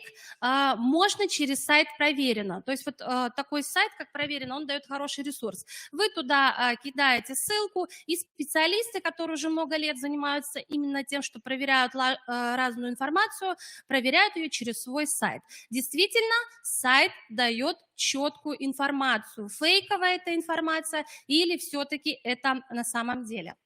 Следующее. Можно разделить родителей, например, на несколько подгрупп и предложить им типа что-то своей игры, в которой, к примеру, есть ключевые вопросы, да, есть к ним предположительные ответы, и самое главное, что, например, эти вопросы служат неким кейсом, да, через который мы вообще понимаем, а как нам нужно действовать. Например, если срочно не соберем деньги на лечение котика, его усыпят, как стоит отреагировать на такой пост в соцсети? Срочно отправлять, делать репост, проверяйте, кто и когда опубликовал пост и существует ли котик на самом деле. Что бы вы выбрали? Итак, совершенно верно, мы проверяем, да, кто опубликовал пост. Следующий вопрос. Вы нашли необходимую информацию в Википедии, в каких случаях ее надо перепроверять? Также представлены варианты и ваш ответ. Итак, это А. Во всех. Википедия неофициальный источник, его автором может быть любой пользователь интернета. Но я надеюсь, вы тоже об этом знаете, что очень часто дети берут информацию с Википедии, когда Википедию создают даже обычные пользователи, школьники в том числе. Следующее. Вы видите в ленте сенсационную новость, что стоит сделать, прежде чем ее перепостить. Представлены варианты ответов, посмотреть, проверить, узнать, пишут ли об этом СМИ. Что выберем? Итак, совершенно верно, мы проверим, описали ли еще какие-то источники, информационные порталы об этой информации. Так, ну и еще, например, один вопрос, с чего начинают проверку профессиональные фактчекеры, журналисты. Ищут первоисточник, узнают последние события, выясняют официальную версию событий. Как вы думаете? Ищут первоисточник и так далее. То есть здесь может быть ряд разных вопросов, которые как раз помогают родителям собрать вот это информационное поле для того, чтобы дальше работать с детьми. То же самое вы можете и применить, когда работаете с самими учащимися. Да? Может быть, принести им какие-то фотографии, принести разную информацию соцсетей и учиться вместе с ними. А как мы отличаем? Правда, ложь или это действительно настоящая информация. В начале видео вы услышали, что действительно фейковая информация – это не просто ложная информация, она вводит нас в заблуждение и прежде всего влияет, конечно же, на наших детей, потому что наши дети пока в этом плане неопытны, их нужно учить владеть информационным пространством. Так, ну вот такая игра, здесь предложены разные вопросы, вы тоже можете с этим поработать с родителями. И еще один очень хороший портал, как читать медиа, распознать фейк, можете себе отметить. Чем интересен этот портал, я сама его анализировала. Здесь представлены даже разные бесплатные видеокурсы, которые вы как преподаватели можете посмотреть, как работать с фейком, что такое критическое мышление и как мне, как классному руководителю, применить это в работе с родителями и детьми. Здесь же есть и разные уже PDF-документы, которые вы также можете скачать себе на рабочий стол и с этим работать. Еще один прием – это, например, когда мы с вами говорим о критическом мышлении, как тренировать детей, можно через разные упражнения. Например, называете любой предмет, задаете ребенку вопрос, чем этот предмет был в прошлом, затем начинаете фантазировать, чем этот предмет может стать в будущем. Берем любой предмет, например, стул, что мы можем о нем с вами сказать? Так, дерево был. Еще чем? Семечком и так далее, да? Чем этот предмет был в прошлом, деревом, ростком, семечкой и так далее, чем он может стать в будущем, дровами, дубинкой и так далее, да? И чему в этой игре учится ребенок? Прежде всего проникает в суть предметов и явлений, дети понимают, насколько велик может быть путь, который проходит каждый предмет, прежде чем принять свою привычную форму, тренируют свое воображение, формируют навыки изобретательства и так далее. Или еще одна игра, например, из чего состоит. Представляем любой предмет, называем его составляющей. Да? Перед нами чайник. Да? Что здесь, чему учится ребенок? Это прежде всего зрить в корень, учится смотреть на поверхность, на вещи как единое целое, а углубленно, чтобы ребенок понимал, что сами по себе предметы не появляются, состоят из других предметов. находить взаимосвязь, внимательность и так далее. То есть приемов для того, чтобы развивать критическое мышление, достаточно много. Есть ли у вас ко мне вопросы? Да, я оставлю организаторов. Но хочу на самом деле отметить, что тема критического мышления – это очень такая глубинная, широкая тема. По ней очень много материалов, но мало адаптивных материалов, которые мы можем применить на классе или на родителях. Спасибо.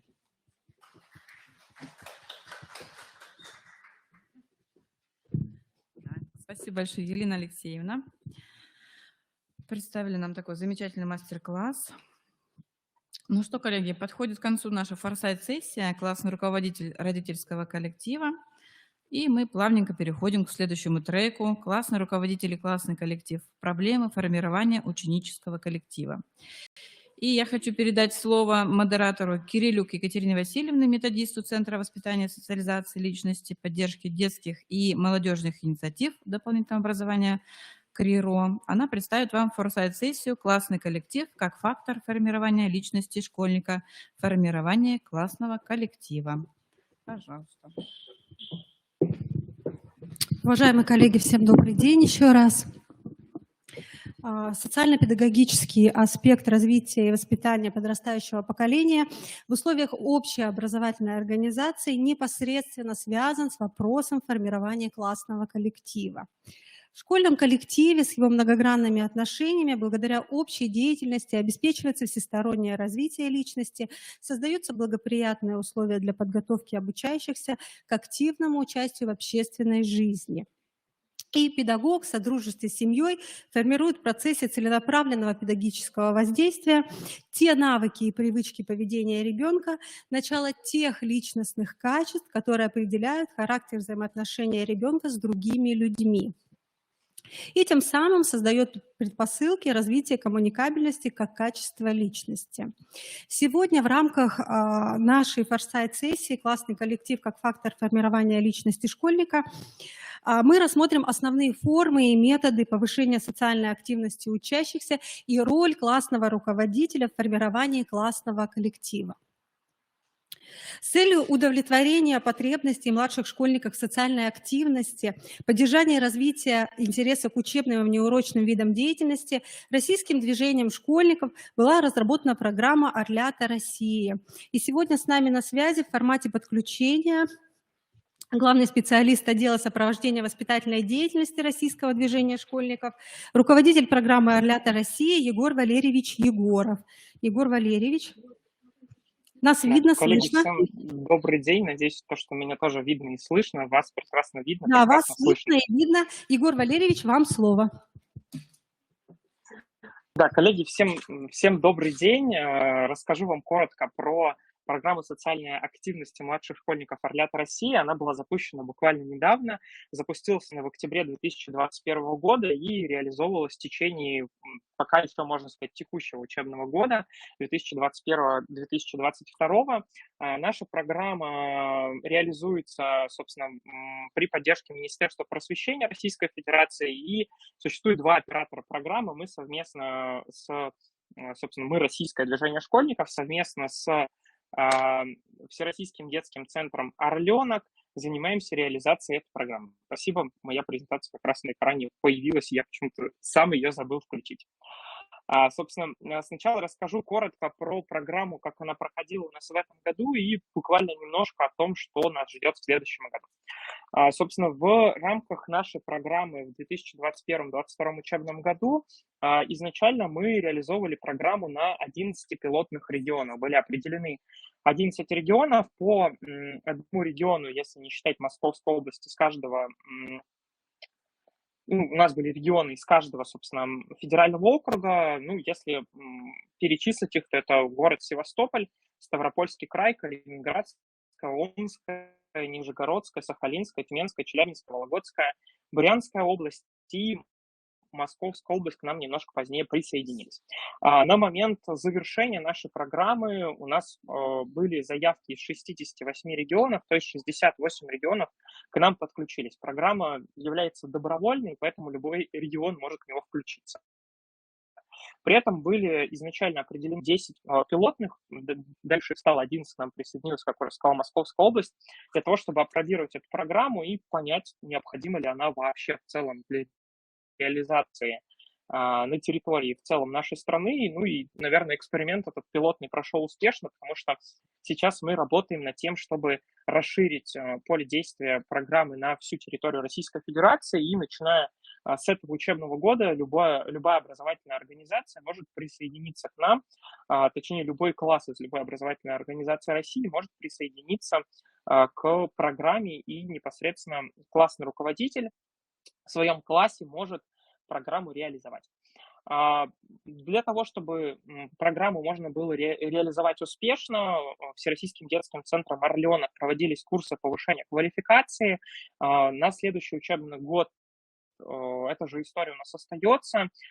Будут применяться в том числе дистанционные технологии, чтобы мы могли охватить всех педагогов, которые решили присоединиться к нашей программе. Ну и по итогам этого года 60 тысяч школьников стали участниками нашей программы и принимали участие в треках совместно со своими классными руководителями. Здесь хочу подчеркнуть о том, что наша программа, она именно коллективная, именно класс является участником нашей программы. Индивидуально принимать участие в программе, увы, не получится, потому что программа строится на методике коллективное творческое дело, на которой, собственно, основана педагогика «Орленка», и в основу нашей программы именно эта методика и взята. Поэтому заявки у нас именно командные, и принять участие можно в составе своего класса. Что еще у нас было в 2021-2022 учебном году? Собственно, сама по себе программа, ее основная цель – это воспитание социально значимых качеств, и мы еще говорим в рамках наших треков про базовые ценности, которые мы хотим привить нашим обучающимся еще с ранних лет, с начальной школы. Для этого были придуманы 7 треков. Что за треки вы видите сейчас на экране, перечислять их не буду. Каждый из треков подразумевает под собой различного формата занятия, которые педагог может провести. Но мы не просто придумали эти треки.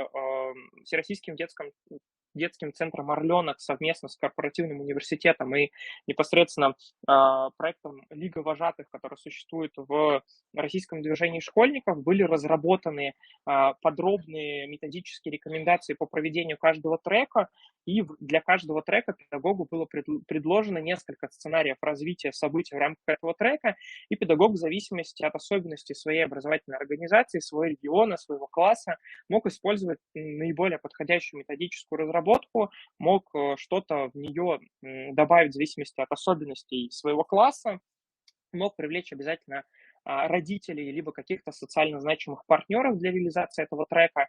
Но мы не просто придумали эту программу, не просто придумали треки, но и создаем все условия, чтобы ее можно было комфортно реализовать в своей образовательной организации, и различным способом методически подковываем коллег, которые непосредственно занимаются реализацией этой программы. Все треки представлены на экране. На данный момент уже все треки прошли. Буквально недавно мы работали над последним треком «Орленок эколог». И по итогам каждого трека наши обучающиеся, наши орлята получали как отличие в виде нагрудного значка, что они действительно прошли этот трек.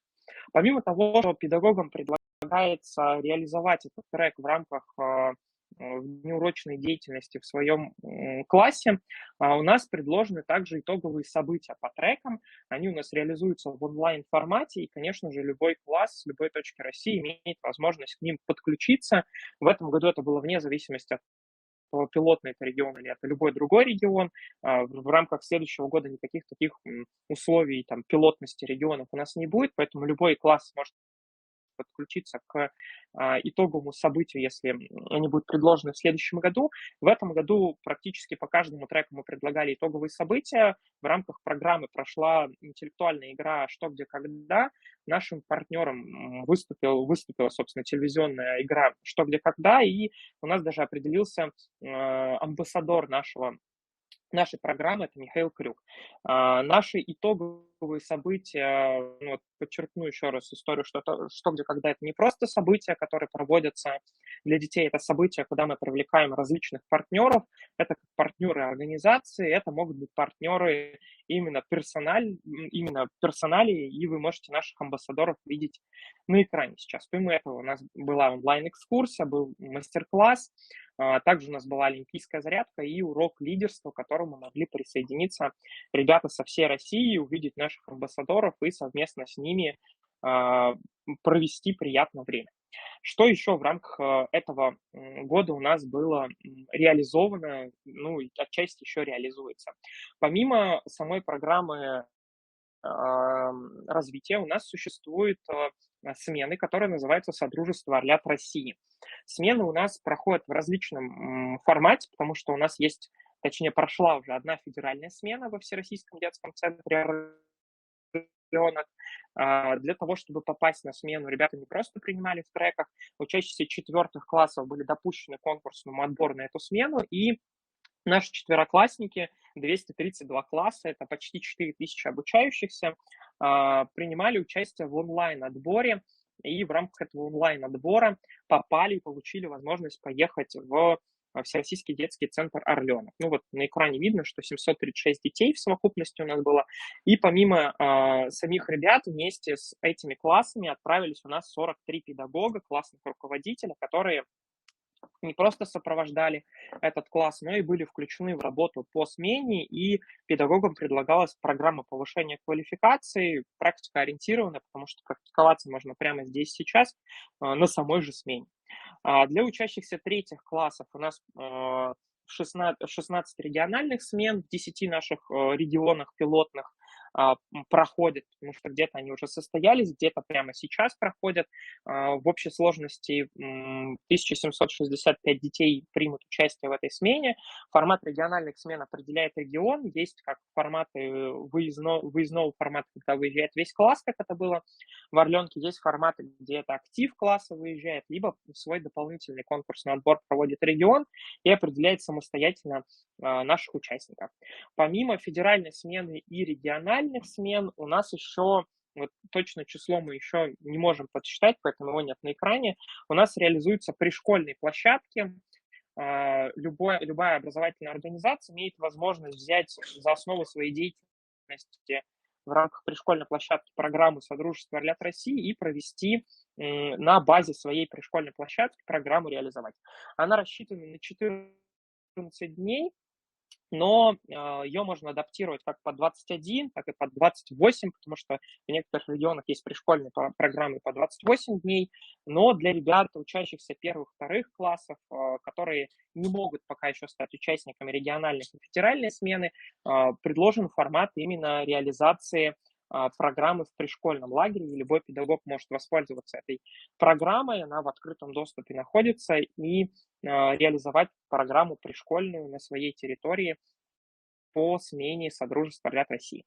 Для того, чтобы наши смены прошли эффективно, мы организовали подготовку к летней кампании. У нас прошли 8 подготовительных вебинаров к летней кампании. Они все до сих пор присутствуют в сети. Если вы заинтересовались конкретно реализацией программы в летний период, у вас есть возможность воспользоваться этими вебинарами и посмотреть, прежде чем знакомиться с самой программой. Они размещены все в группе ВКонтакте проекта, всероссийского проекта «Лига вожатых». Мы в партнерстве именно с Лигой вожатых реализовывали эту серию вебинаров и очных интенсивов, поэтому именно там наши материалы и находятся. Помимо этого, для 8 регионов, которые откликнулись и готовы были принять очный интенсив, мы провели 8 очных интенсивов по подготовке к летней кампании, где провели программу обучения по 3 трекам для вожатых стажеров, потому что чаще всего на пришкольных площадках педагогам помогают вожатые из числа старшеклассников, поэтому отдельную площадку мы отводили для вожатых несовершеннолетних, которые на пришкольных площадках работают. 2 трек у нас подразумевал подготовку вожатых, работающих в региональных лагерях. И 3 трек – это программа подготовки для педагогов, которые будут реализовывать программу на своей пришкольной площадке в образовательной организации. Таким образом, сама по себе программа в 2021-2022 учебном году представляла из собой серию из 7 треков, где педагог, классный руководитель имел возможность реализовать события совместно со своим классом, имел возможность привлекать родителей для реализации треков в том числе. Далее мы предложили учащимся 4 классов пройти отбор на федеральную смену, учащимся 3 классов были предложены региональные смены, и любая образовательная организация имела возможность реализовать пришкольную площадку по программе, да и до сих пор на самом деле имеет возможность реализовать, и если вдруг есть возможность включить в летнюю кампанию вашей образовательной организации программу «Орлята Россия», конкретно смену Содружества «Орлят России», можно смело включиться.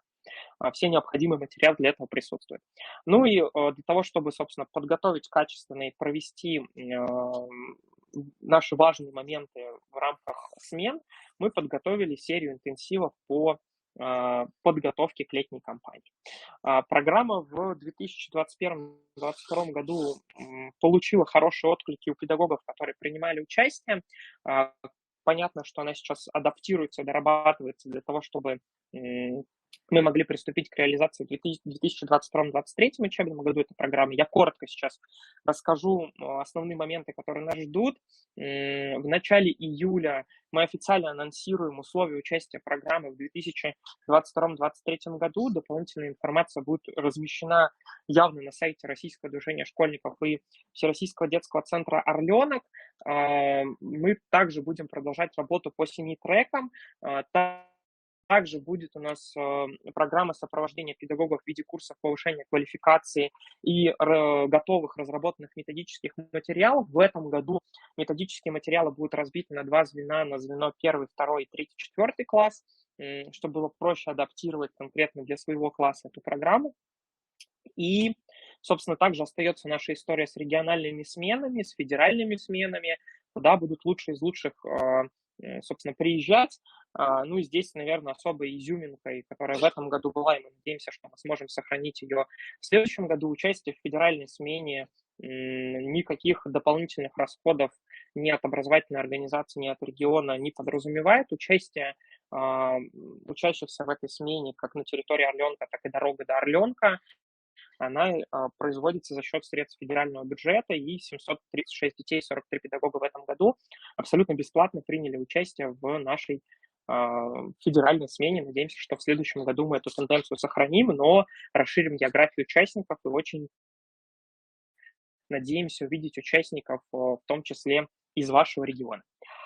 Коллеги, если у вас есть вопросы, вы можете написать в чат, я обязательно на ваши вопросы отвечу. Ну и предлагаю посмотреть короткий ролик о нашей программе. Он тоже здесь на платформу был загружен. Привет, ребята! Меня зовут Андрей Стариков. Я учусь в 3 Б-классе в гимназии номер 1 города Клина. Сегодня я познакомлю вас с программой «Орлята России», в которой вместе со своими одноклассниками принимал участие в этом учебном году. Мы прошли 7 треков: Орленок-эрудит, Орленок-хранитель, Орленок-мастер, Орленок-лидер, Орленок-спортсмен, Орленок-доброволец и Орленок-эколог. Проходя каждый трек, мы смогли получить много новых и интересных знаний, научились работать в команде, пробовали себя в роли лидера своего класса и открывали в себе новые способности. Мы развивали ловкость во время спортивных игр, делали зарядку вместе с олимпийским чемпионом и знакомились с основами здорового образа жизни. Создавали интеллектуальные игры и проводили их для своих друзей, а сами стали участниками настоящей игры «Что, где, когда». А на Орленке-мастере мы стали режиссерами и актерами собственного спектакля, учились актерскому мастерству и ораторскому искусству. Амбассадорами наших треков стали Михаил Крюк, Александр Школьник, Евгений Князев, Алексей Комиссаров, Александр Легков, которые провели для нас увлекательные онлайн-мероприятия. Если сегодня собрать всех нас, участников «Орлят России», мы заполним целый стадион, ведь нас уже более 60 тысяч. Если ты хочешь так же интересно и полезно проводить время, присоединяйся к нашей большой и дружной команде программы «Орлята России».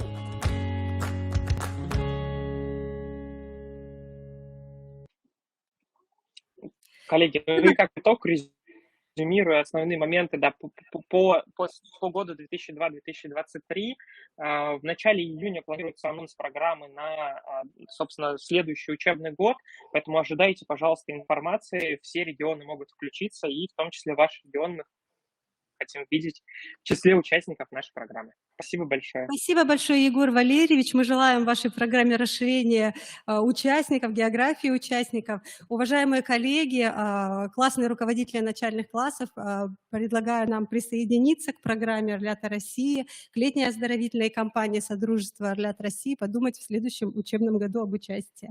Спасибо большое, Егор Валерьевич. Коллеги, с 2020 года в нашей стране проходит всероссийский конкурс «Большая перемена», реализуемый в рамках федерального проекта «Патриотическое воспитание граждан Российской Федерации» национального проекта образования. И об условиях и порядке проведения конкурса нам сегодня расскажет менеджер по работе с образовательными организациями «Большая перемена» Евгений Михайлович Елихов. Евгений Михайлович, нас слышно?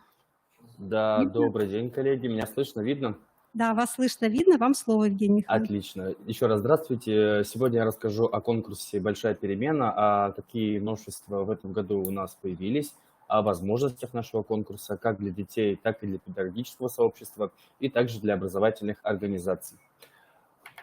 Конкурс «Большая перемена» – это самый масштабный конкурс в стране. Сейчас мы уже запустили 3-й сезон, и каждый год наш конкурс растет и видоизменяется. Появляются новые треки, новые направления и новые конкурсы, благодаря которым мы вместе с нашими ребятами, педагогами продолжаем развиваться и расти. Как видите, за 2021 год в конкурс вошло 2,5 миллиона участников. Это школьники и студенты. 125 тысяч педагогов, наставников приняло участие. Более 32 тысяч образовательных организаций. Также у нас вошли в топ-50 лучших образовательных организаций по итогу рейтинга конкурса. У нас получили по 2 миллиона рублей. И вот буквально, коллеги, 10 июня у нас закончилась регистрация 3-го сезона конкурса на нашей платформе. И нас уже подвели итоги и сообщили, что за 2022 год на платформе на наш конкурс зарегистрировалось 3 миллиона 900 тысяч школьников на конкурс «Большая перемена». Также почти во всех регионах нашей страны работают детские региональные команды. Это детские неформальные сообщества, которые сформировались по интересам и ведут свою активную деятельность в рамках конкурса «Большая перемена». Также сейчас у нас создаются клубы «Большой перемены». Мы о них более подробно сегодня также поговорим. На данный момент создано более 300 клубов за 2021 год. Клубы создаются на базе образовательных организаций, только по инициативе самих школьников и педагогов. Так в чем же уникальность нашего конкурса? Уникальность заключается в том, что конкурс «Большая перемена» – это пространство выбора для каждого участника. Конкурс реализуется в рамках 12 направлений, и по факту все эти 12 направлений охватывают всю свою внеучебную деятельность как школьника, так и студента. И тем самым ребенок и педагог может найти направление по душе, в котором хотел бы он сам развиваться. Вторая уникальность – это адресный подход к каждому участнику. Мы стараемся отрабатывать абсолютно каждый вопрос, каждый момент. Все потому, что «Большая перемена» – это не только конкурс, это сообщество, которое работает на постоянной основе. Ну и третья уникальность – это то, что мы оцениваем не академические знания. Мы смотрим на компетенции, которые позволяют быть успешным в современном мире. Тем самым мы с вами расширяем среду в целом участников нашего конкурса. Конкурс дает возможность ребятам поддерживать себя в рамках любого из направлений. Переходим с вами далее. Какие же направления существуют у нас в нашем конкурсе? Коллеги, как вы видите, направлений много разного характера, начиная от творчества и заканчивая патриотизмом. Ребенок и педагог может раскрыть себя абсолютно в любом из 12 направлений. В рамках этих направлений мы предоставляем ребятам и педагогам возможность максимально включиться в этот процесс, который будет интересен ребенку. И главное то, что после конкурса у ребят есть возможность прокачать свои навыки либо в том же направлении, в котором он участвовал, а возможно попробовать себя в чем-то другом. Ну и самое главное, это же, конечно, наши участники. Участники 2022 года у нас это школьники и студенты СПО. Школьники делятся у нас на 3 блока: 5-7 классов, 8-9 классов и 10 классов. Студенты СПО делятся у нас на 2 блока. Это обучающиеся выпускных курсов и обучающиеся невыпускных курсов. На слайде представлено количество полуфиналистов, финалистов и победителей. Более подробно мы остановимся на каждом слайде и поговорим о том, какие же возможности есть у каждой категории, поэтому предлагаю переходить с вами далее. Как видите, дистанционный этап конкурса 5-7 классов уже завершается у нас буквально 15 июня. Так. И остается дождаться только финала конкурса, который состоится в Международном детском центре «Артек», куда будут приглашены у нас 660 финалистов, из которых будет отобрано 300 победителей конкурса. Так, призовой фонд для участников 5-7 классов. Финалисты смогут посетить у нас Международный детский центр «Артек». Также они получат сертификат на туристическую поездку в рамках программы молодежного туризма «Больше, чем путешествие», фирменную сувенирную продукцию и, конечно же, благодарственное письмо за подготовку, воспитание и напутствие для родителей. В этом году победители, 300 человек, получают образовательное путешествие «Поезд мечты». В этом году наш маршрут уже увеличился, и он стартует у нас не из Москвы до Владивостока, а из Санкт-Петербурга до Владивостока и из Владивостока до Санкт-Петербурга. Ребята проедут по всей стране, побывают во многих городах. На этапах остановок поезда в городах ребята посещают экскурсионные образовательные программы. Также ребята на протяжении всего пути маршрута посещают вагоны лектории и вагоны студии. Отдельная категория – педагоги-наставники, победители, получают благодарственные письма, возможность прохождения образовательной программы, и также педагоги-наставники, победители получают денежные премии в размере 100 тысяч рублей. Важно еще что отметить, что педагогов-наставников в наш конкурс приглашают сами дети.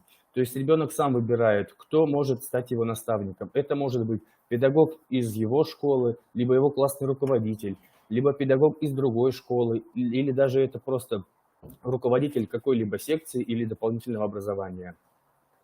А мы переходим с вами далее к категории школьников 8-10 классов и студентов СПО. Как мы с вами видим, регистрация для участников этой категории также была запущена 28 марта и продлилась до 10 июня. На данный момент ребята сейчас проходят дистанционный этап конкурса «Командное состязание». На этом этапе участник выбирает уже кейс и решает его индивидуально или с командой. Он может сформировать команду, в ее состав участник может привлечь не более 5 человек. На этом этапе у участника сохраняется также право пригласить наставника, если он это еще не сделал ранее. После формирования рейтинга ребята приглашаются на полуфинальный очный этап «Большая игра». Он обычно проходит в рамках окружных испытаний, следовательно, у ребят уже будет возможность посетить очное мероприятие на полуфинале. Победители полуфинала смогут войти уже в этап «Финальный ход». Это финал для школьников 8-10 классов, это на участие в Международном детском центре «Артек». А для студентов СПО это площадка в городе Нижний Новгород. Этап «Финальный ход» проходит для школьников с 31 октября по 4 ноября и предполагает тоже решение кейсовых заданий в команде сверстников и прохождение образовательной программы финала. Педагоги-наставники принимают участие в финале дистанционно и могут провести несколько консультационных сессий со своими наставляемыми во время работы над кейсом. Призовой фонд для участников конкурса. Как вы видите, у старших ребят появляется больше уже активности, и отдельно здесь можно отметить активность участия в кастингах. У нас довольно очень много партнеров, которые занимаются творческой составляющей, где ребята по итогу отборочных этапов на кастингах могут оказаться ведущими различных мероприятий. Призовой фонд схож с схож с чем-то с призовым фондом 5-7 классов. Отдельное отличие, что 10 классы, которые на момент 2021-2022 года являлись 10 классом, на момент финала конкурса, мы даем возможность финалистам получить дополнительно 3 балла в портфолио при поступлении в вузы подведомственного Министерства науки и высшего образования. Мы с вами видим, что у нас 300 победителей среди 8-10 классов, которые получают приз в размере 200 тысяч рублей на образовательные цели и личное развитие, и 300 человек среди 10 классов, которые получают по 1 миллиону рублей, которые также могут потратить денежный приз на обучение по своей специальности. И также получают 5 баллов при поступлении в вузы подведомственного Министерства науки и высшего образования. Педагоги и наставники получают благодарственные письма и возможность участия в образовательной программе, ну и также денежную премию в размере 150 тысяч рублей. Также по итогу конкурса у нас формируется рейтинг образовательных организаций. Ребята при регистрации указывают образовательную организацию, тем самым формируется рейтинг среди школ, колледжей, техникумов, где у нас формируется топ-20 и топ-30. Еще хочется отметить, что если среди ваших образовательных организаций обучаются иностранные ребята, которые не имеют российского гражданства, но обучаются в российских школах, то они также могут принять участие в нашем конкурсе, но уже теперь в следующем году, поскольку в этом году уже регистрация завершена. Они могут принять участие отдельно в международном треке, и по итогу 100 победителей могут стать студентами лучших вузов России. Мы реализуем много различных мероприятий, у нас проходит много различных конкурсов, проектов, но главное правило, которое есть у нашего сообщества, это то, что конкурс большой перемены, где дети, педагоги и родители становятся сами инициаторами новых проектов и мероприятий. А мы только поддерживаем наших участников, все их идеи мы поддерживаем, стараемся их развивать. Вот на слайде вы видите акцию «Добрая суббота», которая является одной из лучших примеров, которые придумали сами дети. Каждую субботу это всегда что-то новое, что-то интересное. Дети сами придумывают новые идеи, ну а мы только помогаем транслировать и отправлять данный материал в регионы, чтобы ребята смогли поддерживать и реализовывать у себя в регионах мероприятия в рамках «Доброй субботы». Проект программы развития молодежного туризма «Больше, чем путешествие» открывается не только школьникам, не только победителям, финалистам и полуфиналистам, а также участникам этапа командное состязание. Ну и также учащимся топ-30 школ и топ-20 колледжей 2022 года, которые станут участниками программы развития молодежного туризма «Больше, чем путешествие». Также мы активно подключаем к программе «Больше, чем путешествие» наших педагогов-наставников, которые вместе с ребятами посещают эти мероприятия в качестве сопровождающих групп.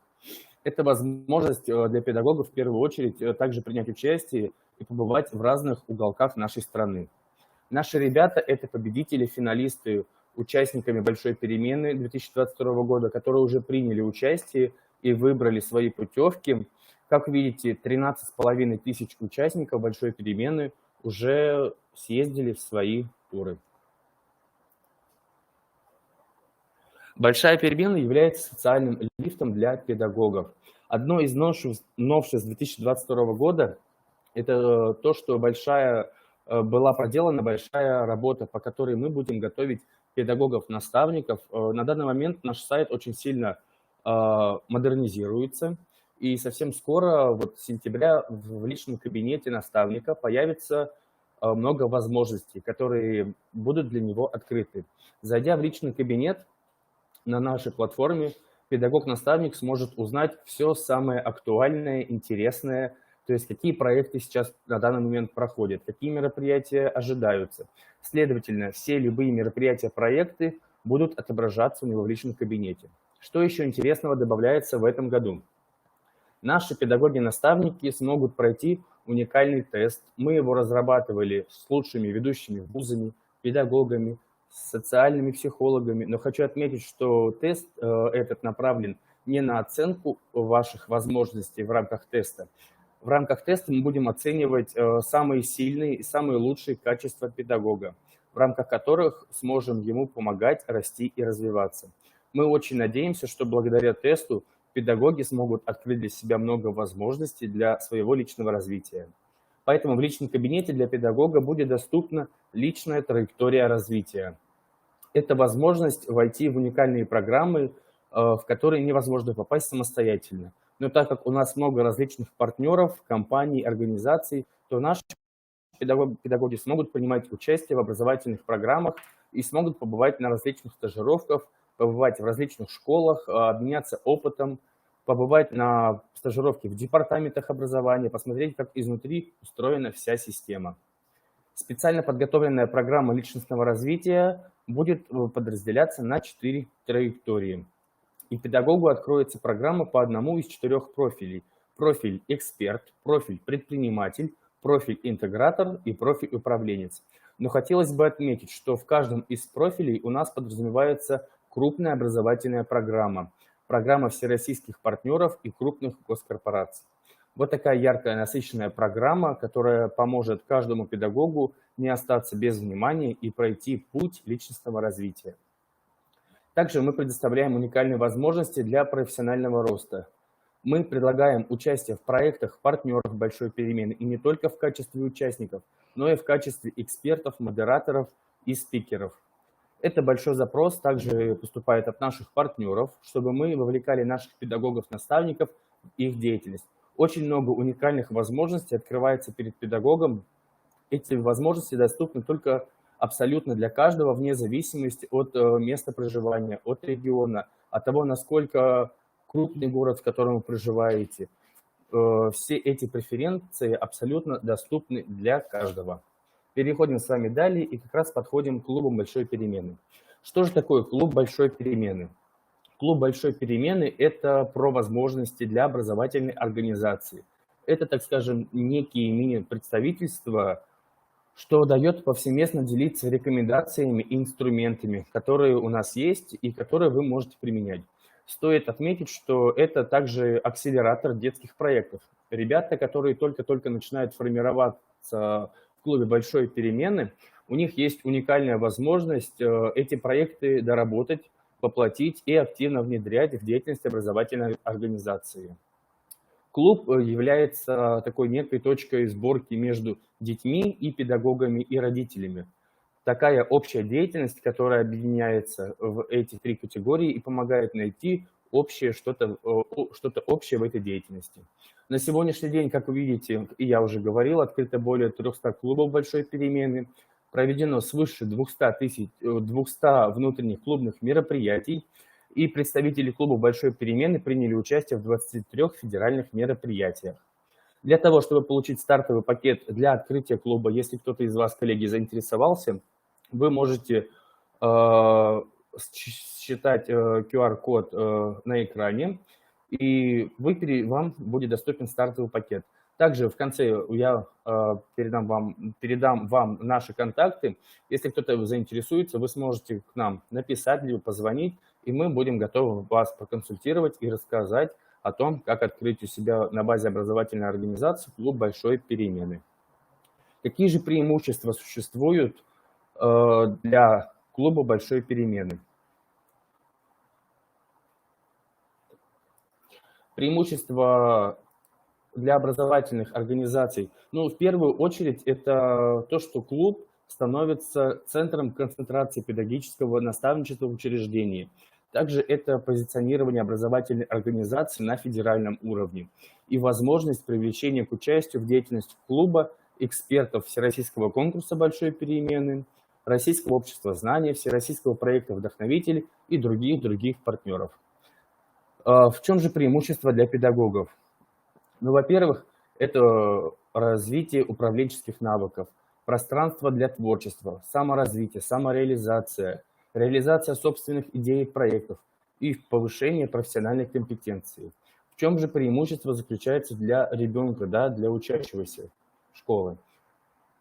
Ну, ребенок становится он раскрывает свой потенциал, развивается, возможность самовыражения, реализации собственных идей и проектов. участвуют в федеральных мероприятиях, проектах и акциях, безопасную, позитивную, конструктивную обратную связь получает. Для родителей преимущество – это же в первую очередь понять интересы ребенка и укрепить семейные связи.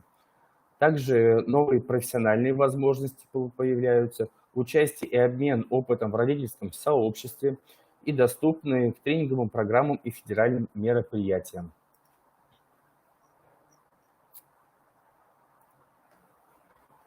Информационные каналы связи. Всегда мы на связи.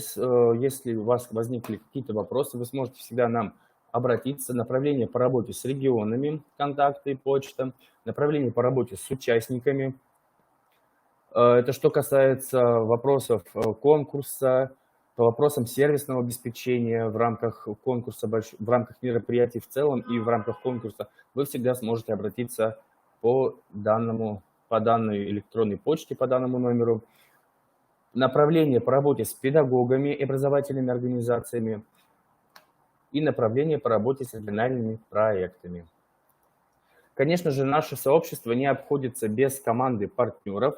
Здесь на слайде указаны, конечно же, не все. Мы указали только основных партнеров, с которыми мы ведем постоянную работу. Наши коллеги не только предоставляют кейсовые задания, которые ребята решают в рамках конкурса.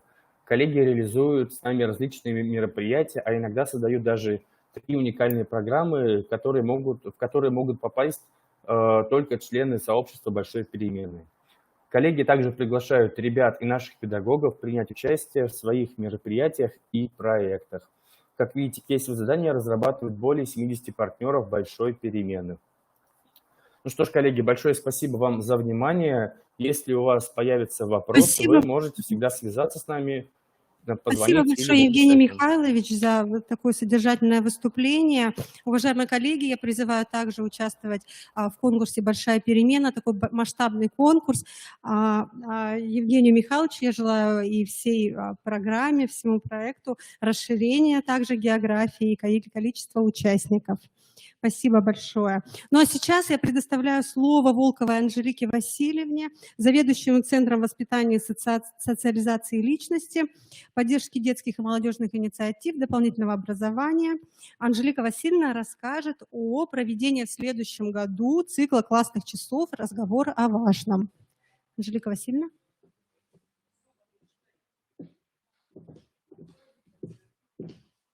Уважаемые коллеги, вы все, наверное, слышали, что с 5 сентября у нас стартует цикл классных часов «Разговор о важном».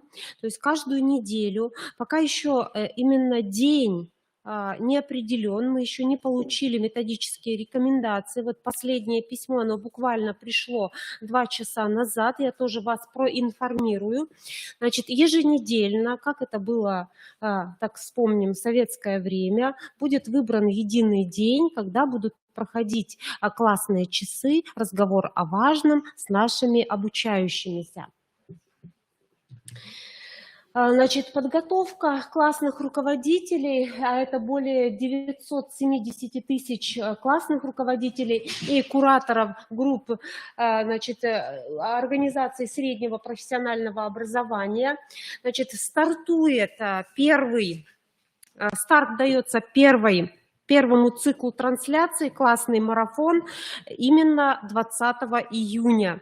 Первая трансляция из цикла «Классный марафон» с участием министра просвещения Российской Федерации состоится 20 июня в 10 часов.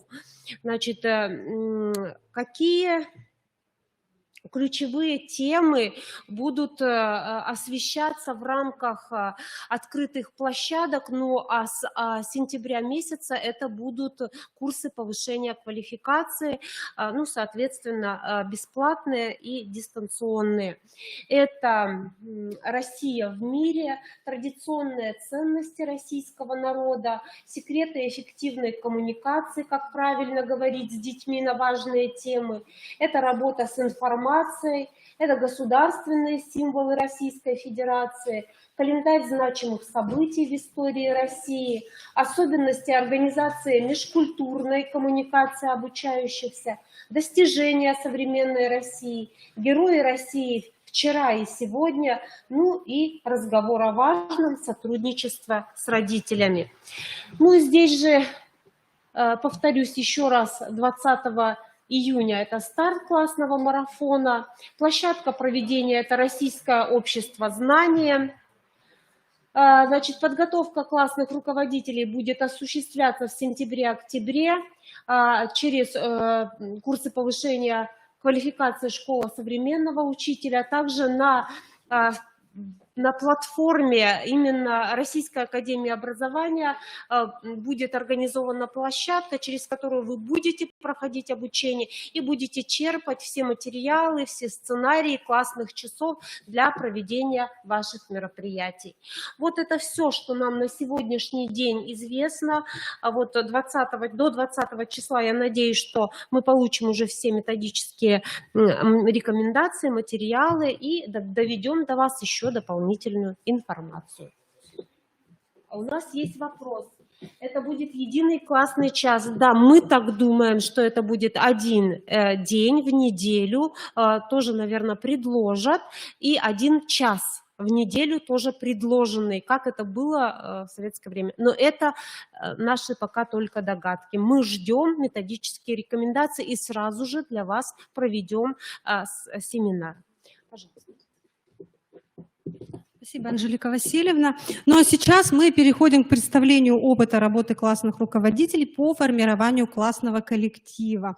И я предоставляю слово Игначенко Екатерине Юрьевне, учителю иностранного языка гимназии при главе муниципального района города Сосногорск. Екатерина Юрьевна у нас на связи. Екатерина Юрьевна, вы с нами? Да, здравствуйте. Здравствуйте, Екатерина Юрьевна. Вас слышно, вас видно, поэтому вам слово. Скажите, пожалуйста, презентацию мою можно включить? Я ее не вижу здесь. Так, сейчас мы найдем вашу презентацию. Дистанционная. Да. Все, спасибо огромное. Итак, добрый вечер. Внеурочная деятельность позволяет решить целый спектр воспитательных задач, способствует процессу социализации детей. Существуют разнообразные формы реализации внеурочной деятельности. Кружки, олимпиады, хоровые студии, экскурсии и так далее. Но с 2020 года все педагогическое сообщество столкнулось с необходимостью трансформировать уже имеющиеся формы работы в дистанционный формат. И я представляю свой опыт проведения внеурочной деятельности в комбинации дистанционных и очных форм.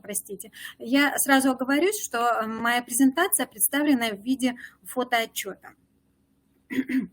Итак, в течение нескольких лет мои учащиеся не только того класса, где я являюсь классным руководителем, принимают активное участие в работе клуба интернациональной дружбы в рамках курса внеурочной деятельности КИТ. Основной целью этого курса – развитие способностей гимназистов к общению на английском языке и формированию толерантности по отношению к жизни зарубежных сверстников. Мои ребята стали активными участниками различных международных культурных, а также образовательных проектов. Ну, как осуществляется эта работа? На первом этапе наши гимназии и зарубежная школа обмениваются пригласительными письмами. Вот вы видите скриншот письма из индийской школы города Висакапатнам. Далее разрабатывается дорожная карта с указанием мероприятий и ожидаемых результатов и так далее. Ну, например, 2 года назад мои ребята приняли участие в русско-индийском проекте «От берега к берегу», основной целью которого стало воспитание уважения к культурному наследию своего народа и представителей других стран посредством изучения фольклора и народной художественной живописи. Индийские сверстники прислали нам свои презентации, рассказывающие о таких видах народной живописи, как варли и каламкари, об истоках зарождения, влияния на современную культуру, а также выразили собственное отношение к этим видам народного творчества. Мои учащиеся совместно с учителем ИЗО Натальей Владимировной Фроловой сделали собственные рисунки этих видов индийского народного творчества, а также подготовили небольшую выставку. Ну а затем грянул карантин, который внес существенные коррективы в наш план работы. Мы успели еще снять мастер-класс о технике мезенской росписи. Вот вы видите скриншоты этого видео на экране и как раз фотографию индийской школы. Ребята смотрят наш мастер-класс. Предполагалось также, что наши ребята, русские, на занятиях по внеурочной деятельности будут в группах составлять презентации о русских народных видах художественного творчества. Но, как я еще раз говорю, карантин внес свои коррективы. В социальной сети ВКонтакте мы создали беседу, основной язык которой был английский, с помощью которой разработали план, распределили обязанности, и ребята уже дома смогли приготовить свои презентации. При возникновении трудностей они всегда могли через беседу задать вопросы, обменяться материалом. Так, наши индийские сверстники на основе наших же презентаций, а также видео-мастер-класса создали свои рисунки русской народной живописи. В этот же период мои ребята получили первый педагогический опыт проведения урока онлайн. Учитель литературы из индийской школы Шридеви, вы видите ее на экране, попросила моих ребят провести урок по творчеству Антона Павловича Чехова.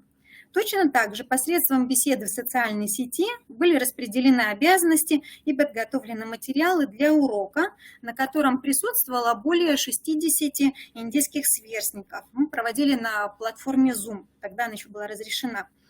Вместо положенных 40 минут такое необычное занятие продолжалось более 1,5 часов, так как после самого онлайн-урока началось общение на разные темы, которые волнуют подростков во всем мире. Сейчас достаточное количество платформ, позволяющих общаться дистанционно. Одна из них Padlet. С помощью этой платформы мои ребята общались со школьниками американской школы Haverford School, штат Пенсильвания. На своих страницах американские школьники разместили видео, фото или текстовую информацию о своей школе, увлечениях, семейных традициях и так далее. Каждый из них написал 3 вопроса, вот видите, они подчеркнуты красным, а уже наши ребята отвечали на них, оставляя свои комментарии. Такая работа способствовала, безусловно, развитию коммуникативных ООД, например, воспринимать, формулировать суждения, выражать свою точку зрения, а также совершенствованию орфографических навыков, что для меня, как для учителя иностранного языка, это очень важно. Также очень эффективным считаю опыт дистанционного общения с турецкой школой из Стамбула с помощью платформы Flipgrid. Вот ее заставку вы видите на экране. Особенностью такой деятельности является то, что общение осуществляется посредством обмена короткими монологическими высказываниями в видеоформате.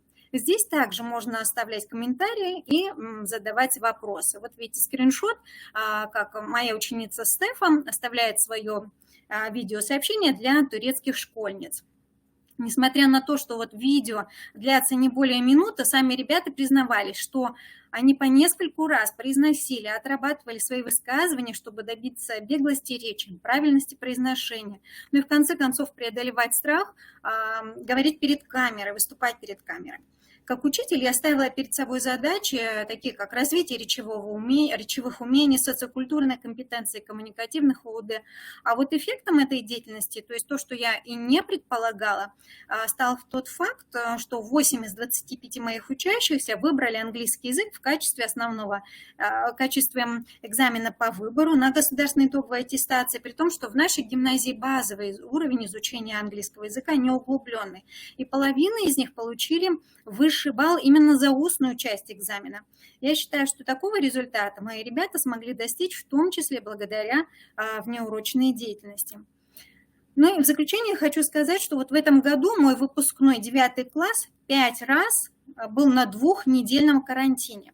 Но ни урочная, ни внеурочная деятельность не прекращались. Просто мы работали в другом дистанционном формате.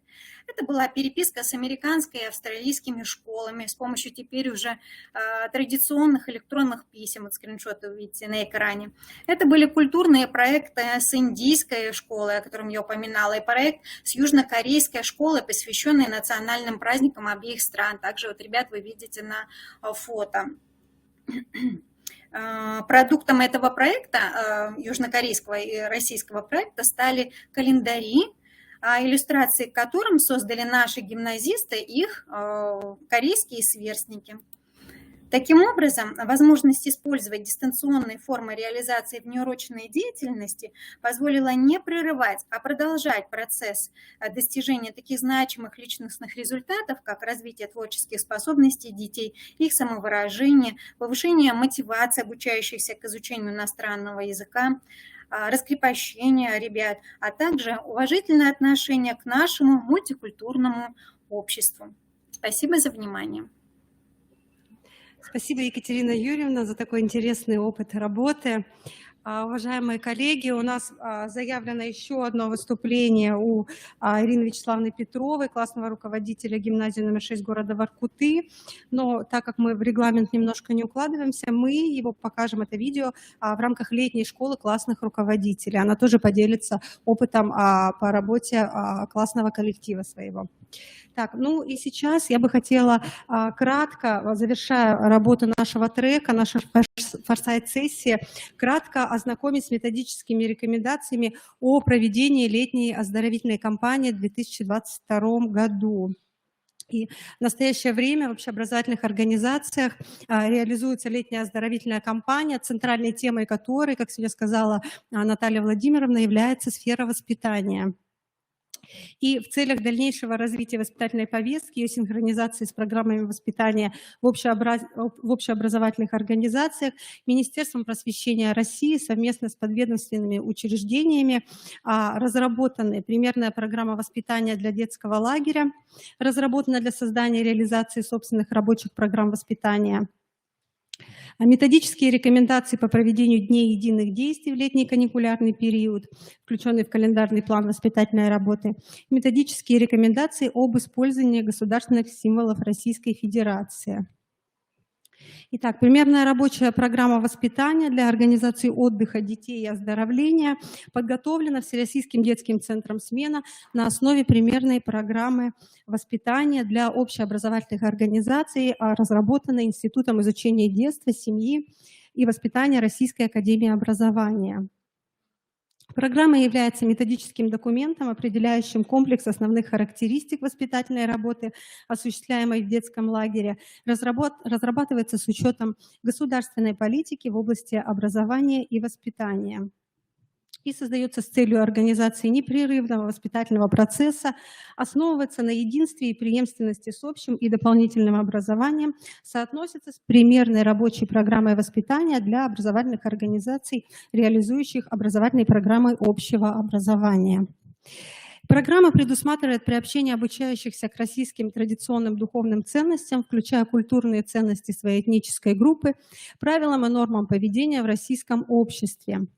Ключевые смыслы системы воспитания, с учетом которых должна реализовываться программа.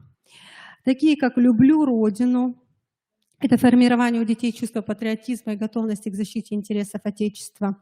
«Мы одна команда», где особое внимание уделяется формированию личности ребенка, основ его поведения и жизненных установок.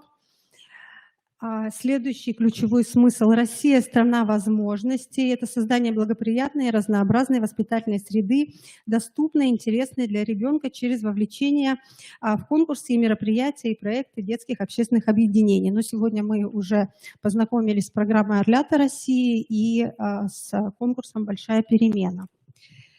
Рабочая программа воспитания включает 3 раздела.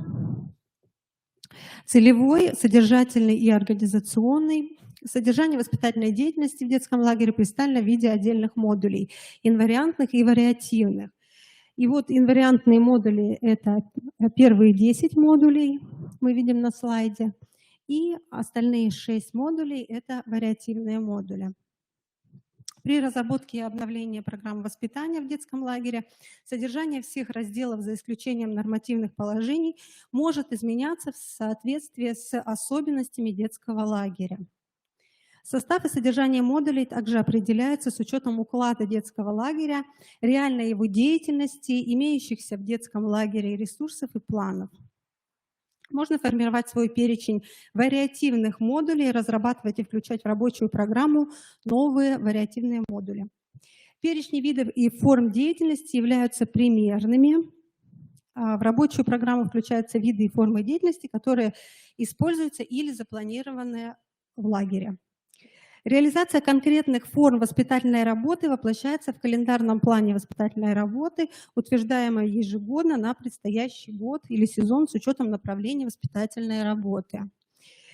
И в рамках инвариантного модуля «Будущее России», направленного на формирование национальной идентичности и сопричастности к истории, географии России, ее этнокультурному географическому разнообразию, реализуются дни единых действий, которые обязательно включаются в календарный план воспитательной работы и проводятся по единым федеральным методическим рекомендациям и материалам. Вот мы видим на экране Дни единых действий. В 2022 году это День защиты детей, День русского языка, 350 лет со дня рождения Петра I, День России, День памяти и скорби, День молодежи, День семьи, любви и верности, День физкультурника, День государственного флага Российской Федерации и День российского кино. В соответствии с методическими рекомендациями об использовании государственных символов Российской Федерации рекомендуется, как уже сегодня было сказано тоже Натальей Владимировной, еженедельное поднятие и спуск государственного флага и исполнение гимна Российской Федерации. Поднятие флага осуществляется при церемонии открытия смены, открытия профильных фестивалей, спортивных соревнований, Дней единых действий, посвященным государственным праздникам Российской Федерации и особо значимым датам. Спуск при церемонии закрытия, соответственно, закрытие профильных фестивалей, спортивных соревнований, окончание Дней единых действий. Все материалы, это примерно рабочая программа воспитания, методические разработки Дней единых действий, методические рекомендации об использовании государственных символов Российской Федерации мы видим по ссылке на слайде. Они там размещены, а также они размещены на официальном сайте Центра детско-юношеского туризма и краеведения Федерального центра дополнительного образования, организации отдыха и оздоровления детей. Ссылку мы также видим на слайде. Кроме того, на официальных сайтах всероссийских детских центров «Орленок», «Океан», «Смена», Международного детского центра «Артек» размещены методические копилки, содержащие программы и методические разработки, рекомендованные для использования в работе в первоочередном порядке руководителями детских лагерей с дневным пребыванием детей, организованных образовательными организациями. Итак, я постаралась кратко ознакомить с методическими рекомендациями согласно письму Министерства просвещения Российской Федерации от 26 апреля 2022 года о летней оздоровительной кампании 2022 года. Если будут вопросы, на экране видны мои контактные данные. Все, спасибо за внимание. На этом...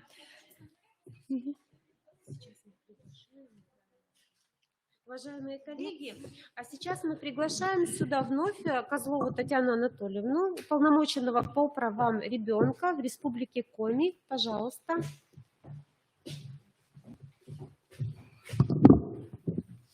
Добрый день всем, кто выжил сегодня на занятиях.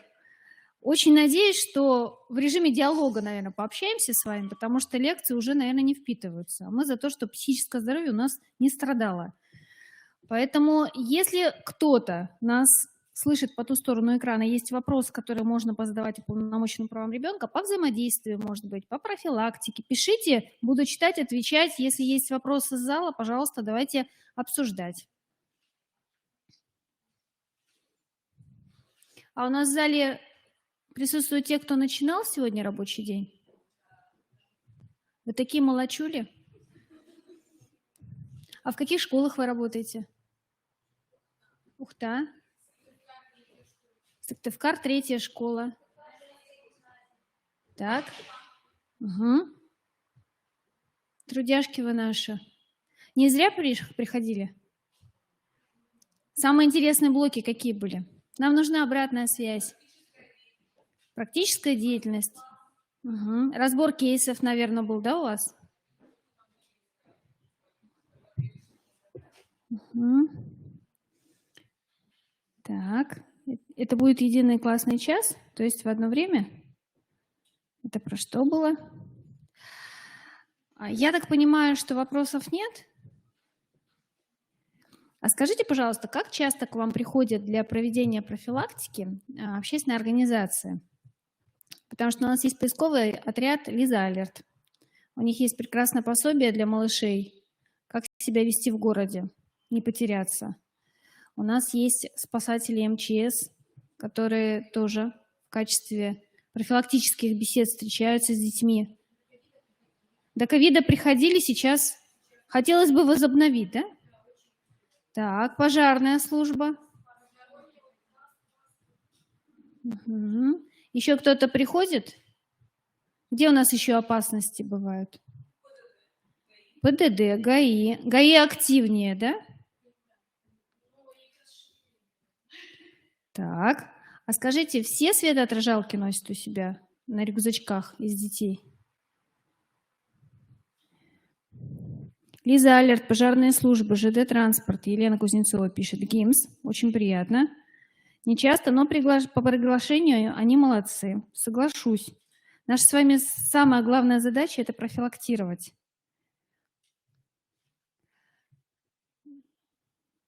Ребят, я пришла к вам, чтобы пообщаться. Если вопросов нет, я вас отправлю на перерыв. Да? Закончим тогда?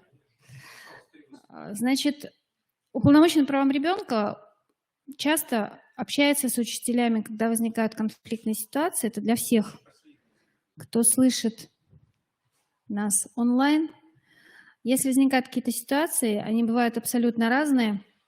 Иногда бывает даже так, что учительница молодая приходит в школу, наставнических, наверное, мероприятий недостаточно, и возникает в какой-то момент возможность убежать, потому что наставника может не быть рядом по каким-то объективным причинам, а от тебя учреждение ждет, чтобы ты справилась с ситуацией, а универсальных каких-то методов справиться с разными ситуациями их нет. Поэтому всех, кто меня слышит, молодежь у нас прекрасная, пожалуйста, давайте все-таки как-то вот... Мы же видим, как изменяется поведение наших детей, да? Вы классные руководители. Точно так же у нас может быть внезапное изменение поведения ваших коллег молодых. И наша задача, чтобы они остались в профессии и не ушли разочарованные из этой профессии никогда. Потому что это важно. Мои наставники, они меня никогда не бросали. Я смолянка, и до сих пор я общаюсь со своим классным руководителем. До сих пор у меня прекрасные отношения с директорами школ, в которых я работала. И вот есть вопросы иногда сложные, жизненные, когда не знаешь, как найти подход к ребенку. Можно проговорить, да, супервизию вот такую провести. Это важно, потому что человек человеку друг. На этом я заканчиваю свое выступление, и у вас продолжается ваша программа. Спасибо.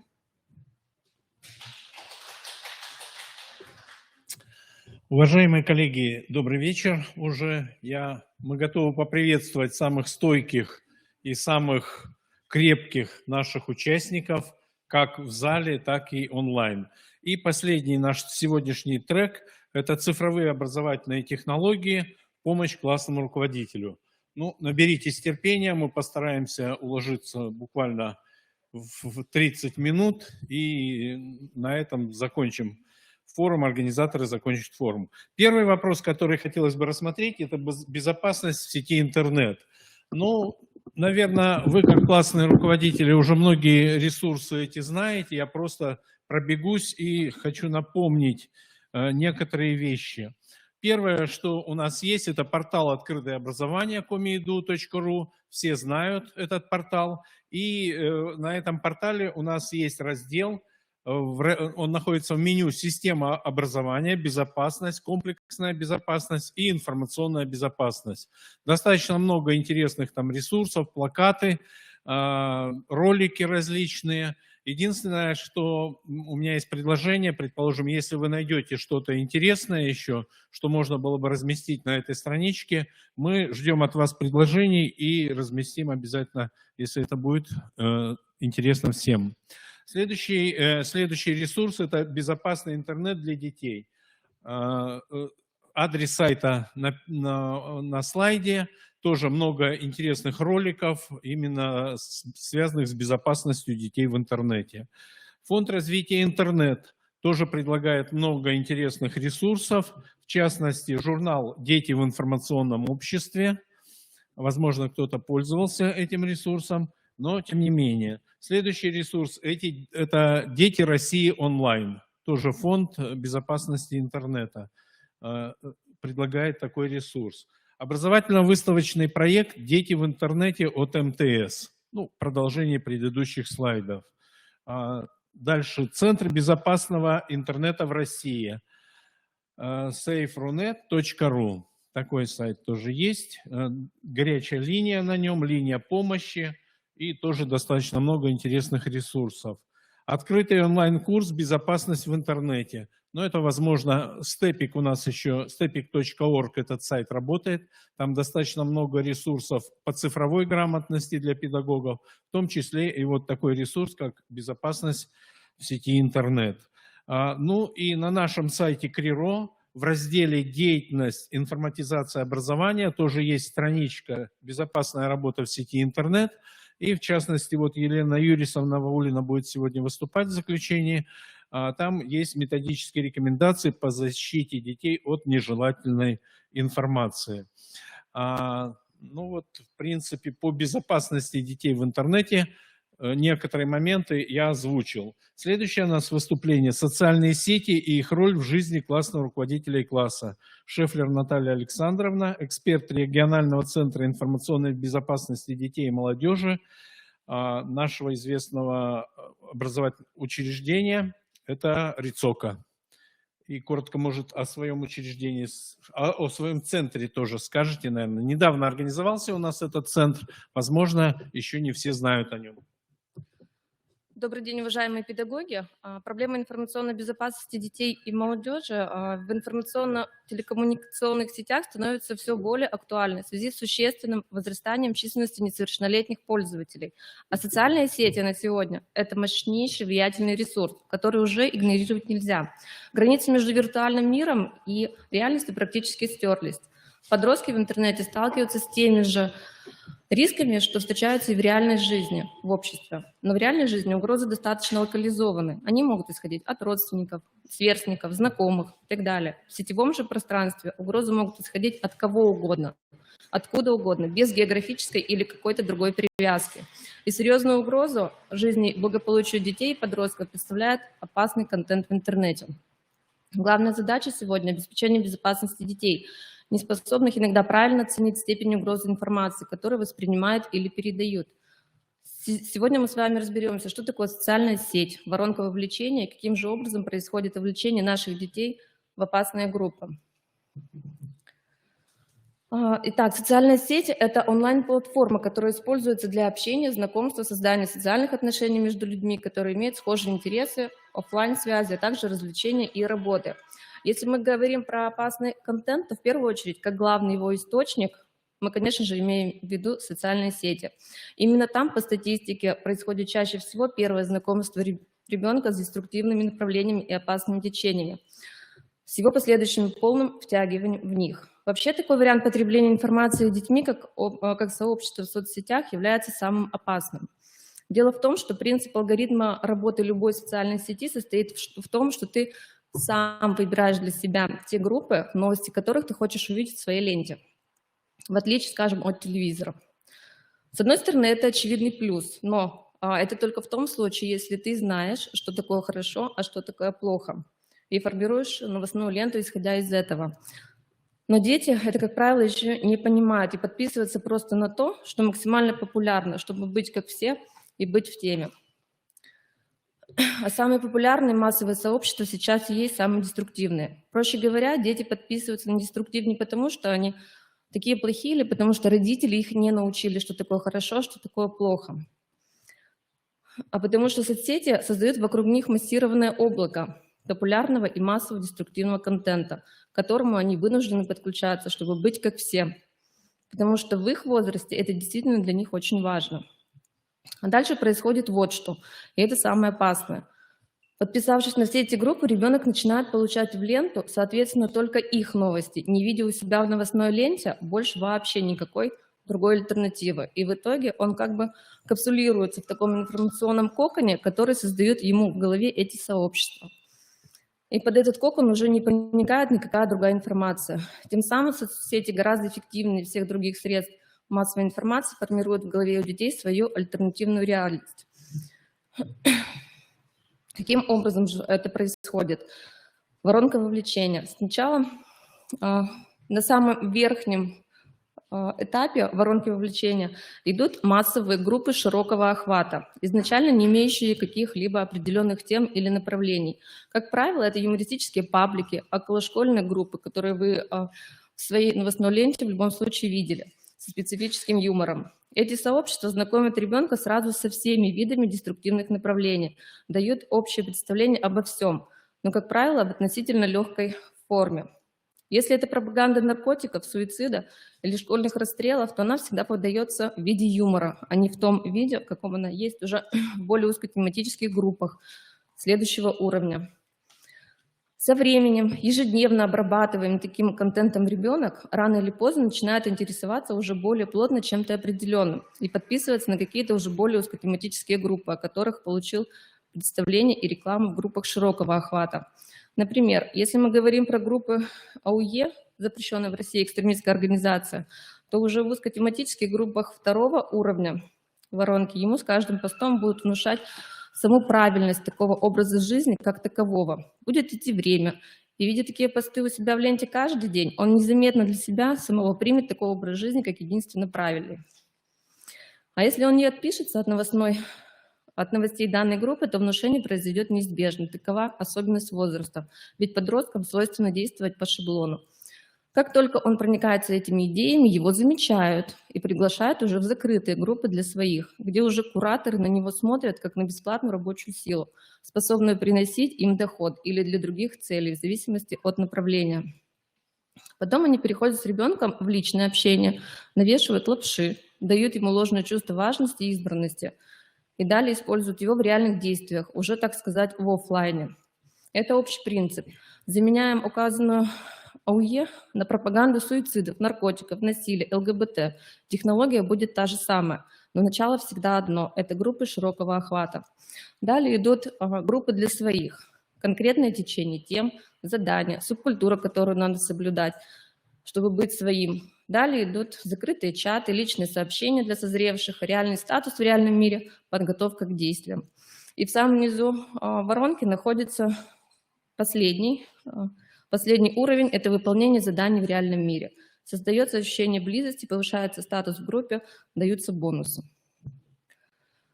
Кроме воронки вовлечения, есть еще одно понятие – перекрестное опыление. Это технология, когда одна группа, посвященная одному деструктивному направлению, рекламирует и делает репосты с других групп, других, схожих по духу тематик.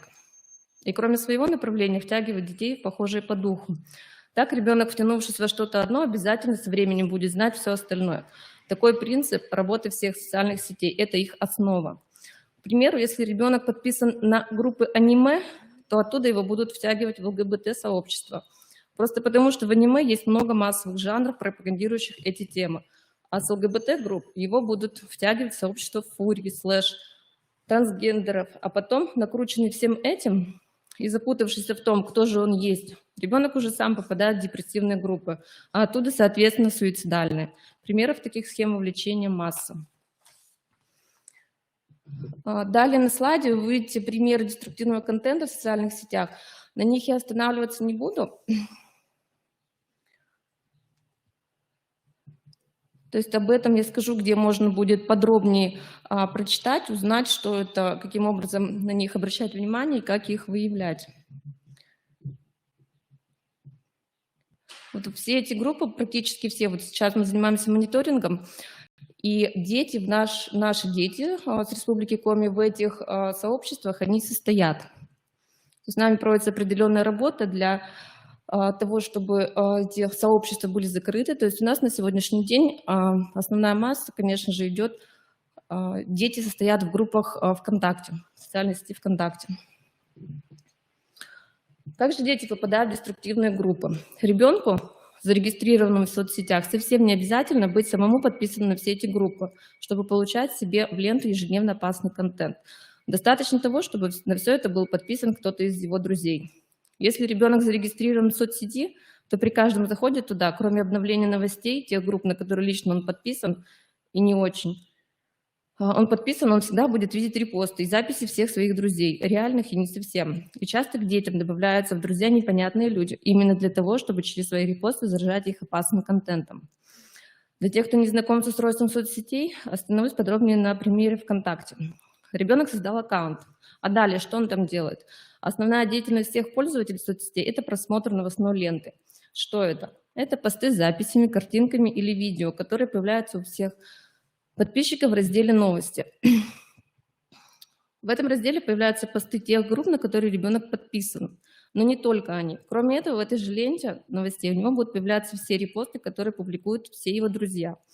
Плюс ко всему, ребенок может подписаться на уведомления о новых постах в какой-то деструктивной группе, но при этом не быть на нее подписанным. Тогда ее не будет в списке ее групп, но тем не менее он будет видеть все ее новости.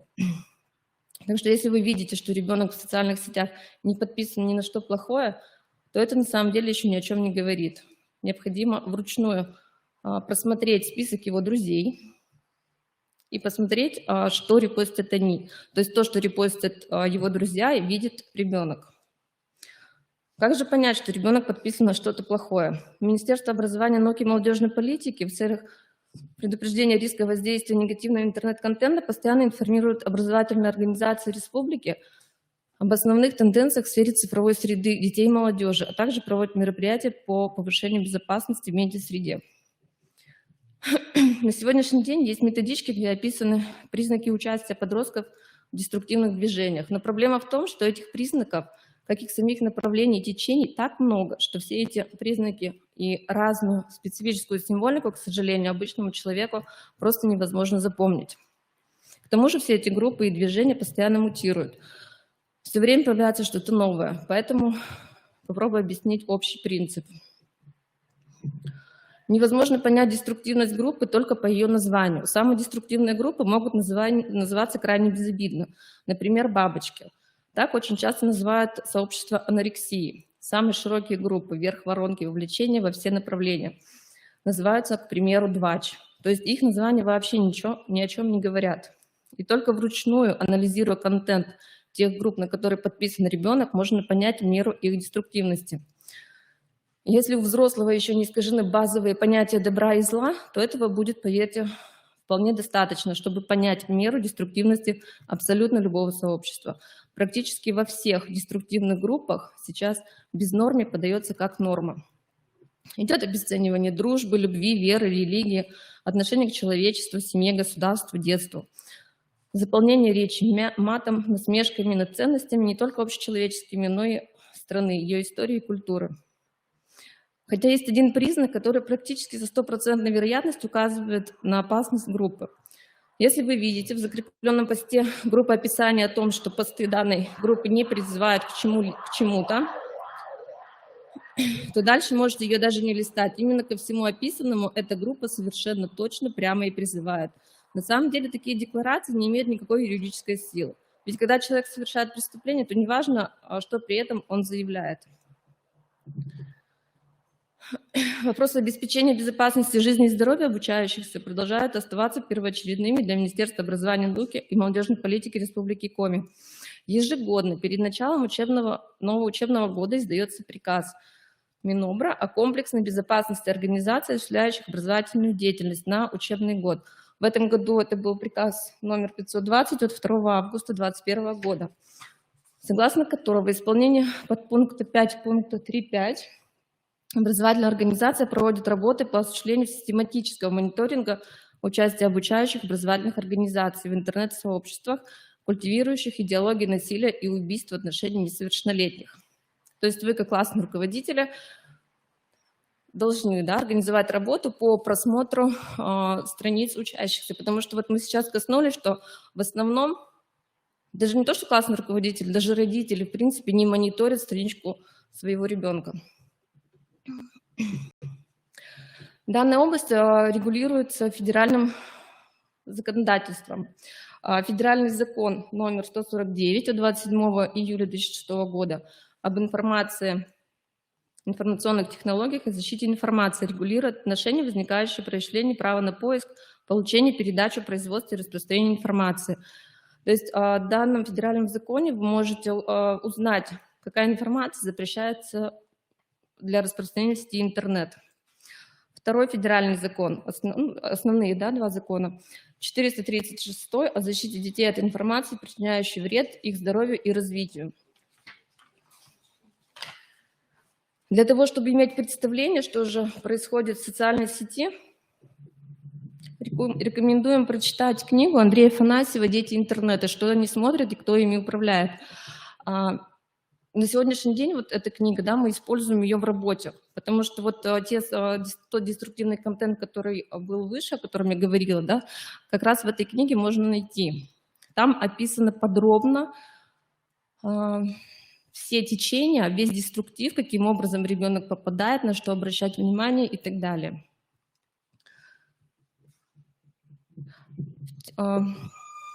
Перейду, немножко расскажу о нашем центре. В марте текущего года наш центр провел онлайн-опрос среди всех субъектов образовательных отношений, который высветил уровень цифровой грамотности в вопросах информационной безопасности педагогов и родителей. Результаты анкетирования показали, что между детьми, родителями и педагогами наблюдается цифровой разрыв. Вот как раз работа нашего центра и направлена на то, чтобы его минимизировать. И родители и педагоги, безусловно, должны уметь руководствоваться ключевыми правилами безопасности в сети интернет. Ну и, конечно же, должны знать то, чем занимаются наши дети. Сегодня важно обучить детей и родителей, и педагогов цифровой грамотности, чтобы пребывание абсолютно всех в онлайне стало не только полезным и интересным, но и безопасным. Ведь научить ребенка правильному поведению в сети так же важно, как правилам нахождения на льду, например. Чтобы ребенок не подвергал себя опасности, нужно говорить с ним об угрозах в интернете, какой бы неприятной для подростка или неудобной была эта тема. Для начала надо с ним разбираться в вопросах безопасности интернета, чтобы быть убедительным в своих аргументах и помочь ребенку в первую очередь избежать беды. Считаем, что взрослые должны взять в привычку консультироваться по важным вопросам со специалистами, повышать свой уровень медиаграмотности. В нашем центре любой желающий может получить консультацию специалистов, психологов, экспертов, очно либо дистанционно. Кроме того, мы проводим выездные профилактические мероприятия как с детьми, так и с родителями и педагогами. Подробнее с работой нашего центра вы можете ознакомиться в группе ВКонтакте, где мы размещаем всю актуальную информацию.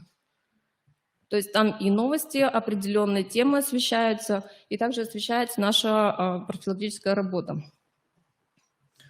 Кроме того, вы можете обратиться к нам по указанным контактам, номеру телефона и прийти лично.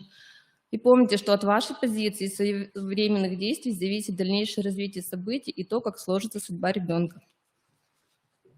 Спасибо.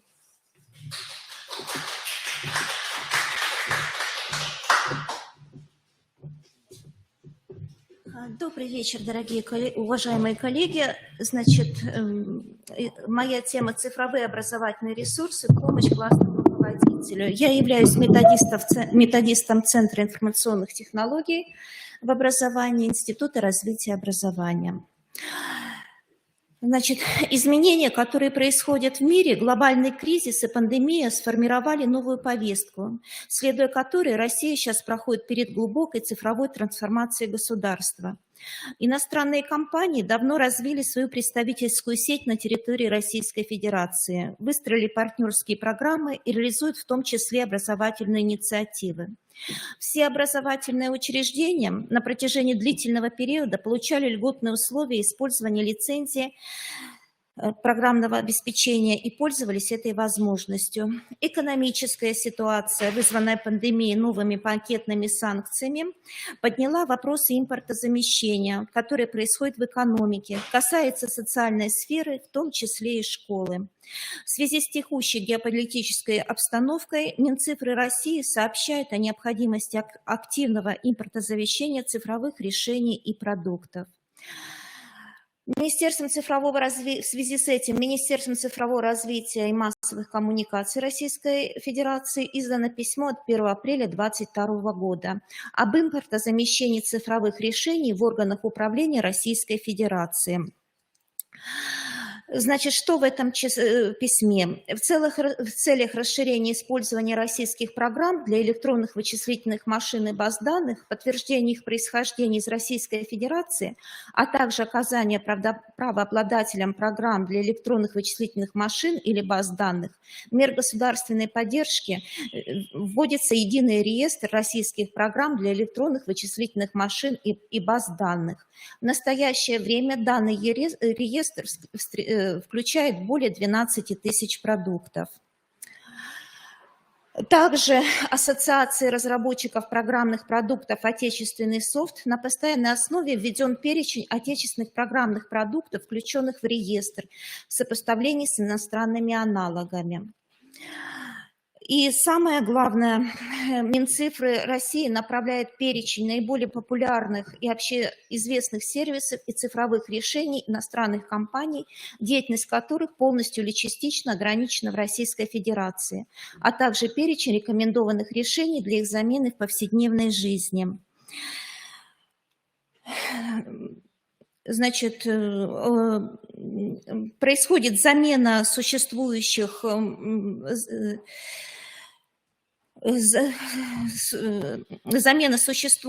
запрещенных или ушедших с нашего рынка социальных систем, мессенджеров, образовательных ресурсов, редакторов, документов, программ, связи, видеоконференций и многих других. Значит, что туда входит? Для видеоконференций и вебинаров предлагаются следующие ресурсы. Яндекс.Телемост, Минт, и я хочу остановиться на Сферуме, который сейчас активно входит в образование, в нашу жизнь. Сервис прошел проверку и соответствует высоким стандартам. Платформа включена в реестр операторов, осуществляющих обработку персональных данных. Платформа позволяет проводить групповые конференции участников, дистанционно подключать к уроку весь класс или отдельных участников, создавать чаты, делиться образовательным контентом, фотографиями, видео, презентациями, другими материалами, создавать сообщества школ. Есть возможность регистрации родителей, это позволяет проводить дистанционные родительские собрания, расширяет возможности общения родителей с педагогами и поможет быть в курсе успеваемости ребенка. В Сферуме можно проводить большие онлайн-мероприятия до 10 тысяч участников, одновременно могут смотреть прямые трансляции школьных мероприятий. Также обеспечена синхронизация расписания с электронными дневниками. Кроме того, на платформе могут регистрироваться пользователи, пока не имеющие собственного мобильного телефона. Эта опция очень важна для школьников младших классов. Регистрация для них происходит только по разрешению родителей.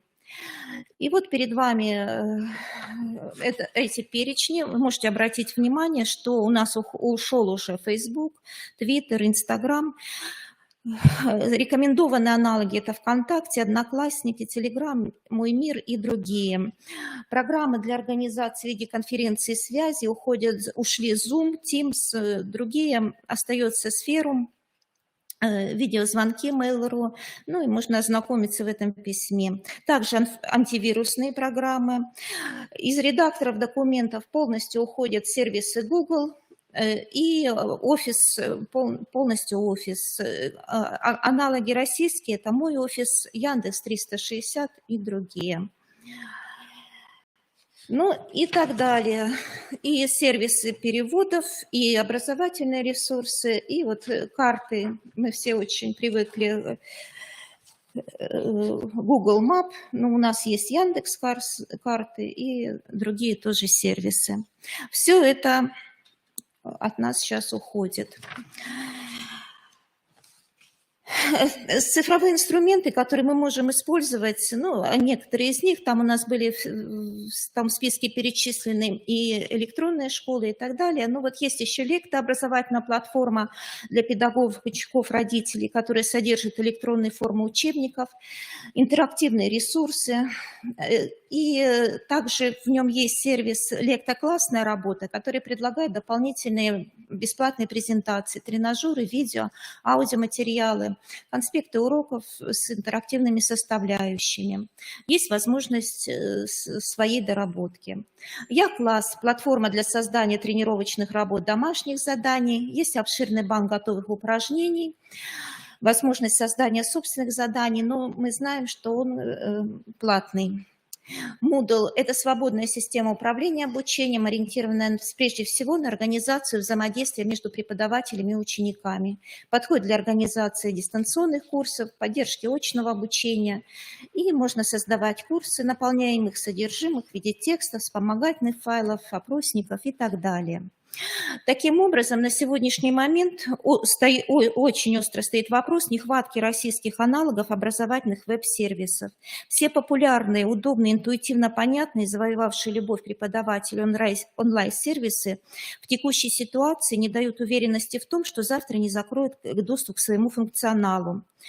Что для нас, конечно же, очень жаль, что ведь на этих ресурсах учителя и преподаватели уже много лет размещали интерактивные задания, образовательные квесты, интерактивные плакаты, создавали инфографику, кроссворды, другие нужные и полезные в работе материалы. Но будем надеяться, что российские IT-компании смогут заполнить данную нишу очень быстро, в скорейшем времени. Значит, что в помощь еще классному руководителю, какие сайты, какие ресурсы можно предложить? Убежала. Значит, прежде всего, портал классных руководителей – это сервис, как бы продукт Института развития и образования. Единый информационно-методический ресурс, он разработан для обеспечения интеграции различных направлений информационного, методического и организационного сопровождения педагогических работников. Осуществляет классное руководство Республики Коми. На портале собраны основные методические материалы, необходимые для активизации профессиональной деятельности классных руководителей. Также у нас есть сайт журнала «Классное руководство и воспитание школьников», журнал «Справочник классного руководителя». Читатель найдет в журнале актуальные материалы по организации работы с классом, контролю учебного процесса, организации внеурочной деятельности, взаимодействию с родителями, защите прав и интересов учащихся и педагогов и многое другое.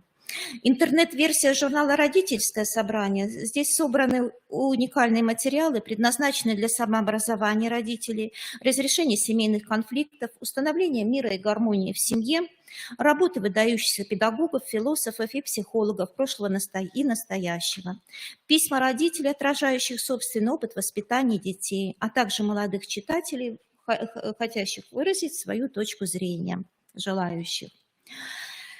«Семья и школа» – это журнал для педагогов и родителей. Электронная версия журнала рассказывает об изменениях, происходящих в школе, о различных подходах к обучению, о иных программах, об участии родителей в школьной жизни, о возможных конфликтах семьи и школы и способах их разрешения.